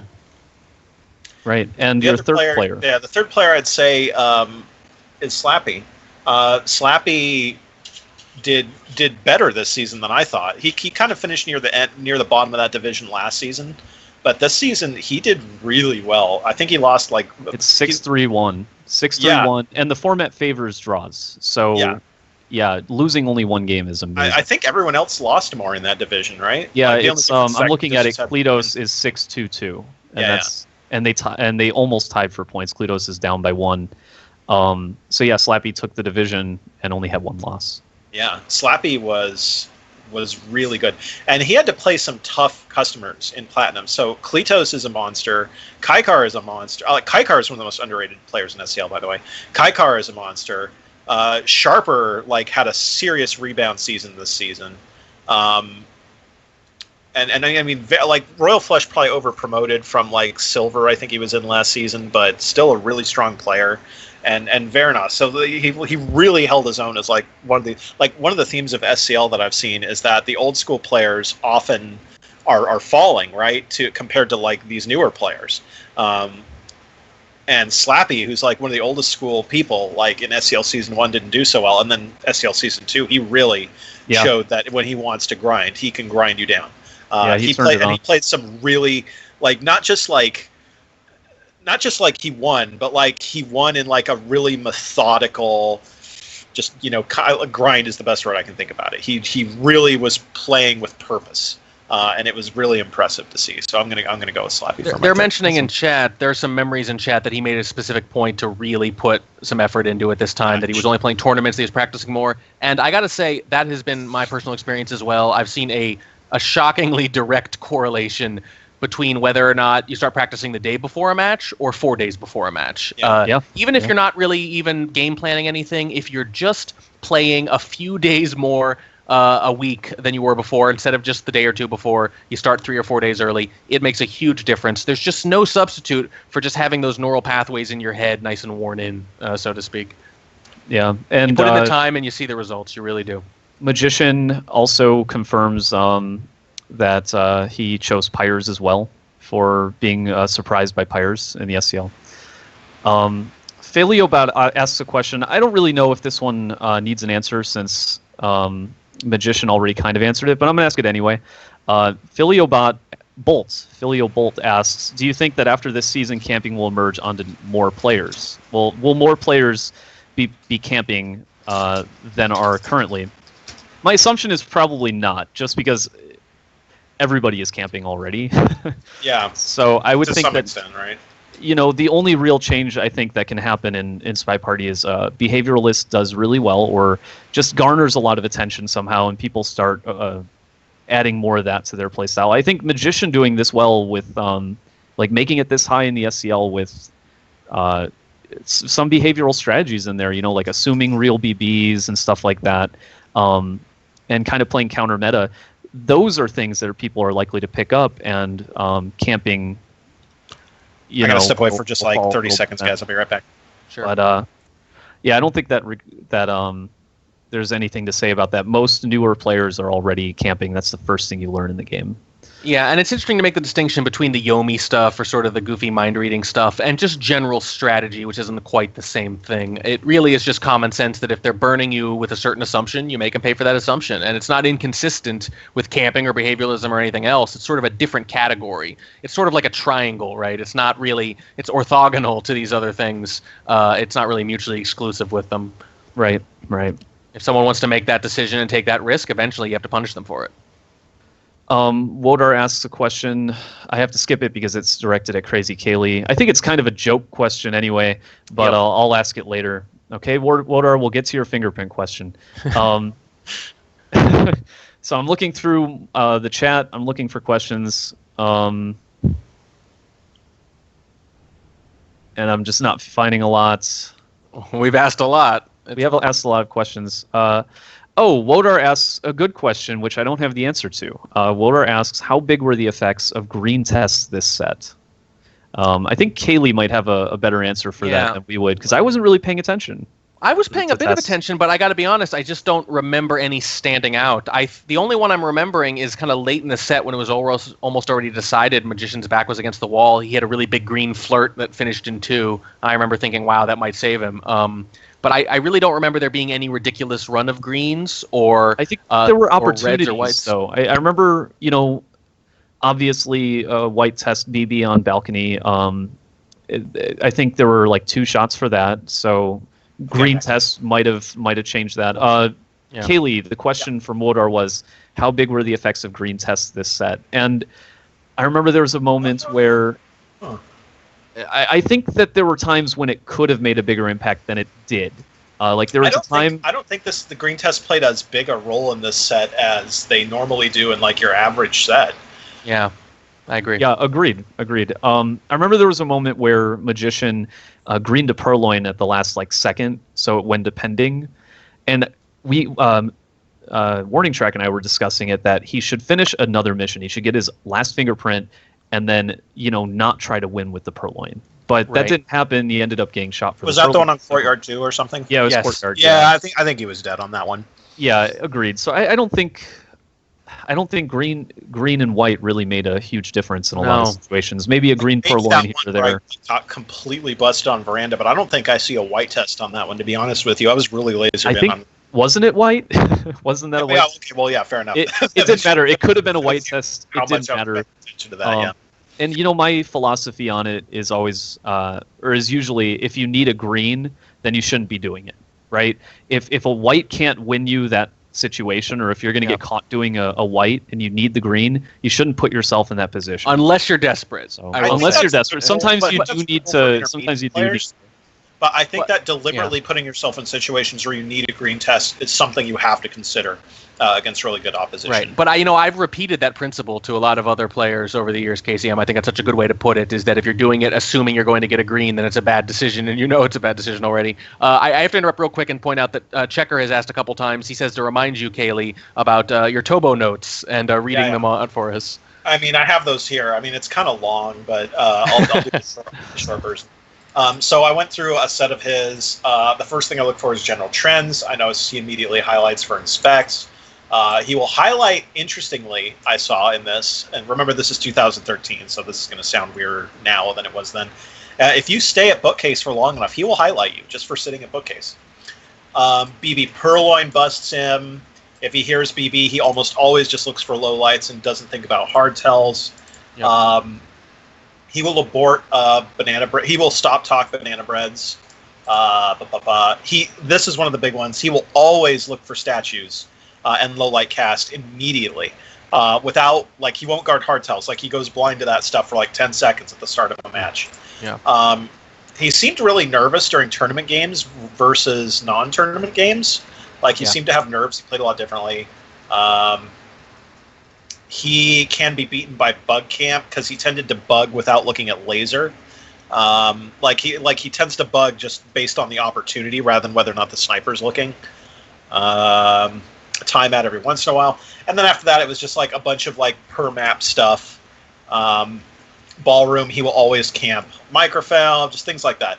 So after that, there's just a plan of stuff. If it's on this map, do this, this, this. If it's on this map, do this, this, this.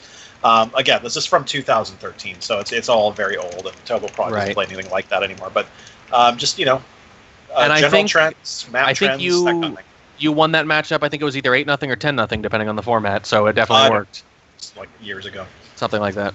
Okay, so we had a question from Wodar that I skipped while you stepped away, Kaylee. Wodar asked, I want to try to remember the question because it's too hard to scroll through, but it was basically he was asking about your strategy on balcony. Choosing fingerprints over bug, which is considered a controversial choice. Yeah. Well, what was his question? His question was essentially, it was a Wodar question, but I want to phrase it into something. It was more of a statement. Really. I want to phrase it into something more interesting because there is a discussion there. Give us the shorter answer because there are a few more questions. Yeah, sure. But so, basically, do you feel that it was effective? I don't. So that strategy is something that if it gives you a difference once every 50 games, and certainly none of those games were that game in this set. So no, it didn't make any difference in this set, but will I do in the future? Yes. Okay, that's fair. I don't think Magician would really have to answer that one, so that's fine. Here is a question from RJ Watts. What map do you want to see converted to new art style next? Magician already answered, and he says, I don't care, give me the new UI. But what map, Kaylee, would you like to see in the new art style? Well, I'm biased because my favorite map is Veranda, and that one's getting done next anyway, as I understand it. But yeah. after that, I think the maps that kind of everyone would want to see are Gallery and Panop, because they're the ones that are going to look really pretty in new art, right? Like they look really pretty in old art, kind of. So seeing new art versions of Panop or Gallery, I think that'd be cool. I have a feeling we're not going to see Gallery for a while because there's so many paintings, and I think Checker will want to get the painting thing, right first. Like, have a decision on what he's doing with it before he probably makes that map. Sure. It's I would love to see Gallery next. That would be so cool. I think we need a balcony though, personally. Like a true new art balcony, not modern. Ideally, I just want modern to be open. Just open the thing up and let us play around. I really want to play the full modern map. Mm-hmm. Yeah. I'm looking for more questions. You guys have more questions. Virifo asks, sarcastic question. He asks, who are the reputed SCL behaviorists? Let's not even bother with that one. I mean, you basically, right? Yeah, I'm like the only one who's playing SCL anyway. I heard that Fearful Ferret, who I don't know a lot about him, to be honest. I played him once or twice. Ferret uses more hybrid style. I heard, like a hybrid behaviorist is what people are saying, but I want to say the majority of players. The thing about his style is that he has he takes patience to be like a central tenet of his style. Like he will not shoot unless he thinks you're done. Period. I mean that's strong. He's playing really well. He took top in his division. Well, tied for top against Hummus. But Hummus should have way more experience than him. He's been around a lot longer. So yeah, that's a big. This is another hybrid style though. And then let's see. Oh, Filio Bolt with a good question directed at Kaylee. Will we have stricter attendance rules for next season of SCL so we avoid the 30-match pileup? Yeah, I'd love to do that. I mean, so here's my dilemma with that, right? So I could either make it really draconian and say like finish it this week, or I'm going to forfeit one or both of you immediately. Because that's the solution you have to go for, right? I mean, if you have a better idea, please let me know. We're going to have the rules thread up, and we'll I like to talk about the rules with everybody and see how we can improve things, because I do not have the best ideas about how to run everything. But like I'd either go super draconian but I worry about that because then like I feel like we'd have even more forfeits than we do now, and nobody wants that. So on the other hand, I try to be my general policy is, if you're communicating with me and like it's going to get played eventually, like if you didn't just go off the radar, then I'll work with you. But if you just vanish, then yeah, I'll forfeit you probably. I really don't like it. I mean, the easiest answer is please just play your games. But it's to some extent that's a little unrealistic. It sounds like the solution is more public shaming. I think. Yeah, more public shaming. Definitely, we need to like have a dunce cap. I see Checker asking, was it a big problem? It was about as bad as it was last season. We had a few people just go completely off the radar. The thing that really sucks is when people play like 2 matches and then vanish, right? Because that's like not fair to the people they didn't play. Like if no one plays any matches, that's fine, right? I can deal with that because that's fair to everybody else. But it's bad when people play a few and then vanish. Yeah, I think. Yeah, that was really rough this season, but it's kind of inevitable. And I think, strict enforcing the attendance policy like in a super strict way, I think is probably not warranted. Just because, SpyParty isn't. We're not being paid to do this. It's not. This isn't a tournament where the winner at the end, walks away with $10,000 or something. Which, if that were the case, then these forfeits would have to be taken very seriously. But SpyParty is currently is a game that we're all playing on our spare time. Like everybody has to work, everybody has to take vacations, take care of family, whatever. So it's really hard to expect everybody to be 100% there. It's all bragging rights, right? Yeah, my inclination is generally to be more tolerant than draconian, but again, if there's some brilliant idea that someone has for like, here's a way that we can like kind of balance between the two and get the best of both worlds, I certainly don't claim to have all the answers. So hopefully we'll be able to come to a better. I agree that the current system is probably not the best conceived. Yeah, I mean, Checker also says that it's a hobby, and being chill about rules is the right thing about now. I agree to an extent. It is important to be relatively chill about the rules, but I think SpyParty is starting to emerge for some of us as more than just a hobby. A lot of us are very, very passionate about it, and we want to see the game do well on an esports level. So, part of that, I think, also involves us, trying to behave like an esports community before we even reach that point. Which means being maybe a little bit more, requiring a little bit more of our players. Hopefully. Although part of the problem is that all of that player base is important too, and being tolerant hopefully increases the player base. So it's a weird. Right. Yeah. That's really the most important thing. Is I'd rather have a big SCL that's not 100% efficient than an efficient SCL with 5 players. Right. Yeah. So because that's the worst thing that could happen. Exactly. Well, speaking of being, of broadening the player base and everything, I don't think we thought to just straight up thank Magician, also Kaylee for his efforts, but in particular Magician for playing this out, being such a good sport, answering all these questions. I know any of us who've ever lost a match know that even with a lower stakes match, you just want to go and not think about it. You want to just bail and put it out of your mind. That's sports and SpyParty. Yeah, he's a great sport.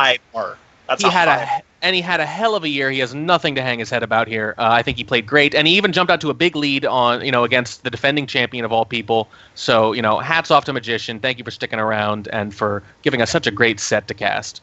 Yeah, this was a really fun set to cast, and there were a lot of great decisions. Like, this was high level play. This was not. It wasn't that he was losing. It wasn't that either player ever lost because of anything wonky. The game was. But I didn't lose because of it, thankfully. Yeah, that bug's pretty rough, but we can talk about that elsewhere. This is the level where nobody's losing games. People are winning them. People are playing well, but someone's playing a little bit better. Magician, no one blew anything here. It's just really, really high level play with no margin, and that's all it takes. Right? Yeah. And like we were talking about before, you have to take big risks in this game, especially as Spy, and you can't always expect those risks to pay off. You just have to hope that they will some of the time. It's like basketball, kind of, right? I mean, you can't think of each shot going in or not. You have to think, this is a 60% shot, and I'm going to take it every time, from the 3-point line or something. That's key to Spy play, is thinking this is I'm just going to take it. I'm going to take all the bugs that are at least this confidence level. You have to be really comfortable with uncertainty. Right. Yeah, I think that's a really good analogy. That's the essence of the game. Consequential decisions with partial information, and that's what we saw all day today. Right. Wodar asks a question. This one, Kaylee, if you don't want to answer this one, because okay. No, I mean all the time. I know. No, hit me. I don't know. Do we want to talk about the shape of the SCL and some of the decisions that are going to be made going? Well, it's almost 1 a.m. on the East Coast, should so I'm going to have to something bail that? Soon. I'll give a super fast answer because I don't want to. Wodar asks of all the, and this is loaded. Wodar asks of all the division championships, only one first place person won it. Feelings? I have no problem with that. Okay, that's my answer to that question. That's the only answer I want. Playoffs are different from the regular season. It would be a more interesting question if there were a significant gap between first and second, but if you look at all these, sometimes it's a point, maybe 2. It's almost always right there. I mean, in Wodar's case, that's the only one where there was a relatively big gap, but it was still 20 to 14. That's only a 6-game gap. The way I was looking at it is, if you make first place, you guarantee a chance to promote. And that's the way I've been looking at it, right? You guarantee that you're going to get to play at least one match to promote, and if you lose that match, you get to play a second match for a chance of promotion. Yeah. So fairness to Wodar, he's not the only person saying this, right? Flush, I think a couple of other people have been saying regular season top 2, you should just go up, or whoever finishes first place should go up, and second place finisher should play the playoff match. I don't know about that. I really like the way American sports work with the playoffs, and with you have to perform the clutch right now when all the pressure is on. Yeah, you know? it's like a he hype did well. machine, you know? You Hype hear it so generator. many times. Like this team did so well during the season, but they didn't do so great in the postseason, right? Yeah, Like and you have even to be if- on your A game when the season ends, and you have to do well in the finals. Yeah, even if clutch is fiction and it's just like, you know, we're generating pseudo random numbers and assigning more value to these than to those. Even if that's the case, the fact that it generates the hype, I think, is important too. Well, it's interesting because I think actually clutch probably is fiction in most professional sports, but that's because people are doing this for 20 or 30 years. But I think actually clutch is a thing at this level, where That's relatively SpyParty's ordinary sport. people are playing. Right, exactly. It's, you know, maybe that'll change one day, but I actually think clutch is a thing at this point for SpyParty, so I think it's totally valid. Here's a fun question, and I really like this question from RJ What. As a sniper, what power up?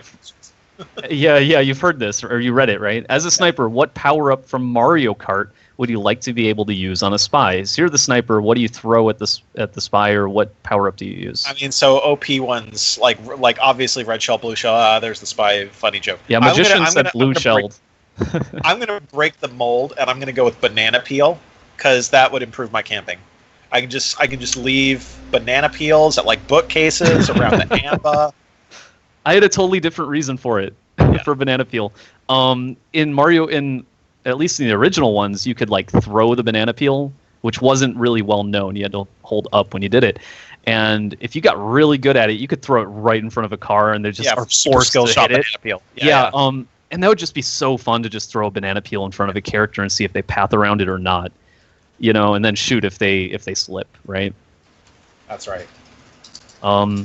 So that's a great fun question.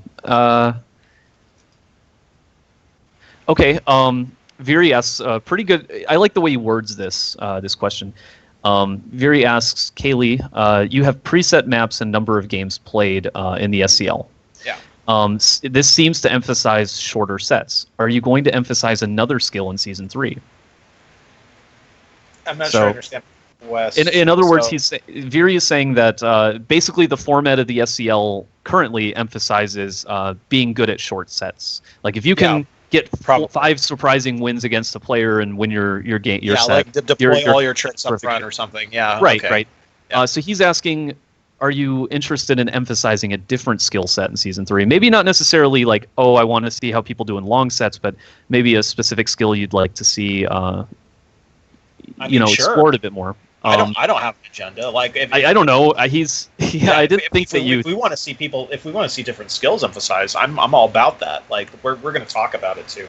It's going to be a while before Season 3 because we got like 5 events in the queue that people want to do. Time, so and I'm going to wait until all those are done because like SCL Season 3 can happen whenever, right? So it'll probably be sometime after PAX at best. Yeah. But yeah, I'm down for that. Like, if we want to do like, it's very saying soft tail emphasis, we could do that. We could do longer sets. I mean, longer sets is kind of tough because we already have people who like find it kind of burdensome to play like an 8-game set. This was the trade-off with the ladder matches, is that they were about twice as long, and people just found them way too exhausting. I will put my thumb on the scale, though, and I've actually talked to a lot of people about this, and I feel like there's a pretty good consensus for 12 instead of 8, which still isn't too long. Yeah, but 16 is probably too much, but I think 12, it just makes it a lot easier. Yeah, we'll see, but I'll just get my vote in early then. Yeah, we'll talk about it. Let's see. I'm going to skip. I don't know. Filio Bolt asks a question. I'm going to say it's more of a joke, I guess. But will the SCL MVP trophy be called the Kaylee Anderson Trophy? That's pretty good. I will segue that into. I think it should be into a different answer. Well, first of all, there's no trophy, sadly. Second of all, we were talking about sponsorship. Actually, we were talking about. You mentioned a prize, and there was a sponsor at one point who was interested, but we weren't sure about how we felt about like having a sponsor on like SpyParty.tv and like things like that. It feels like it's a little early. A little early. And the amount of sponsorship was very low. Plus, that would create complications. Like then, so it's one thing to have me administering this tournament and can't play if it's not for money. But if it's for money, then I should probably either stop playing or stop administrating and not do both. Yeah, I think that's a good conclusion. And that would kind of like bring esportsy stuff to it a little too fast. Like I like that'd be like putting it up, like Checker's concerned about putting it up on Steam Early Access. Yeah, the Patreon thing. So Yeah. Drawn thought we should do that. Drawn was talking to me about that, and I've been thinking about that for season 3. Maybe we set up a Patreon and do some kind of prize pool or something. But again, then like probably I should step out of the SCL and just focus on administering it at that point. I think it's in more than just that. Before we take a big step, so like having like prize pools for longer events and stuff. I think we'd need to talk to Checker about it and find out what his goals are with the game as well. Like there's a longer, bigger discussion that needs to happen before something like that can happen, I believe. Totally. But SpyParty is starting to gather that kind of attention, which is amazing. So I hope people continue to ask those kinds of questions, right? Yeah. Yeah. Speaking of which, Kaylee, I don't know if we're out of questions or not, but just any general or final thoughts, I guess. How do you feel about the season? How was it? I guess it was a lot harder this year, but you still came out on top. Well, I didn't have to play Scientist. That helped. Scientist is hard, man. I'm kind of sad he dropped out. Like those are some of the most challenging matches. Like even if you win against Scientist, you still feel just like, oh, it's draining. God. It's draining. Yeah, I don't want to play. After playing against Scientist, I'm done for a week. Like I just don't want to touch the game. Better results against Scientist than I do against Magician. I feel like Magician does better against me, but I don't feel dead inside after I play Magician the way I do after I play against Scientist. Like Scientist is just such a grind to play against. You just have to be so precise about everything. And again, like you have to do that against Magician 2 or you or Bacon or Bloom. But like and I might actually do better against Scientists than I do against any of those people, but still it just feels weird, man. But I feel good. I played my game. I was happy about how I spied this season in particular. My sniping is often the same, season to season, but I was happy with how I spied. I was a little worried going into the season. The big question for me this season was, can I beat the top? The 3 top etiquette-ish snipers who have all moved into Diamond this season. Bloom, Bloom, Beacon, and Magician. Right? Magician is considered etiquette sniper. Well, the term etiquette sniper is kind of a new term. Yeah. But Magician has elements of that in his sniping style, and they're a large part of it. Like he will absolutely shoot you for animation breaks. So I had to adjust my spy game to do that because the season before that there was no one who cared about that stuff in Diamond. And then suddenly it's half the field, so it's a big adjustment to make. But the main thing I'm happy about is I was able to do that. Yeah. Filio Bolt asks a pretty good question. I wouldn't say this is directed at anybody, but maybe directed at the community and anybody listening. Would it be reasonable to set some preseason tutoring days for new players? I'm interested in learning this game well eventually. So that's a really good question, and I think really it's just about post it on the forum. Just if you're Filio Bolt, post on the forums hey, I'd like to be tutored someday.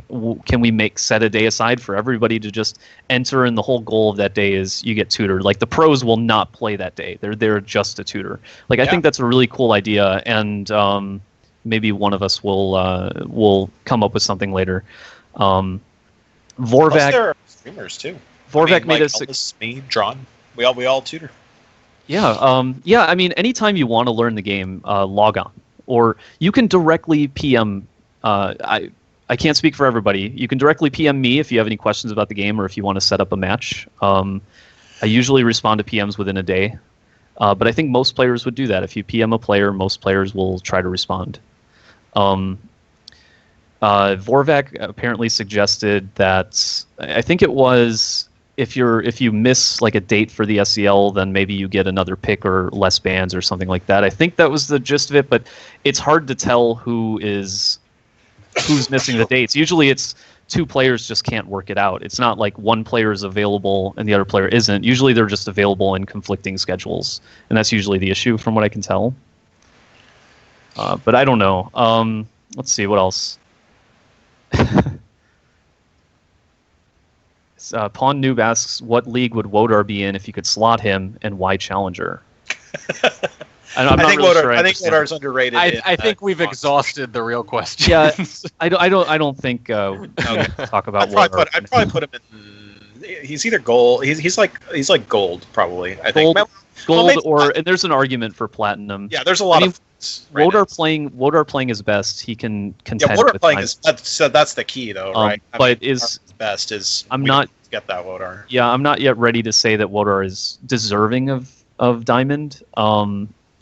Definitely not in the same way that Bloom and Magician are, in that they actually fought their way into it and earned the spot. But I think Wodar is best. Wodar and Platinum, he can totally win Platinum and then be in Diamond the next season, right? But I don't know. That's something that people who are not me need to be discussing that privately. So, yeah. If he could play consistently at his top level, I think he's a Diamond level player. Yeah, for sure. I mean, there are a number of players who can be playing at Diamond level but don't do it consistently. That's what's interesting, is that there are 5 or 6 players who do play at that level consistency, and then there's another 15 to 20 who can on a good day but don't do it as often. Yeah, right. doing it over the whole season that's the tough part, man. Steph asks, with people dropping from the SCL, will people be administratively moved up? Yep. I mean, unless it'll probably be the same as last season. I imagine. I'll ask about it, but last season's system seemed to work reasonably well for that. So yeah, probably. And we're going to have some stuff. So Scientist drops. I think someone from Platinum dropped. I think Kaikar's dropping. I don't remember. There's like an average of like one person per division that's dropping, maybe, if you include all the people that are getting AWOL kicked. So yeah, we'll have some administrative promotions for sure. Yeah, should we talk about Scientist dropping? That's big, man. It is big. I don't know if the PM is something that should be read. I don't know. It was really nice. He sent a PM to a few of us, basically saying that he regrettably has to resign from the SCL. I'm not exactly sure that he gave like a specific reason, but conflicting schedules. He's one of the EU players. It's really hard for him to schedule with other people. And he didn't specifically say that or anything, but he basically just said, I can't do this right now. And yeah, it's a pity. So I think it really is sad. Like, he's such a strong player, and he was really hitting his stride too. Player. Like absolutely, by 100%. Right? Like 100%. So after that, maybe Veranos and like something like that. But Scientist is really strong. He was in everyone's top 5, basically. Yeah, he's really, really, really good. So that's pretty big. That opens up the league a lot. Well, it opens up Platinum a lot, because Platinum looks really wide open without him, and it looks pretty daunting with him. Yeah, Scientist. I can read this. Next season. That's like automatically everyone picks Scientists to win, right? That would have been right. rough. Yeah, that's easy. Yeah, I can read this PM. I don't think it was. Do you want to? Can I do that? Is that okay? I don't know. Scientist says Scientist sent a PM to all of the Diamond Division players, essentially apologizing for not being around. But here's what he says. He says, "Hey guys, sorry for my unnotified absence. I've been really busy the past couple months. It's only going to get busier. So it's with a heavy heart that I have to give up my regular participation in SpyParty and the SCL. I hope I will be able to play every once in a while, but I cannot accommodate regular matches, let alone practice and preparation that would be required in his schedule." So he's really sorry for that and the trouble. Nevertheless, Scientist says, "I want to thank you for all the matches, games, and fun. I think SCL really elevated SpyParty to the next level in both skill, depth, and popularity. Thank you, Kaylee, and everybody involved for putting in all the work and love into this. I'm looking forward to seeing you guys for a casual game sometime around. Cheers, Scientist." So I was really happy when I received that today. I was glad he was okay. Sorry? I was just glad he was okay. I get concerned when like long time have to vanish, but yeah, life happens. Exactly. Yeah, and it's heartbreaking because I remember Scientist won. Was it like the winter tournament or something? And he beat me. I sent him to losers bracket. He showed up in grand finals, which he was the one player I did not want to play against again. Because even though I won, I was like, I don't want to do this again, right? Somebody beat. And then he resets the bracket. We play like this set that's twice as long as the one we just watched, and he beats me both times. And I feel like Scientist was really just starting to get in the stride of a top player, and then all of a sudden SCL2 season 2 happens and he's gone, and it was just really it's really tough. But yeah, I mean, it is what it is. And Scientist seems to be doing well, but he's just busy from what I can tell. Yeah, it happens. The Spy Party, man. I mean, maybe he'll come back when there's a prize pool, and then we're all gonna just be really upset when he shows up and takes all the money. That's right. Yeah. Magician asks, what is Kaylee not doing next season? For example, what is the community making him? I'm sorry. For example, what is the community making / doing to help him out? Oh, so in other words, when are we going to stop being lazy and divide up the job that you've taken on for yourself? So one thing that's really going to help me is shout outs to Hummus. So he is making. So we know how we have Draft Me a Spy.party. It's so good. What he's going to do is you're going to go to a site. You're going to first of all, it'll auto generate the schedule. You'll go to the site. You'll dump your replays into it. It will say this person won 5-3. Just plug that into standings, and it'll automate standings. It will automate reporting results, and that is like a huge portion of my work by itself.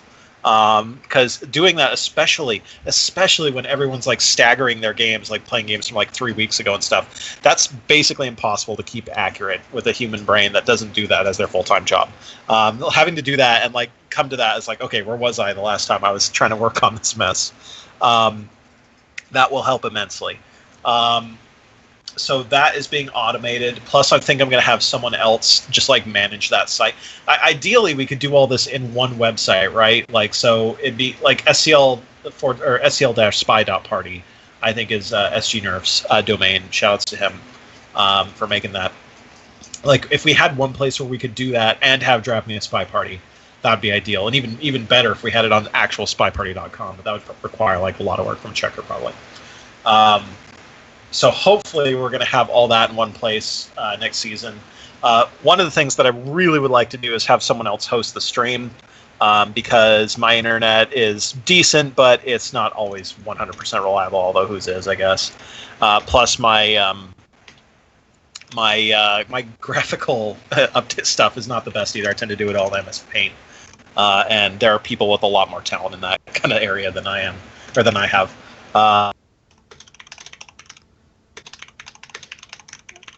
Yeah. There's enough for even stupid me to work this season. Yeah, go ahead. You turned into a robot for a second. I actually thought you were done. But I guess internet, what I will say is anybody who's... Well, first of all, thank you, Kaylee, so much for putting so much work into the SCL, making sure that this thing happens. And I know that you're busy. Like, this isn't the only thing you do. Like, Spy Party is not the only thing you do. It is not. But you've made it a large part at the center of your life for the past few months. It's given me a lot too. I think it's given us all a lot. And so thank you for putting so much effort into it consistently every week. That's so difficult to do. And anybody who wants to help lighten the load of Kaylee's load in the SCL, there's a thread on the forum which I think is essentially saying, here are some of the things that we'd like to do, but Kaylee, you don't have the time to do it. So you can check out the forum, check out that thread. It should be on the first page. Maybe one of us will bump it or something. And just ask, hey, what can I do? Maybe there'll be some small job that you can do that'll save Kaylee an hour a week. The main thing that we need now, we actually have stuff that the real time saving stuff is actually hopefully all taken care of, because that's like hosting the stream and managing the standings are like the main time eater things. The and if we can keep that consistently done by other people, my load is negligible. What we really need is people to do content. Some of the coolest things over the last couple of seasons, like Moth's video, Kletos' video, Wodar did some awesome recap write-ups. If we could get that kind of hype, esportsy content done on a week-to-week basis, that would just be amazing. I would do that, but that stuff takes time. Yeah, it's so tough. And that's something that you don't need any kind of tech to do, or any kind of background or expertise in anything other than just writing or making videos, I guess. But that stuff. And yes, RJ Watt, I believe that's the thread, the content creator call. So yeah, go in there, check that out. Maybe you'll find something that's up your alley that you can do. Yeah, and Kaylee posted. Is this the same thread or a different one? That's a different one. So that one's the this is the one. This is the one. But both, I think, both can help out. I want to say we could take like maybe 2 or 3 more questions, and then stop unless you guys are done. Yeah. Are there any more questions? If you post a question in the next minute, we'll try to answer them. Quick questions though, not really detailed ones. Just quick questions. Shoot them. We'll take the next few. Yeah. But I agree with Kaylee completely about the content stuff. I think there's so many places we can post it. I can certainly be better at posting it to the SPF blog and other things like that. And I've definitely been talking with Hummus about ways to analyze the existing replay database. And we're going to try to do our best to just consolidate as much of this as possible. And at the very least, if there are a few sites floating around, have them all linked to each other real easily. When do you think you'll earn your next When will I earn my next M? He already has exactly the correct amount. I have 5 M's. It was tough to earn all 5 of them. And I'm trying to find the next challenge that is worthy of receiving an M for completing. I may take on an additional M after I win SCL and defeat Kaylee 100-0. There it is. Then the first time we played like 100 games, and you won 60 of them, I think. And the first time we played, you'd only played like, you were around 500 games or so. I should have won more of them. Yeah. 4 months from now, we're going to be in the same chat room, and I'll be interviewing the 2 of you after your finals match. So it's going to be going on. Yeah. That'd be hype. Magician asks for bets on new UI release date sometime this year. But yeah, that's cruel. I hope in time that Checker can do the new art Veranda by PAX, but that probably seems unlikely at this point. You know what? I would not place bets on the release date, but I would place bets on the quality, because every time we get a patch, it's pretty good. So I'd expect the UI will come out when it is done, and it will be good. But it will be buggy, and we'll have fun with it. Pawn Noob asks, Kaylee, why no inspect swaps? Yeah, your favorite combo in this game is inspect swaps. So I think there were a couple of times where it was my plan, and I got shot for the inspect, so I didn't get the chance to do it. You had a couple where you could have swapped and decided not to, although I will say that we always decided it was the right decision. It was my plan at a couple of points, and I got shot for just doing the inspect, as I recall. Gotcha. Steph asks, what will Checker release for PAX? Well, Checker actually said, he had a point that he said and asked me to read. And hang on one sec. Okay, he says, I think the key thing that would crack SpyParty into the next esports thing would be figuring out the highlights video thing. So if people keep working on that, it is going to be the secret key. So in other words, have the replays actually like scoop up the most exciting parts of a game. I don't and think just highlight it, kind of like an Overwatch thing, like play of the game. I think what he means is like people making like, here are the top 5 plays from SCL this week. Right. Oh, I see. Okay. I think like the procedural generation of highlights in SpyParty is like almost impossible, right? Yeah. I mean, I have a few thoughts on what a SpyParty highlights video should be, and I don't think anybody's doing it the way I think it should be done. Not to send insults at anybody, because we've got some cool videos coming out. But I don't know. I feel like SpyParty commentary is more similar to like a Go commentary, where you talk about the potential of the situation and not just what occurred. Right. Because what occurred is never really interesting. It's like, so they bugged and then he got shot. Exactly. Yeah, but it's like, what if the bug had not been seen? Because that was a possibility. So yeah, I'm really interested in seeing commentary that explores those sorts of possibilities, and I feel like the game doesn't yet support that, because you can't continue to play after you make a move. I feel like we should be able to set up some situations and give examples using the in-game engine, but that's another illustrator. We need it. We need the in-cast illustrator. But Steph then asks, what will Checker release for PAX? I don't know. If he released something for PAX, it should be a surprise, so I hope he doesn't tell us. I mean, probably it'll just be the UI, I imagine. Like, I don't really see him doing the UI and new art Veranda at this point. Yeah. I'm down with just the... Wodar asks... Well, you know what? I'm not going to ask questions that don't... Did Wodar ask another Wodar question? Yes. When will I can't help it. When will Kaylee remove new arts from the pool for being broken? Oh, wow. Only... First of all, Checker, new art is broken, so you need to fix it, apparently. But if Checker admits that it's all broken, then I will, and not It's- competitive, then I will remove it. It's is an the answer. adaptation thing. It's an adaptation thing. The new players are doing so well on new art. They hate old art. A lot of these new players just want to play new art, and they're good at it. So it's us that we need to adjust to new art. It's not new art that needs to adjust us, with a few agree. exceptions, right? I think some things need to be tuned and fixed, And we know what they are already. but it's not. It's not. Doesn't seem to be unbalanced. We're still getting exciting games on new art, so it's fine, I think. Mm-hmm. I think it is. I really noticed how much new players cannot. Like, I selectively target old art against new players because they are not used to it and they don't like it. Especially as Spy, they are not used to like how like unforgiving some of the animations are in old art. Checker specifically, he's mandating that new art be an option. Oh, there you go, in Water. My competitive hands are play, tied, so man. There My you go. We don't have hands the are choice. Tied. We have to play the game. That's right. I'm done asking questions. Chat hasn't posted a question in a little while, and we're getting mostly Wodar questions. And So we're keeping track up until 1 a.m. yeah, Yeah. I think we're done. Well, Congratulations, Kaylee, and thank GG's you for Magician, running this. very well played. Yeah. Thank you to everyone who played. Thank you to Spy Party community. You guys are the best. I love you all. yeah, GG's to everybody. It was a GG's all around. really exciting season. Season 2 was like a billion times better than season 1. It was a big So, step forward. Yeah.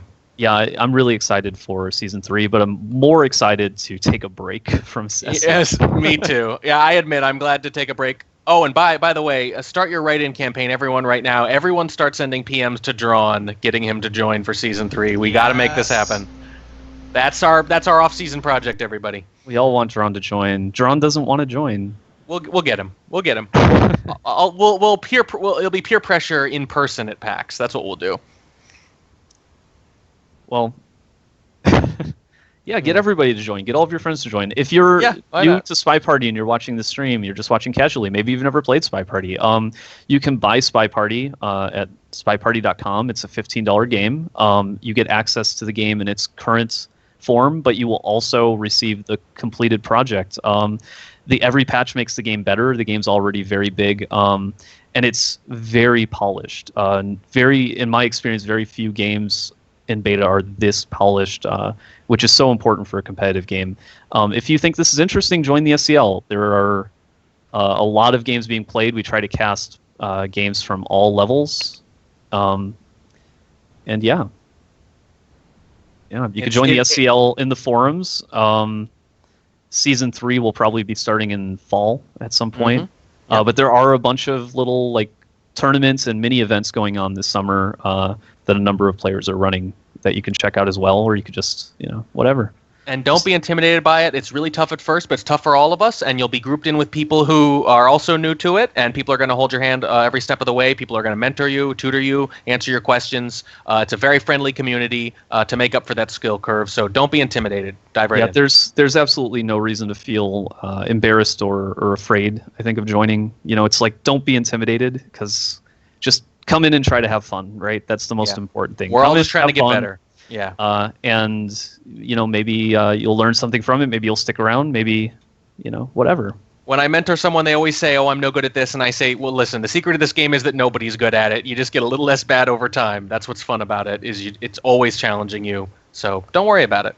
Yeah. And if you're already in the beta and you're maybe just playing casually, but you want to check out some of the stuff that's going on or be a bit more active in the community, check out the forum.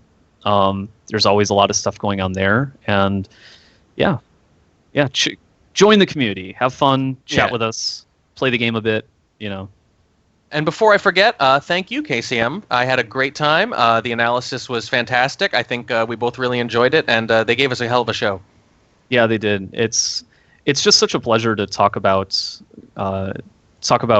high-level games. I mean, just in general, I like talking about Spy Party, but when you have a really exciting match between two strong players, thank you for bringing your A games tonight, guys. Yeah, absolutely.